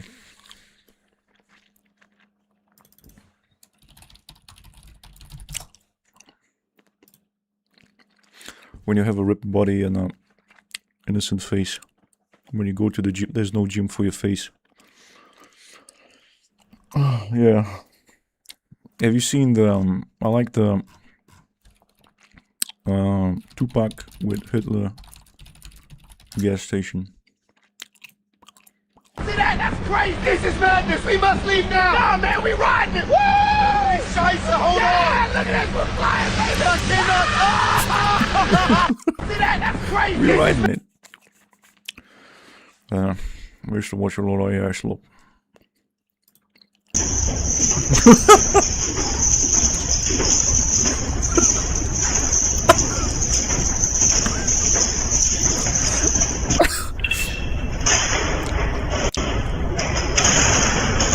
This AI shit crazy.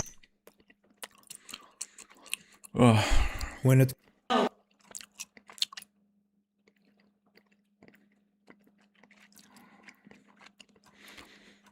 I like this dude.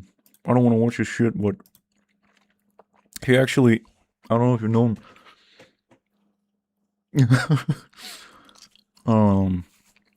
I really like this dude. He makes it look cool. I was thinking of doing this long before he started making his drinking in the park videos. Where is this shit? 5 years ago. Because I was drinking and walking in the park, and I thought, oh, no one makes videos about chilling and drinking in the park, because it's usually in North America, it's like public drinking is verboten. And I thought about doing it, and I looked it up, and I found this dude's channel. And he goes to a park somewhere, and he chills by himself, like on a rainy day, 3 p.m. on a work day. He drinks the one drink, he smokes the one smoke. Like a man with self-control. And he yaps.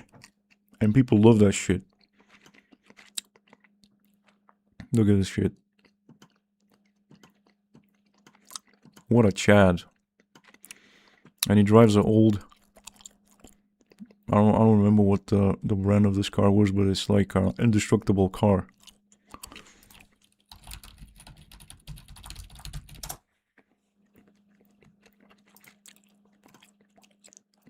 Ah, this one. Mercedes-Benz W123 diesel. That's the one he got. He drives his old ass car. Drinks the one drink, smokes the one smoke. What a fucking Chad, bro. I like this guy. But anyway, yeah.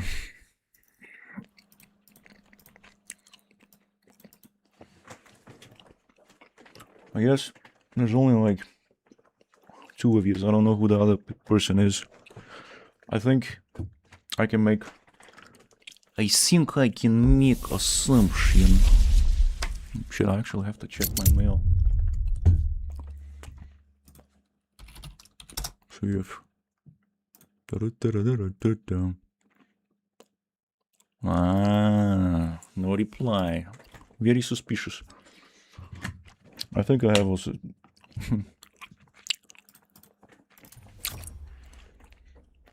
This person nags me to stream and then never says anything on stream. Very sussy behavior.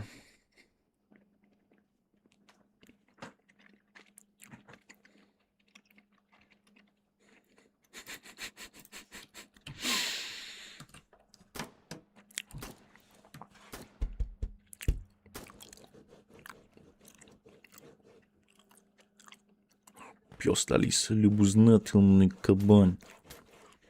Ай, бля. Do you know a channel, Joey the Gypsy? Yes. Yes, I like this guy. He's a trucker, I think.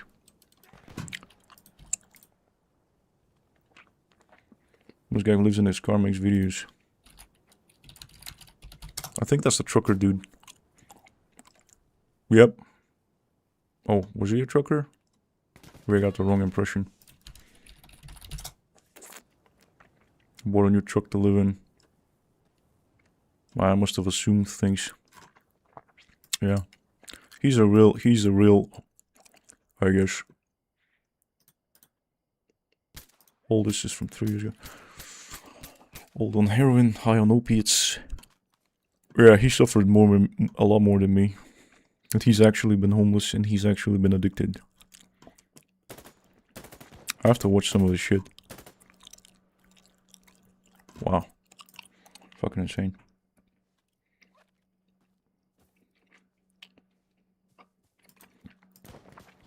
I've come across a few of these homelessness YouTubers. I especially like, I forgot the channel name of the guy who, I don't know, find him. He's ex-military, I think.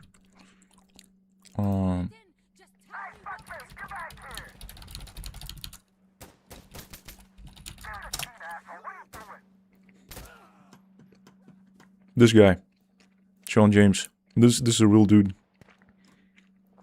I wonder what happened to him. Stealth camping.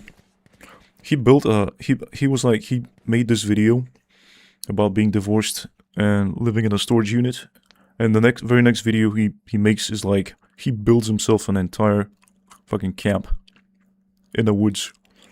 What a fucking Chad. And then he made a video about stealth camping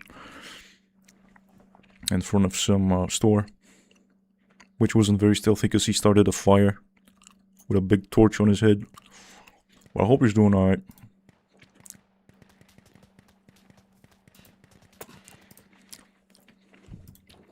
But like I gotta admit, my first instinct was this guy's an actor or something. He's doing it for clicks. But then I kept watching. It's like divorce can really mess you up in that country, Rome.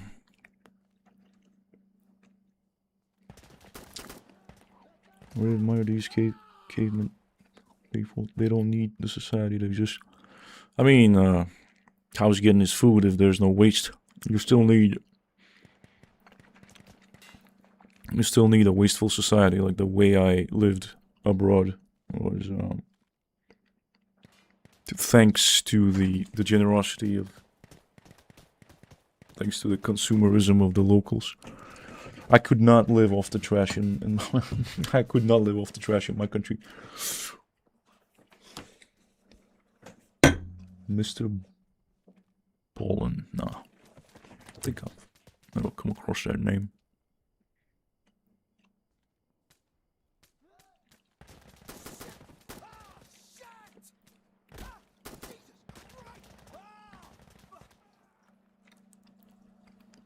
I'll have to actually start. I don't know how people, like, this is how lazy I am. This is how lazy alcohol made me. I don't even know how to do research. I don't know where people get the information. Like, I'll have to start actively looking for stuff that interests me for once. Which I don't really have that many interests.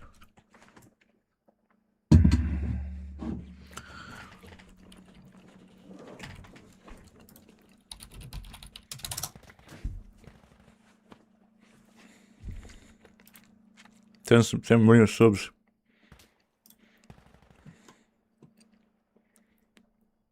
Okay.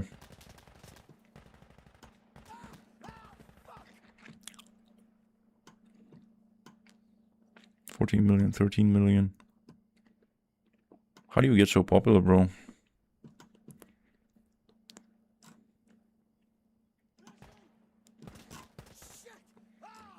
Tell strange dark mysterious stories that are based in real events.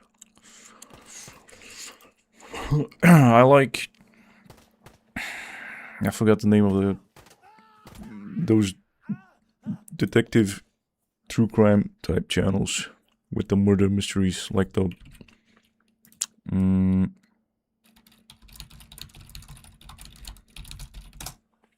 like this chick who fed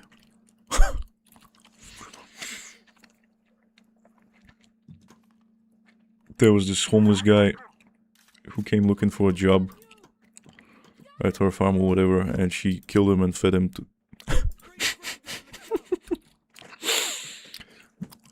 I like these kind of stories. Unhinged motherfuckers doing unhinged shit. True crime type shit. But I've stopped watching them. It's too long.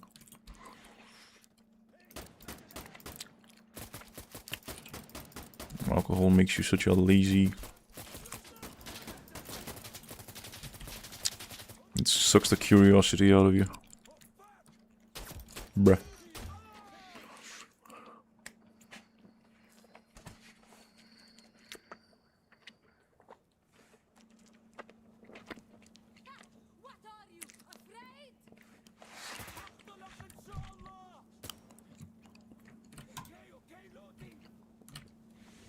I've binge watched all those videos when I found his channel, but I get it, it's not your type of content.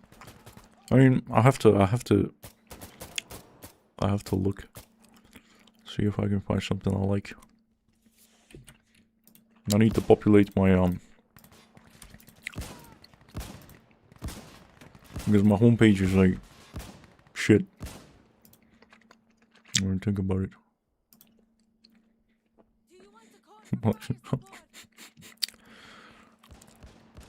Personality types, God, I hate this shit. MBTI, Enneagrams.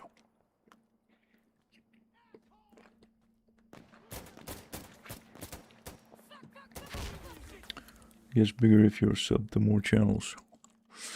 I hate subbing. Hi dubs. Hi dubs. Oh god, it's exploding my fucking eardrums. I think these two are actors. I'm not convinced. I think they're cook baiting. Some kind of comedic bit. I don't believe there's a person this pathetic exists. Yeah, I think they're actors, bro. I think they're baiting. But I found out recently that he's got less viewers than I do. On his streams, which is funny. Basically, what he started apologizing for his past or something, and just nerfing himself and not being himself, and not being interesting anymore.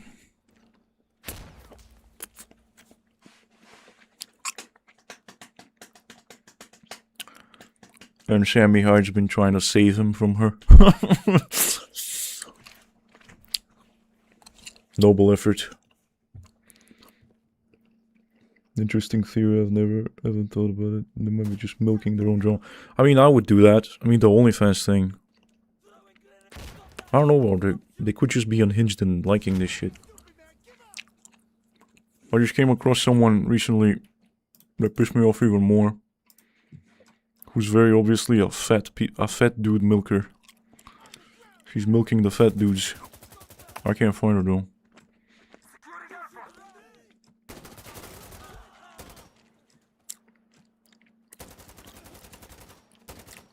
Oh, I love obese dudes so much. I can't find her.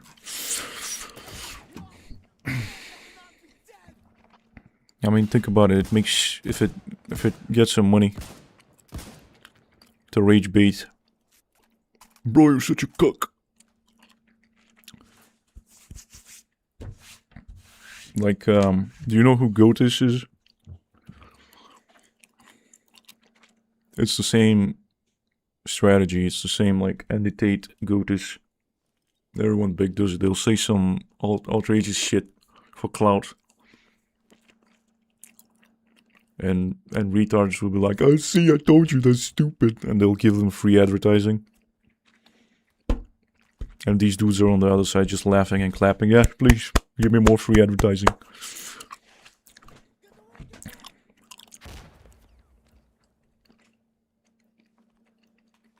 Most common theory that changes entire personality for his first love.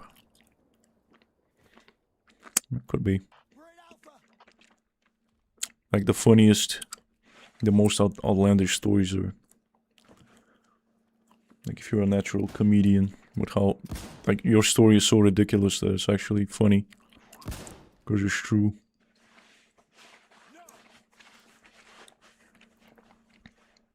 But I mean, considering his cunning nature,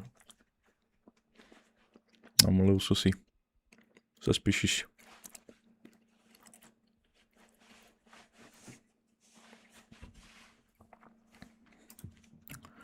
Yeah, that's probably the case. I tell myself that there's no way that a person like this exists. But then again, if there's only one of him, there's a reason he became as popular as he is.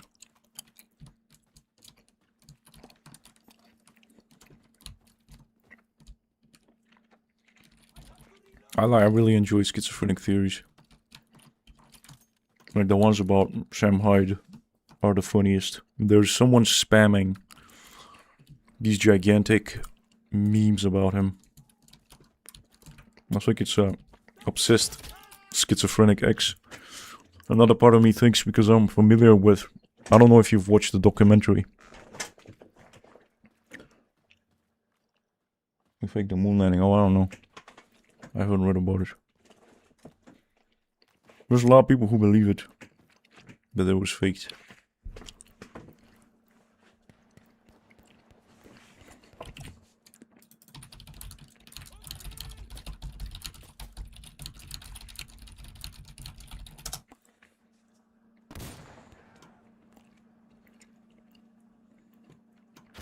Hmm, 25% of Europeans say the moon landing never happened.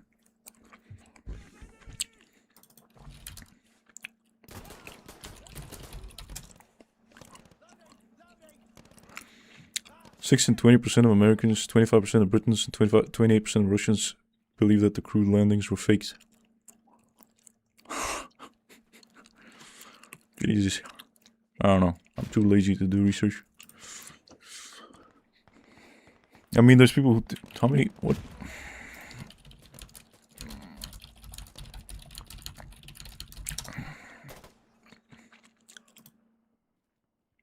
Less than 2% of people across all age groups. Some surveys have shown that up to 18% of young adults express doubt about the shape of the Earth. A 2018 study showed that 82% of 18 to 24-year-olds agreed the world is round.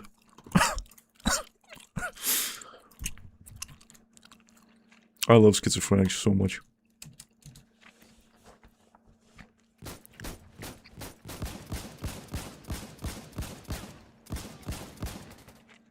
I love them, man. I don't know, they just have this kind of... They think outside the box. I could read you schizo drivel for hours. It's so funny. Like, I had a discussion just yesterday about, I was looking at the CS2 Steam DB chart. Oh man.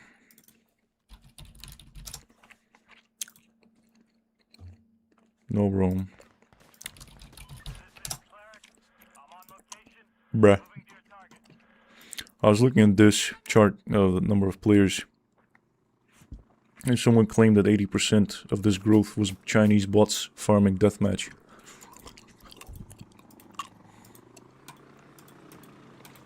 And I'm like, well then, what percentage of overall players play deathmatch?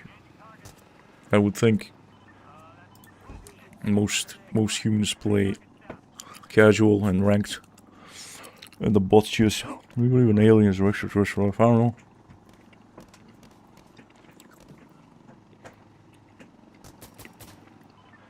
There's a lot of theories. Like my religious buddy thinks aliens are demons. Some schizophrenics think that aliens are not extraterrestrial, that they're just in a different dimension. Others believe that they come from hollow Earth. They come from the depths of Earth. Others believe in some kind of moon base theory. Others think it's just the UFO kidnappings is just people getting diddled.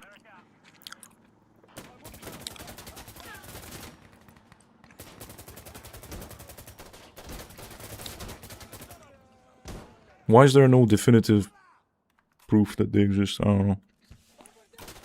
I think we would know.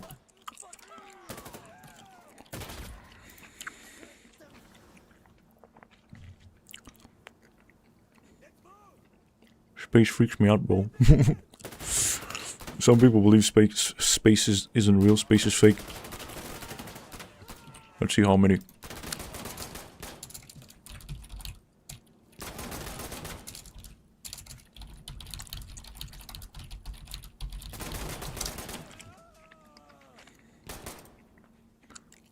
Five and 12% people express doubt about the authenticity of space exploration. I mean, like, if space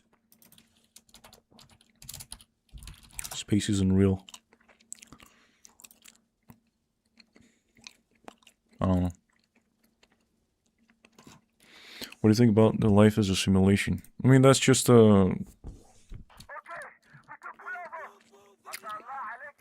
it's just a symptom of us interacting with AI and its simulations. Like, obviously that theory would pop up. It's possible. I don't know who was he a Russian dude? Fuck, man. My mind is going. The AI, what should I call him? AI safety expert? Who's a bit of a, I wouldn't call him sensationalist. Roman Yampolsky. I think he's also a Bottlecap. This guy.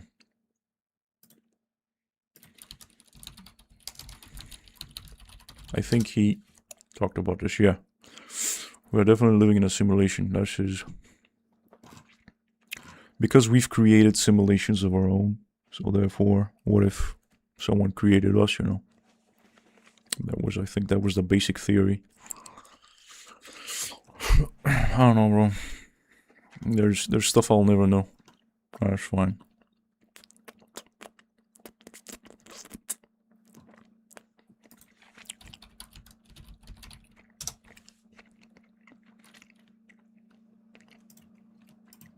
Tyrone. Fuck all that goddamn shit. What's up? You stupid. Life, man. Fake ass Marlon Wayne looking motherfucker. Fuck all that, man. Drop that cancer stick. I'm Tyrone. Fuck all that shit. Fuck this shit, cancer stick shit. Slap cigarettes off people's hands and like, fuck this cancer stick shit. I'm trying to save your life. Hilarious. Bruh. Bulgarian YouTube is the worst. Actors and dramas.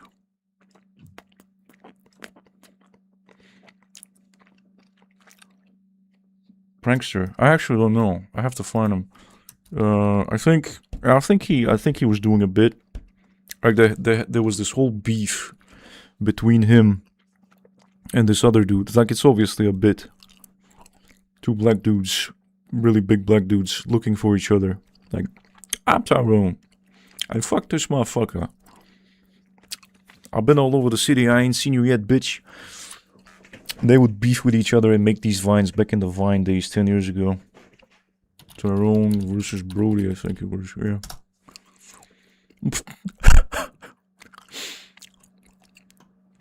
Big Brody. Looking for Tyrone. You motherfuckers know Tyrone? No, man. Get up. Tyrone. What about you, motherfucker? I'm just a bitch ass nigga.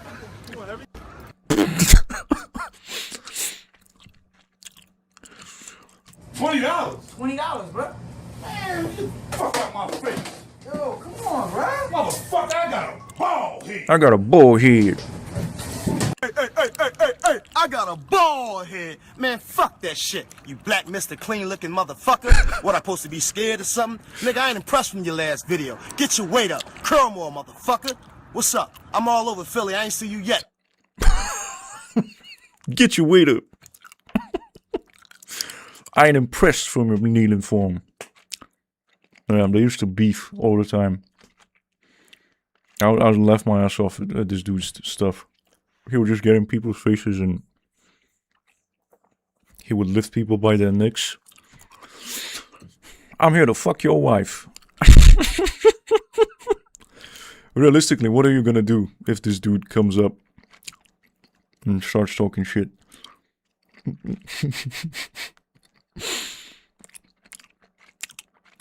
I'm Tyrone. And fuck this Mr. Clean looking motherfucker. Ah, shit. Damn, how do you get so fat, bro? Because of my size, you know, I feel like people judge me before they even get a chance to even know me. Look at them tits.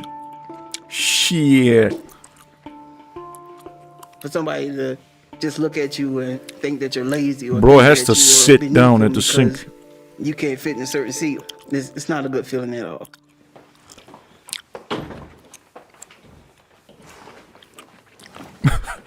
For me, every day is a mental battle.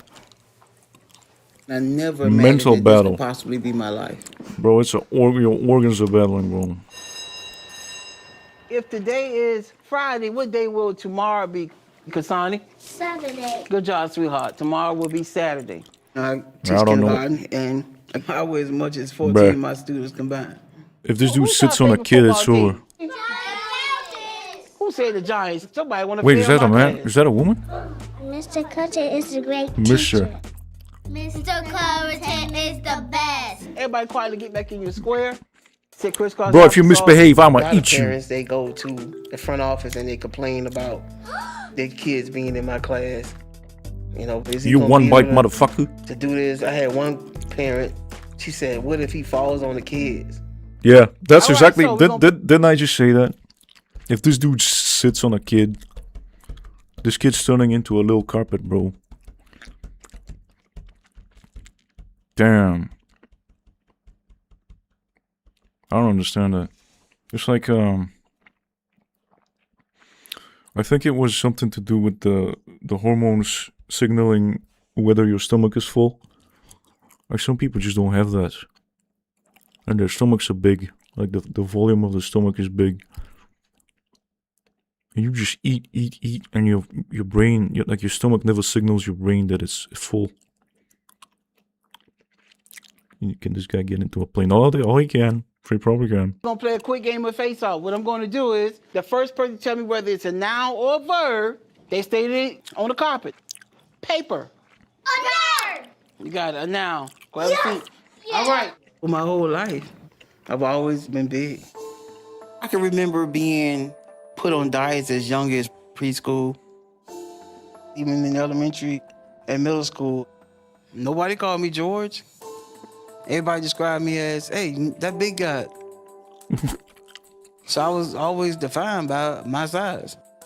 I had a girlfriend in high school, and she told me when we broke up, nobody ever gonna want you, and you'll never have another girlfriend. Yeah, I hate It her. kind of made me feel like I wasn't good enough, like, because of my size, like I wasn't worthy. After that, I mean, I stayed to myself or appeared to be happy and jolly when deep down inside, I was miserable. Food was definitely a defense mechanism. Once I became a teacher, I didn't exercise that much, and that's when the mobility really became an issue. Hi, guys. Hey, Mr. Covington. Bruh, and on the other end of the spectrum, there's the super skinny people. And I'm starting to think if your guts are too fast and you don't have time to absorb, like everything gets pushed out really quickly. When you don't have time to absorb all the nutrients, you stay skinny. Then you just imagine some motherfucker just shitting himself. Like someone with a IBS-like condition. Can IBS? There's a irritable bowel syndrome, and then there's irritable bowel disease. Can an irritable bowel condition make your gut so fast that you're unable to absorb all the nutrients from food and thus stay skinnier? That's a stupid question. Yes, an irritable bowel condition, especially diarrhea, predominant IBS, Can cause food to move too quickly through the digestive tract, rapid transit, which may lead to reduced nutrient absorption, difficulty maintaining weight. While IBS does not directly cause significant sustained weight loss, in the way that inflammatory bowel disease does, symptoms are resulting in skinnier. The gut moves food through the system too quickly. That's what I was thinking. I got this idea when I was shitting my guts out from alcohol-induced dehydration. I was eating watermelon, and it passed through my guts so fast that I was shitting red. I was shitting the red fibers. And then I got the idea, what if some motherfuckers' guts are so short and so overactive that they don't have enough time to absorb everything from it?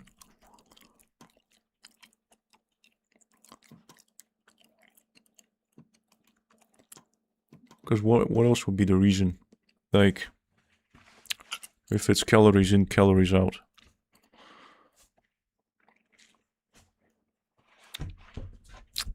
An absorption issue, I don't know, man. I'm not a food scientist. I'm not a good scientist. I mean, yeah, obviously. Why do you gotta be using all that water to push the toxins out? You push like crazy. It's awful. The withdrawals are... And then there's this dude.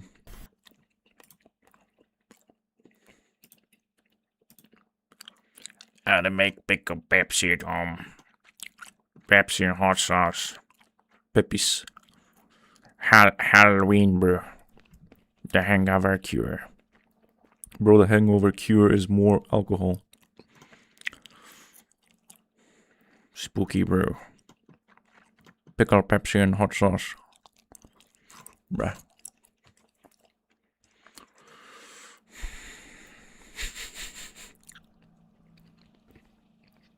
You good? Okay. You didn't post anything new. Based entity.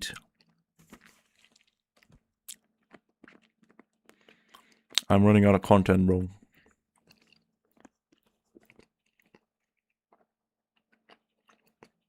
What the fuck? Both officially amazing.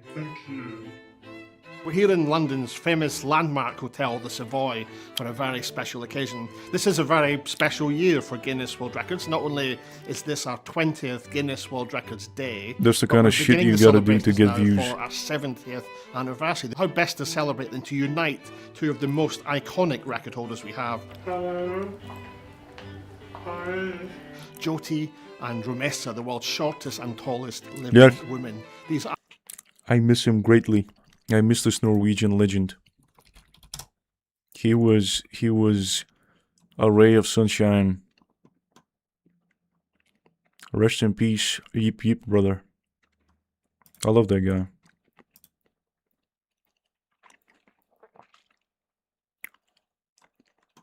Love him. He knew how to have fun with alcohol. That's a real dude. Yeah, same. Sucks. I love him. He knew how to drink his drinks. He knew how to enjoy his snacks. He knew how to have a good ice bath. He knew how to have fun with the chainsaw on the frozen lakes. The world lost. But maybe God took him because he was too good for us. He had the whole colostomy bag thing going. Gut surgery and all that. And he could probably live easily for another 30 years. Had he not done a stunt. Drowning after falling through ice. Kronsberg.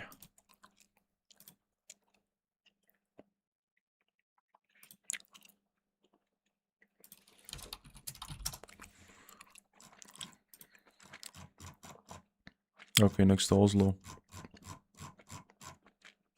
Cool. Sad. Very sad.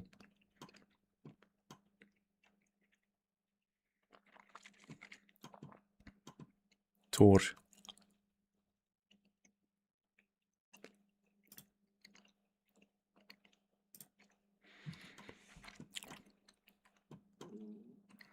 Died after falling in the icy lake.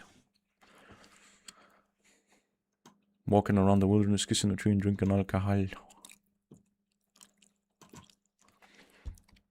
Are you religious? I recently...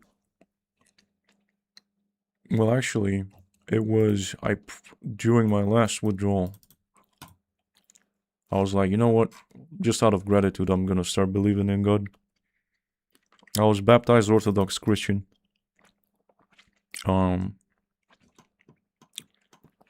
But I think I'm leaning more towards the Protestants. Orthodox priests tend to tell you literally how things are, and Protestants are more open to, I guess, interpretation.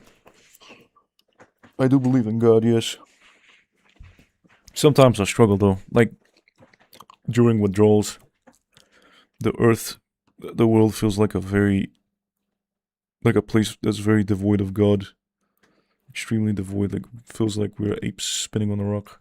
Yeah, that's just for a very short amount of time, but it's a very profound feeling, I guess.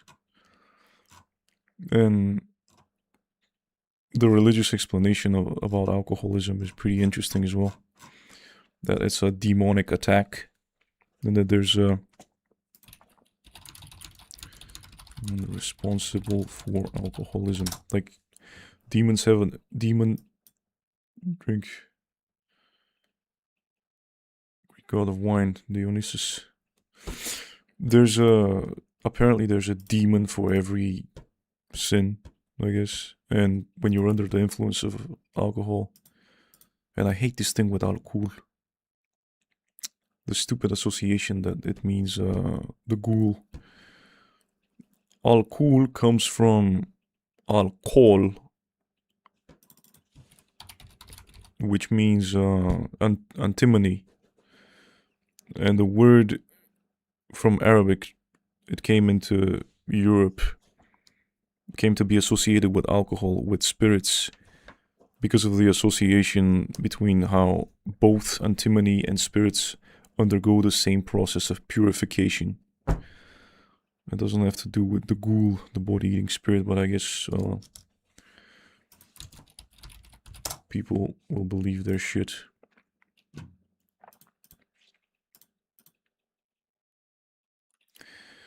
Grew up in a strictly Christian family. We kind of started questioning things in my early 20s. I still believe in God, but I don't like the church because it's corrupted. I mean, my buddy from high school made me aware that there's this passage in, I think it was Timothy? Or was it Timothy? Matthew. Sorry, Matthew 18. Matthew 18, I think.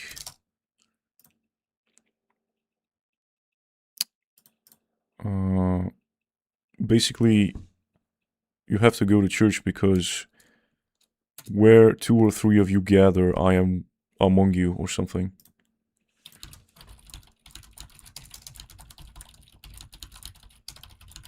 Basically, I have to look for the word. For where 2 or 3 gather in my name, there I am with them.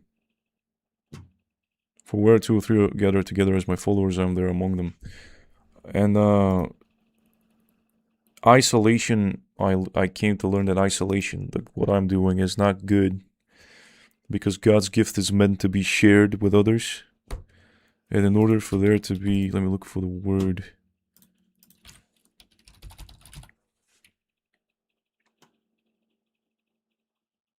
That's not the word.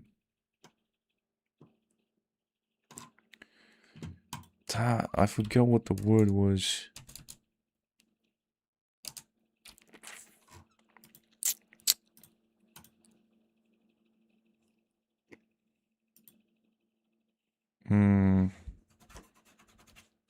basically, you can't do it on your own.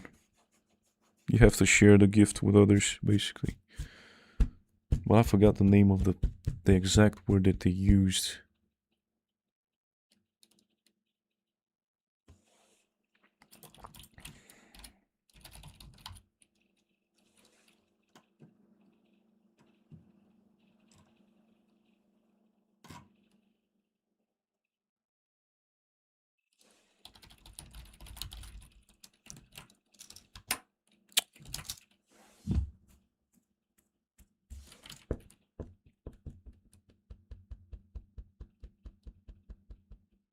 Consummation. Was it consummation? Ah, I'm thinking of something else. No. It was another C word that I forgot. I experienced some supernatural events that made me believe in God, but I don't like Christians who think that they're above average people and judge them or tell them what they'll go to hell. Yeah, and I think I read that if you go to church out of fear or guilt, if someone guilted you to go there, or if someone instilled fear into you to go there, that the worship doesn't count. If someone guilted you, instilled fear into you in order for like God can see into your soul. It's supported by the idea that worship prompted by guilt or fear is invalid is supported by theologically based perspectives emphasizing that genuine worship must be voluntary and motivated by love. True worship is widely understood as a heart-centered action, a gift from a person to God rather than a requirement. Heart over performance, that's what I was thinking. Like it has to come from the heart. And I was trying to explain this to my buddy, that he was like, go to church. And I told him, bro, God can see that I'm performing. That it's performative, that it's not real. And I would be insulting. How can I insult God by faking? And there was this other idea of, what was this? What is the belief called where, I'll have to look it up in the archives. Fuck. It was so well explained by this Swedish dude. Funny, I know. Swedish or not very religious. Perceptionalism.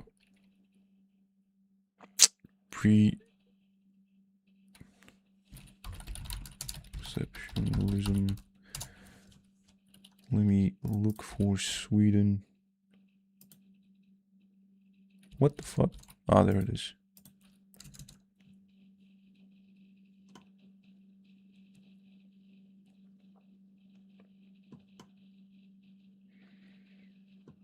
Oh, I remember. They were discussing. So there was this picture. Let me look myself up then. Whoops. I participated in that thread.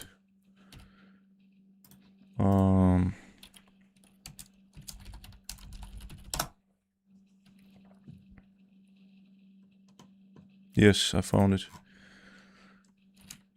If I could only...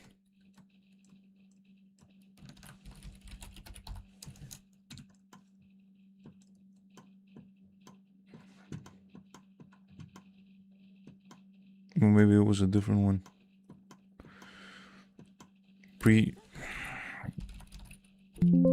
Predestination.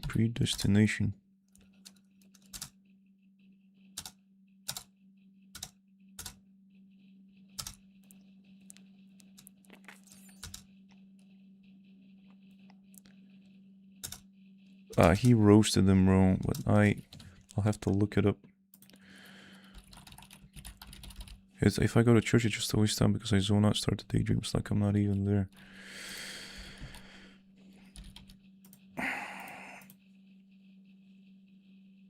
There it is, I found it. I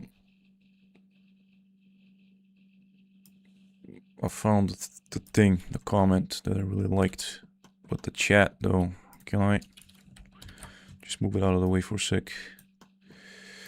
So people seem to reach the conclusion that the constant mocking from the US because... So basically there was this picture of a Serbian of Serbian kids. A video of Serbian families celebrating the Feast of St. Nicholas went viral on Instagram, but sadly it's because many Americans mock them for having simple food in humble circumstances. And someone in that thread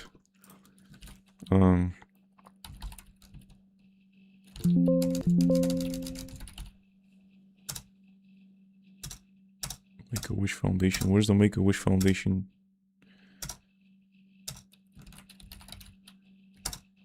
Oh no, I'm reading the no-nos. But basically, they were explaining that. So these kids were getting roasted. That was the topic. Yada yada. Discussion formed. That it was basically, yo, if you take a picture of your kids, make sure they don't look like ghouls. Make sure you got good lighting. You can cook the bread better. You can light the candle. You can cook the fish better, etc. Just put in some effort. Just because you're poor doesn't mean you don't have to put in effort. They were roasting them for that. And people seem to reach the conclusion that the constant mocking was because of the idea of predestination. A lot of you said that Americans strongly believe in the idea of predestination, and thus they believe if you're rich, it's because you were chosen by God and you deserve it, and if you're poor, you deserve it because you were not chosen. It's called the prosperity gospel, and its doctrine is basically that God loves rich people because they're rich, because of his blessings. And God hates poor people because they're poor from being cursed by God. It's the same thing with disabled people, I think. Like, I've read stories of people being denied. Who was that online pastor doing... what was the name of that? VR chat pastor. That was hilarious, bro. VR chat baptism. There was this pastor doing baptisms of anime girls in VR chat. Real question. Yeah. At some churches they have like a dress code, right? You know, it's on Sunday you get in your nice dress shirt and your nice slacks and you show up to church. In VR church, is there like an avatar dress code? Like, would someone kind of like not wearing pants like this not be allowed? Or I'm not is wearing this pants right accepted? now in real life. So how long have you been doing baptisms in VR? We did our first one, let's see, probably a year ago. Actually, one of the gals that did get baptized, she has like a condition where she can't even leave the home. So we were able to baptize her, and when she was coming out of the water, she was just bawling and crying because she never thought she'd have that opportunity. Because the church is... she's stuck at home, and I can't imagine... The church has told her that she's... God hates her because she's in a wheelchair. Like one gal who goes to VR church, she comes because she's in a wheelchair, so she puts on her Oculus to come to VR church. Anyways, she tried to go to the physical world, and one church was like, you're in a wheelchair because you don't have enough faith. And I was like, if that was uttered by someone in like on earth, like someone actually thought those words and spoke it, and to you, like you're sitting there and saying that in a wheelchair, like it was just mind-blowing. Like I just wouldn't have ever even thought that. This dude's doing God's work. I like shit like that. Basically, it's like this idea that the victim deserves their pain or something because God hates them. And this dude makes a funny argument. Hates when the proto-Amerimats formed Christian sects and tried to preach this in Europe, they got chased out by the state church. If you read up on the background of major American Christian sects, you'll find that they often started in Europe, but they stirred up so much shit with other sects and the state church had much better connections to the government, so they had to leave for the land of free and dumb to peddle their doctrines there. Basically, where was I getting with, well, someone else was making the argument that they don't actually, that because of this whatever the fuck he called it, predestination, because of this belief that, oh, I'm a good person, God loves me because I'm rich, whatever, this group of people go to church kind of like, not from the heart, but, I don't even know how to explain it. Basically just to show up and simulate activity, as we say around these parts. They don't do it out of genuine love. It's just what you do. You just show up so others can see you performatively.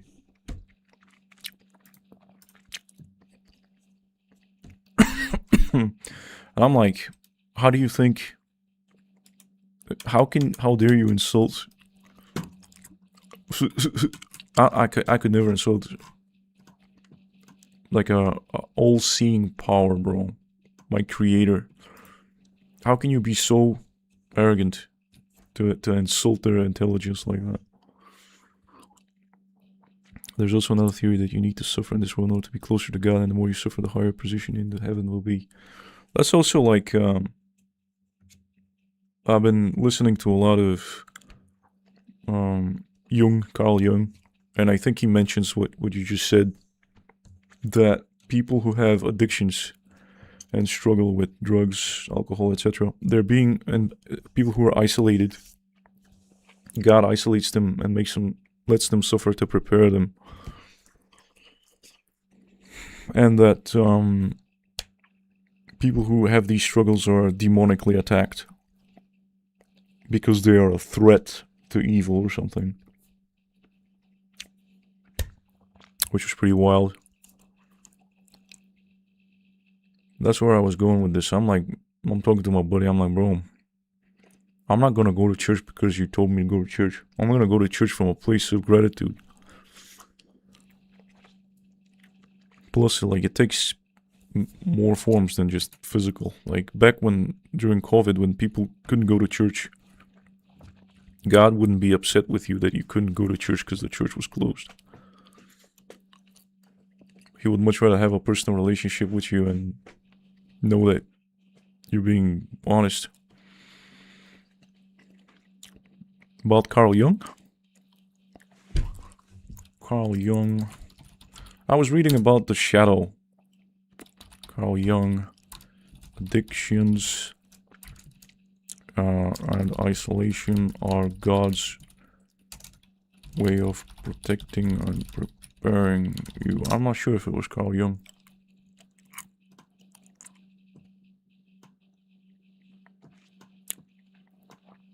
Addiction and spiritual.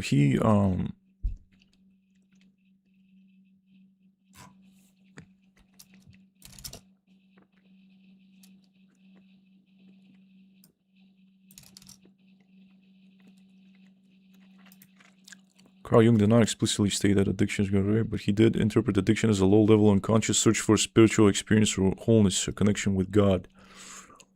Addiction is a spiritual thirst that protects the will of community. A low-level search.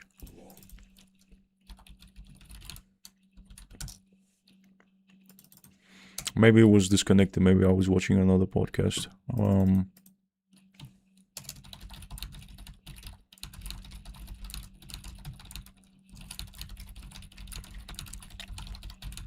That was basically the idea. I forgot where I saw it.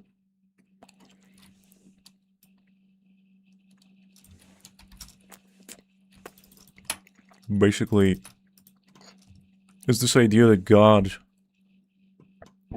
allows you to be demonically attacked to strengthen you.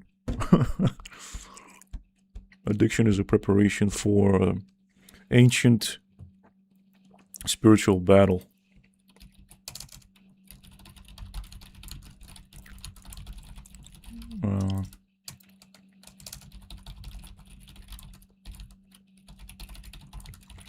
Basically, there's this ongoing battle.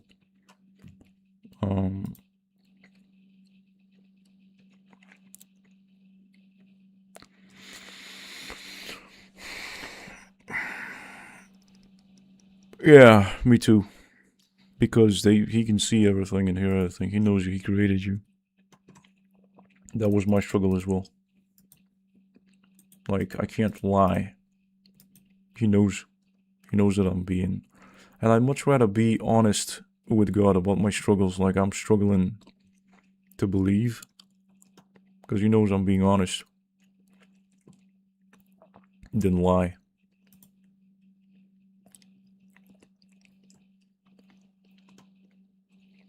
And plus, I think God loves his stray sheep. more. Because look at me, like, when I suffered, I finally, like, suffered. And I turned to God. There was this meme that, encapsulates this perfectly. We don't need God, we're not sinners, we're good boys. And then at the bottom there's two Chads. And they say, we have sinned, we need God. And the other guy says, yes, I know. It's like, it's almost like if you're this, good boy who's never sinned and never done anything wrong, you kind of feel arrogant. Like, I don't need God. And then once you've sinned, you're like, ah, shit. It comes from a place of power. Like, ah, shit. Yes, there's a humbleness in it.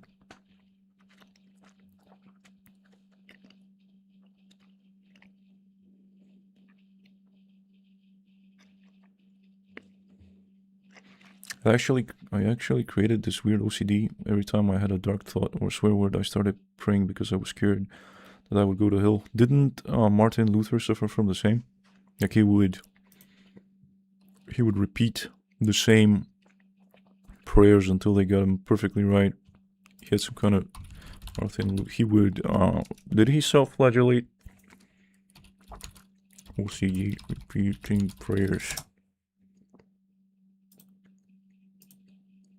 Yeah, historical accounts and modern interpretations suggest that Martin Luther suffered from a severe form of religious obsessive-compulsive disorder known as scrupulosity. As a monk, Luther was plagued by constant intrusive thoughts, intense fears of damnation, and an overwhelming compulsion to engage in repetitive prayers and confessions to gain reassurance of his salvation. Obsessively reviewing his entire life to ensure nothing was missed. Extreme repetitive rigid rituals, including by his own account, nearly himself with excessive vigils, prayers, and study. Tormented, unwanted, blasphemous thoughts. Luther was frequently plagued by intrusive blasphemous images, such as the devil's behind.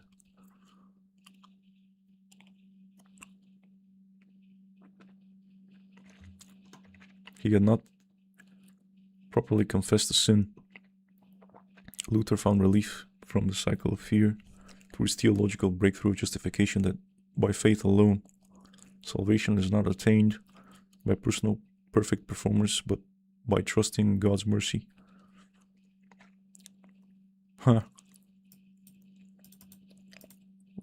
Where did I read about this? Must have been in a book or something. Martin Luther.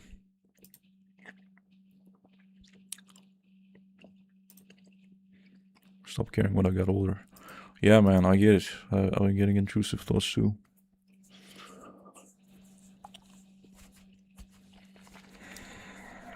It's a huge bitch. Have you watched? There's a really beautiful movie that I really like. It's called, on the religious topic, it's called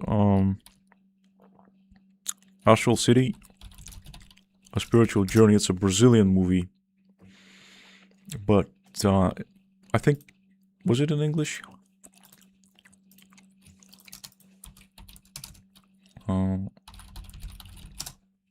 Portuguese. It's got, I watched it with subtitles. Basically, the movie is about this doctor in Brazil who lives a very gluttonous life, and he's very arrogant with his patients.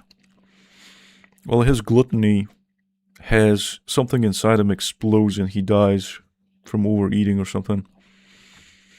And he ends up in limbo, I think. And he sees, he can hear and see demons devouring other souls. And he starts praying really hard. And I think Saint Peter comes and saves him and puts him in Astral City. And the idea is that, and then in Astral City, there's this, he's in the medical ward. And they inform him that he's considered a self-deleter because of the way he lived like his lifestyle. And however, he's told that even though he died a sinner, even though he died a self-deleter, he could still redeem his soul. And I've been thinking, like, all those people who are not aware of God or something, and they die, and they get stuck in this, I don't know if I believe that they automatically go to hell. Like, even if they are aware of God but don't believe.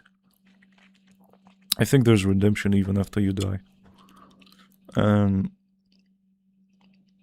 it's a really beautiful movie. Like, that's kind of what I believe. That you could probably, most likely, I mean, how stupid does a soul have to be that after you die and you end up in the limbo and you hear the demons, how stupid do you have to be not to start praying and believing? And I think that's when the salvation comes. And I've been watching this channel in the stories, the other side in the, it's basically a compilation. It's like 400 videos of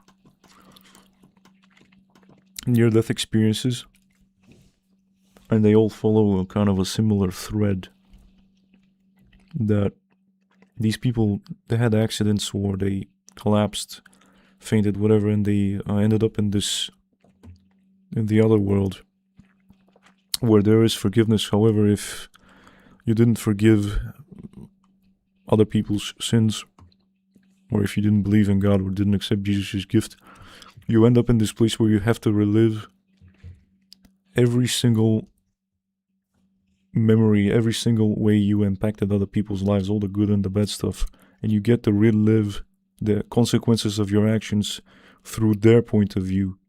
Like, you made someone feel upset, you get to experience how you upset them from their perspective and all that. And people say they spend thousands of years reviewing all these memories. And but it's not actually, because time doesn't exist in that place. What happens is, when they come back to their body, they can compare the consciousness that they were and the speed at which they were able to process all that information, which is like extremely high, extremely fast processing speed, to the limits of the human brain, which, compared to the human brain, if a human brain was sat down and had to review all these, it would take them thousands of years. They didn't actually spend thousands of years doing that. It's just by contrast. And anyway, what was revealed was that there is, all you gotta do is just ask for the salvation, and you can still get it even in the afterlife. But I mean, the whole fear-mongering thing, the whole dogma, just is just old school fear-mongering to get you to be an obedient citizen so you don't rebel and do stupid shit. It's a chastity cage on your masculinity, basically. But then again, these people, like the ones who really read the Bible, who have bad motivations, they find excuses. They can excuse genocide. You know, there's this meme that my enemies are ontologically evil, so it's okay to slaughter them. I'll wake up knowing my enemies are ontologically evil and there's no act against them which is wrong. And there's Christians who actually believe that shit. That they justify it because we are all born in sin, so it's okay if I kill you. They can find ways to justify genocide, bro. Fucking nuts. Oh, I'm helping you, I'm being merciful, actually. That's how they make money. More people in church means more donations. And that's the thing that I was talking about with my bud, about the Mormons. Really good businessmen. Really good salespeople. And they've been kind of running around my country. There's a reason Russia banned them. They learn your language, they learn your local language, and they go door to door. When they see someone with like property, big property, and I live in a house with a yard, with a big yard and shit. And what they're after, their church owns a ton of property. They're very rich. They're very extremely rich. They hoard money, and you have to pay. What's it called? Tithing. Yeah, 10% of someone's income. You gotta give 10%, and you also have to donate, and you have to give away your property. And there was the story of this dude in my country who divorced his wife. He had 2 children, divorces his wife to marry a young, beautiful, pale, blonde Mormon chick, virgin. I mean, I think it's a Christian sect. Christian movement created by a schizophrenic.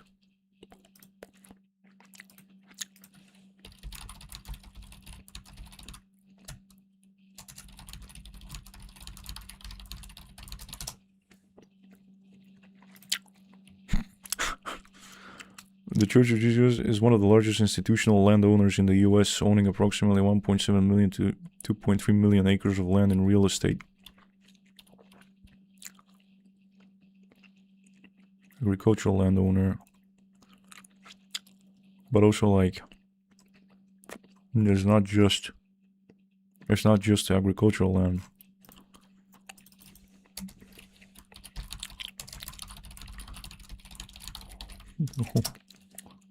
Have billions. Look at them. Look at that shit. 300 billion, and they save them for hard times or whatever. They claim to redistribute the money. What does the Mormon Church want? It's money. It's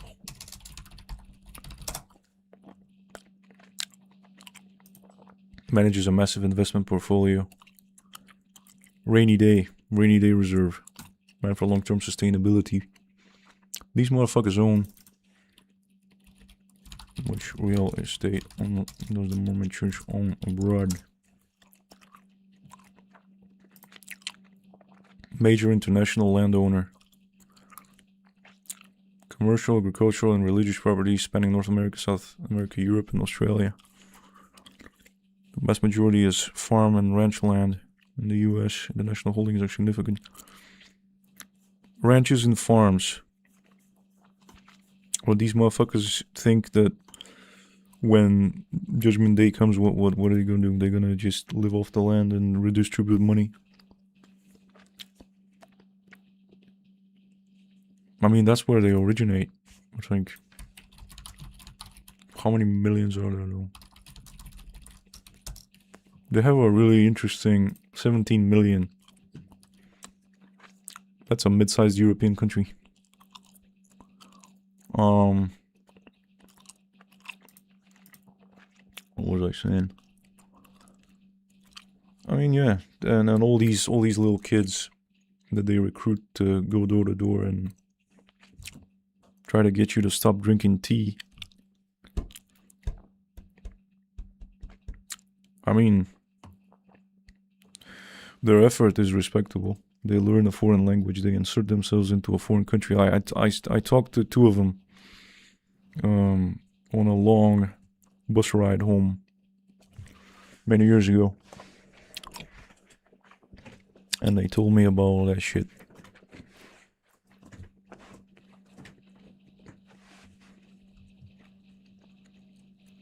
They're very obedient. They don't question. I think there was some speculation that they're overrepresented in law enforcement and intelligence agencies because they just obey hierarchy. And they're perfect candidates because they learned a foreign language. They used their own money that they saved working to go to the foreign country and recruit, literally, convert people from a foreign country into their religion and to take their property and to take their money. And that takes a lot of skill. And they don't rebel against authority. They believe in hierarchy.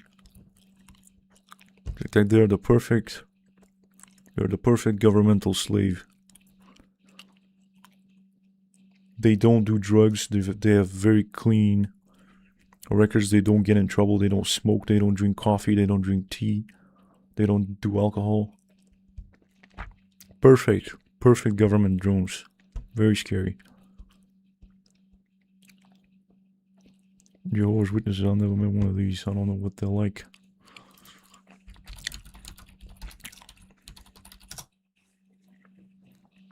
Jesus Christ is the Son of God, but not in the sense of being equal with God.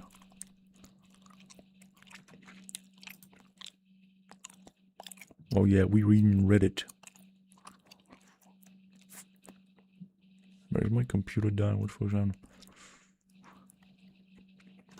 They're a non-Christian Aryan cult that denies... Oh yeah, I was going to say this about the Mormons. They have very interesting thoughts on black people.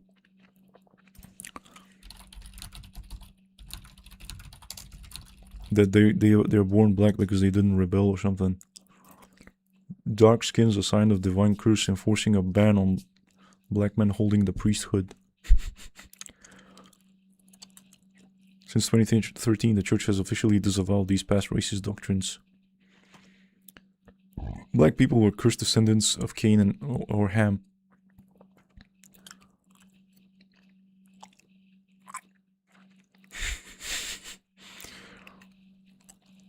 They were based, and now they got hit with the liberal virus. They're not an Aryan cult. I don't know, man. It's like it's too complex for my puny brain. This is why I'm very reluctant to get into shit like politics or religion and shit like that, because it's just so open to interpretation. Like someone with a stronger opinion, more money and more muscles, mogs you.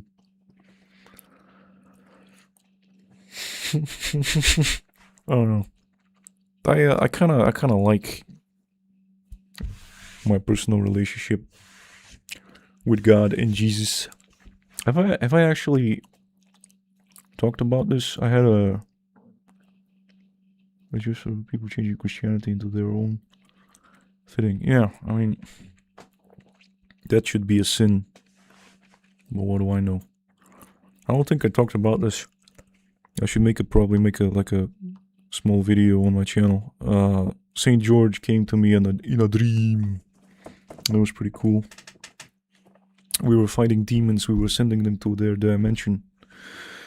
And he showed up as a gamer boy. Kind of like he had this young 20-something kid energy. Like, yo, bro, open these portals right here. And I'm like, in my dream, I'm like, I should make a video on this. It was a really cool dream. It's like, he shows up, and it's a vivid dream, and he's like, yo, open these portals.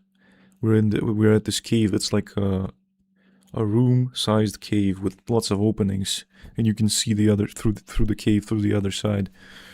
And he's like, yo, open these portals here. We're gonna send the demons to their dimension. Demons are coming. We gotta fight them. No, actually, I was sober, I think, when that happened. Yeah. And he's like, open these portals. 100 demons are gonna come. We're gonna fight them. We're gonna send them to their dimension. And I'm like, all right. I open portals every day, without thinking, because that's what happens in dreams. And I open these portals, and the demons come, and they're these gray alien-looking creatures, like really tiny, hairless, big heads, but they're purple. The color of their skin is purple. They look like aliens, and they have like a white streak on their forehead, as if you took like a paintbrush with white paint and then painted the streak on their foreheads. And we slapped them, and we threw them into the portals. And then I noticed that we're at we're on the outskirts of a village, and we're walking on this dirt road. And I look to my right and I see a house, like a French-styled house with the little cornerstones, the French house with where one is shorter, the other was longer. I don't know what style exactly it was, but like something like this with the weird cornerstones, like a really old French house in the distance. Like this, exactly like this, but it's fucking blurry. The corners of it anyway. And it was burning, and I could hear screams that I've never heard in real life. It sounded like someone's skin. Someone was having their skin peeled, completely peeled off their body. It was like extreme pain. And I hear this in the distance, and I'm like, yo, St. George, do you want to go and help these dudes? And he stops me and he says, that's not us. That's not for us. That's not our job. And we just keep moving. We keep walking, and there are these two demons approaching us. And I'm like, yo, let's beat them up, bro. Let's beat them up. And he's like, no, whatever you do, don't show fear, or they will consume your soul. And then I woke up. And that was it. Like, it was super bizarre. It's like we only do our job. We don't intervene in other people's lessons or something like that. It's friggin' weird. But it was, I didn't know in the dream, I didn't name any names. I didn't know it was him. I could just intuit that it was him, and when I woke up I was like, holy shit. Like, it makes sense. You can put it into words. Yeah.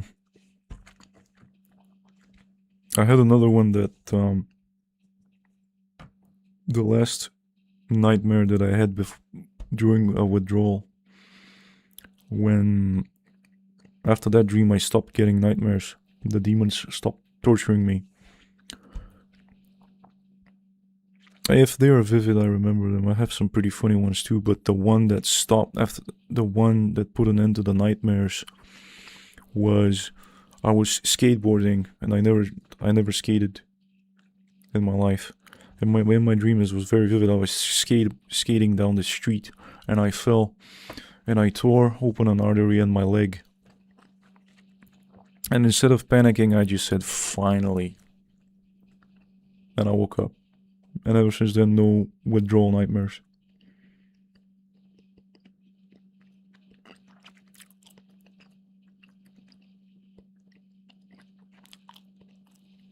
That was pretty cool.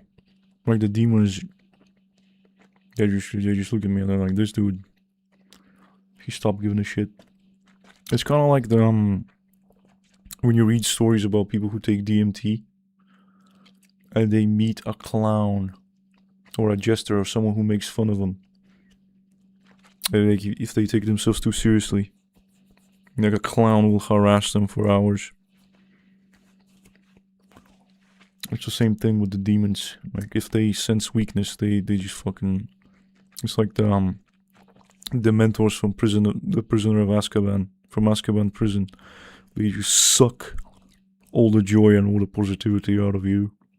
And they just implant TikTok reels of demonic imagery in your head. Like, every thought about the future is negative. Everyone hates you, the whole world's out to get you.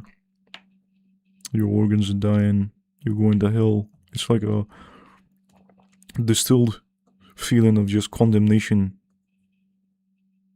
Of being stuck somewhere and with no way to escape. Complete hopelessness. And then I have some funny ones. Like, recently, I had this super vivid dream, just right after the withdrawal. And I remembered to look at my hands in the dream, because, you know, they say the way to figure out if you're in a vivid dream is if you look at your hands in a vivid dream, they cannot stay stable. they'll start to disintegrate or melt or morph. That's how you know you're dreaming. And anyway, in my dream I walk out of my house into my backyard. And I noticed that this dude from my neighborhood, who's a really chill dude, his house somehow teleported into my backyard. But I'm not mad for whatever reason. I can hear music coming out of, he's on the balcony and he's got his doors open. And there's music coming, and I'm like, I'm gonna check out what's going on because this is weird, but I'm kind of intrigued. And I teleport to his balcony as you do in a dream, not thinking much of it. And he grabs me and I turn into a TV camera. And I start following him around his house and he starts rapping loudly. And I know this dude, he's a super quiet dude. But he starts gangster rapping, like, yo, yo. And it was the most stupid, nonsensical rap, like, yo, yo, I have a bathroom, yo, I have a kitchen, this is my crib, yo. And I'm following him around his house as he describes basic shit that he owns. Yo, yo, this is my wardrobe. And he tells me he's a big rapper. He's a very successful rapper. And I notice he has his laptop open and he's streaming on YouTube and he's got millions of subscribers. And I'm like, this cannot be real. And I look at my hands and nothing happens and they stay stable. And then I wake up. That was some funny shit, man. But he was taking me, I turn into a camera and I start floating in front of him and following him around. And he's like, yo, yo, I got cutlery, yo, this is my table, bro. Yo, I got a couch. That was some funny shit, man. It was loud rapping as well. It's so unlike this dude. I burst out laughing in my dream, bro. Yeah, that's the funny shit that happens when you... Oh, and the thing with the hallucinations with the withdrawal, that was trippy shit. Day 2 and day 3, after I quit drinking, I see fractals. I see like, if you hold your hand, if you hold it at arm's length, if you make a circle with your hand, that's about how big it was. It was a flower made of perfect geometric shapes. And it was colorful. It was changing colors like yellow, blue, green, red. And then I had auditory hallucinations as well. Like, I have a little space heater that I used to heat my room with. And the bearing on the fan is busted, so it makes a little hum. But when I'm sober, I can't hear it.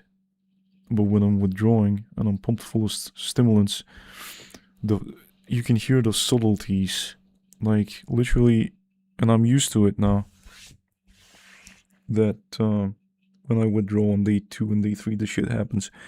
When I put the sheets over my body to go to sleep, the sheets rubbing on my skin sound like human voices.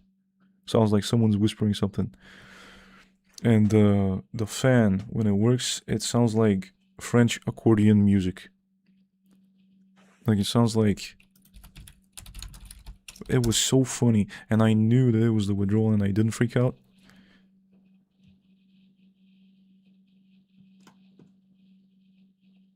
See if I can play something funny.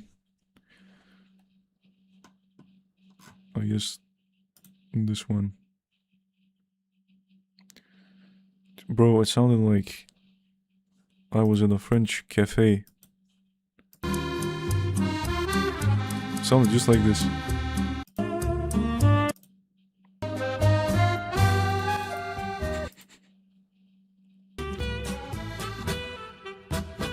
Jesus. It was insane. I was chilling when I saw the fractals, the shapes, the geometric shapes. It was like my brain was reconnecting with some kind of ancient. I felt very calm. I felt like almost like a spirit guide was there with me. And then I fell asleep. I felt like something connecting with something really ancient that we all have inside of us. Like, I had never seen these geometric shapes before. But it felt natural, it felt human. Like a locked part of your brain that you can bring out with when you're under some kind of substance. It's pretty trippy, pretty cool. And the French music, I was like, ah, no, this is not gonna last forever. Pretty trippy, and I was kind of chilling with the French accordions. Yeah. Oh, and the hunger afterwards, bro, because I wasn't feeding myself for a whole week. I just remember sitting. I couldn't sleep, so I had insomnia for 24 hours, and I couldn't sleep. And I was eating for 12 hours straight, always something, munching on something, because I was so deficient. I was so nutrient deficient. I was eating non-stop. Fuck, man. I'm fine now. I gained some weight too, which is like, you know, it's a good sign. If you still have your appetite, then your organs are not completely not completely gone. Fuck. It was like non-stop hunger. Yeah. So we're closing in on 6 hours of stream. I think I'm gonna end it in 5 minutes, and tomorrow I'm gonna be on at the same time.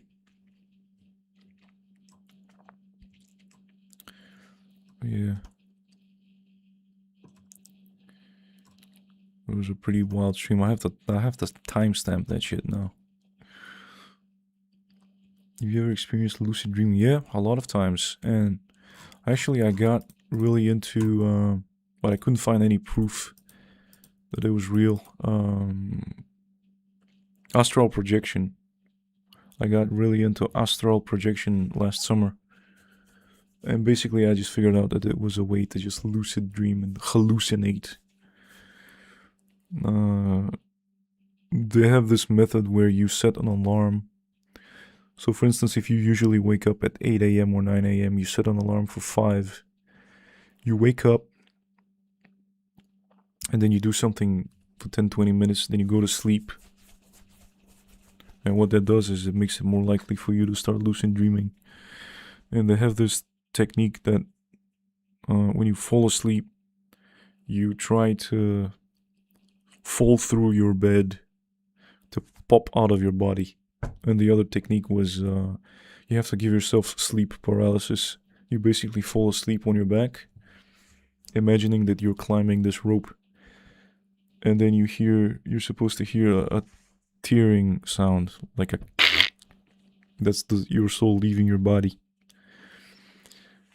And basically you enter this world where you have 360-degree vision and you can teleport anywhere with your thoughts, and you travel like, it's super bizarre. I've never been able to enter that realm. I tried to find, because I know that KGB and the CIA were experimenting with this shit, trying to get information, but I don't think they managed to prove that it was possible.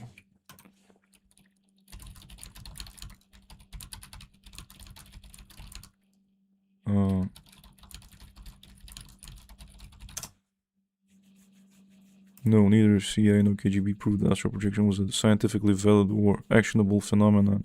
Like, you would think, like, obviously immediately the schizophrenics are gonna say, oh well, of course they're gonna deny it, but it's kind of, you would think that someone, there's a very simple test that you put a piece of paper with numbers in another room and you have the person exit their body and read the numbers, and no one's been able to do it replicably. So I don't know, that's just my actually part of my brain thinking, because I'm very credulous, bro. I want to be naive and believe that this shit is possible, but I always end up disappointed. Have you seen a movie, They Live? Watch on YouTube for free. If you like conspiracy theories, you're gonna like it. I mean, I've been into many conspiracy theories and been disappointed. Oh yeah, that movie. I've seen it. I like schizo shit.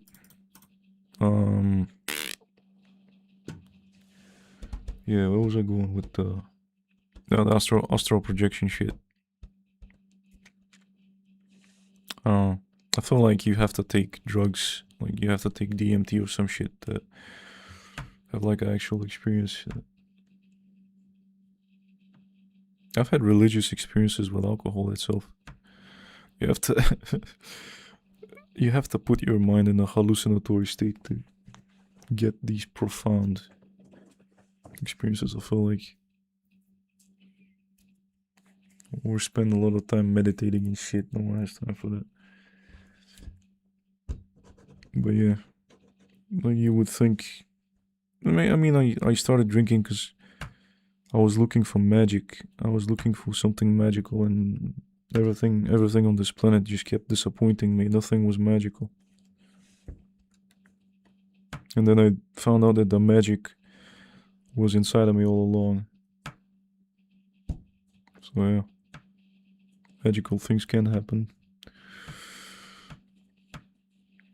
Apparently you can unrepress and become a completely different... You can become yourself. I was talking about this in a video, I think. The unchaining thing. I instinctively knew. That's the magic. Like repressing yourself with thoughts to the point where you repress your fucking biochemistry in your brain. Yeah. No problem, bro. People gotta... They just have to... They forgot about me.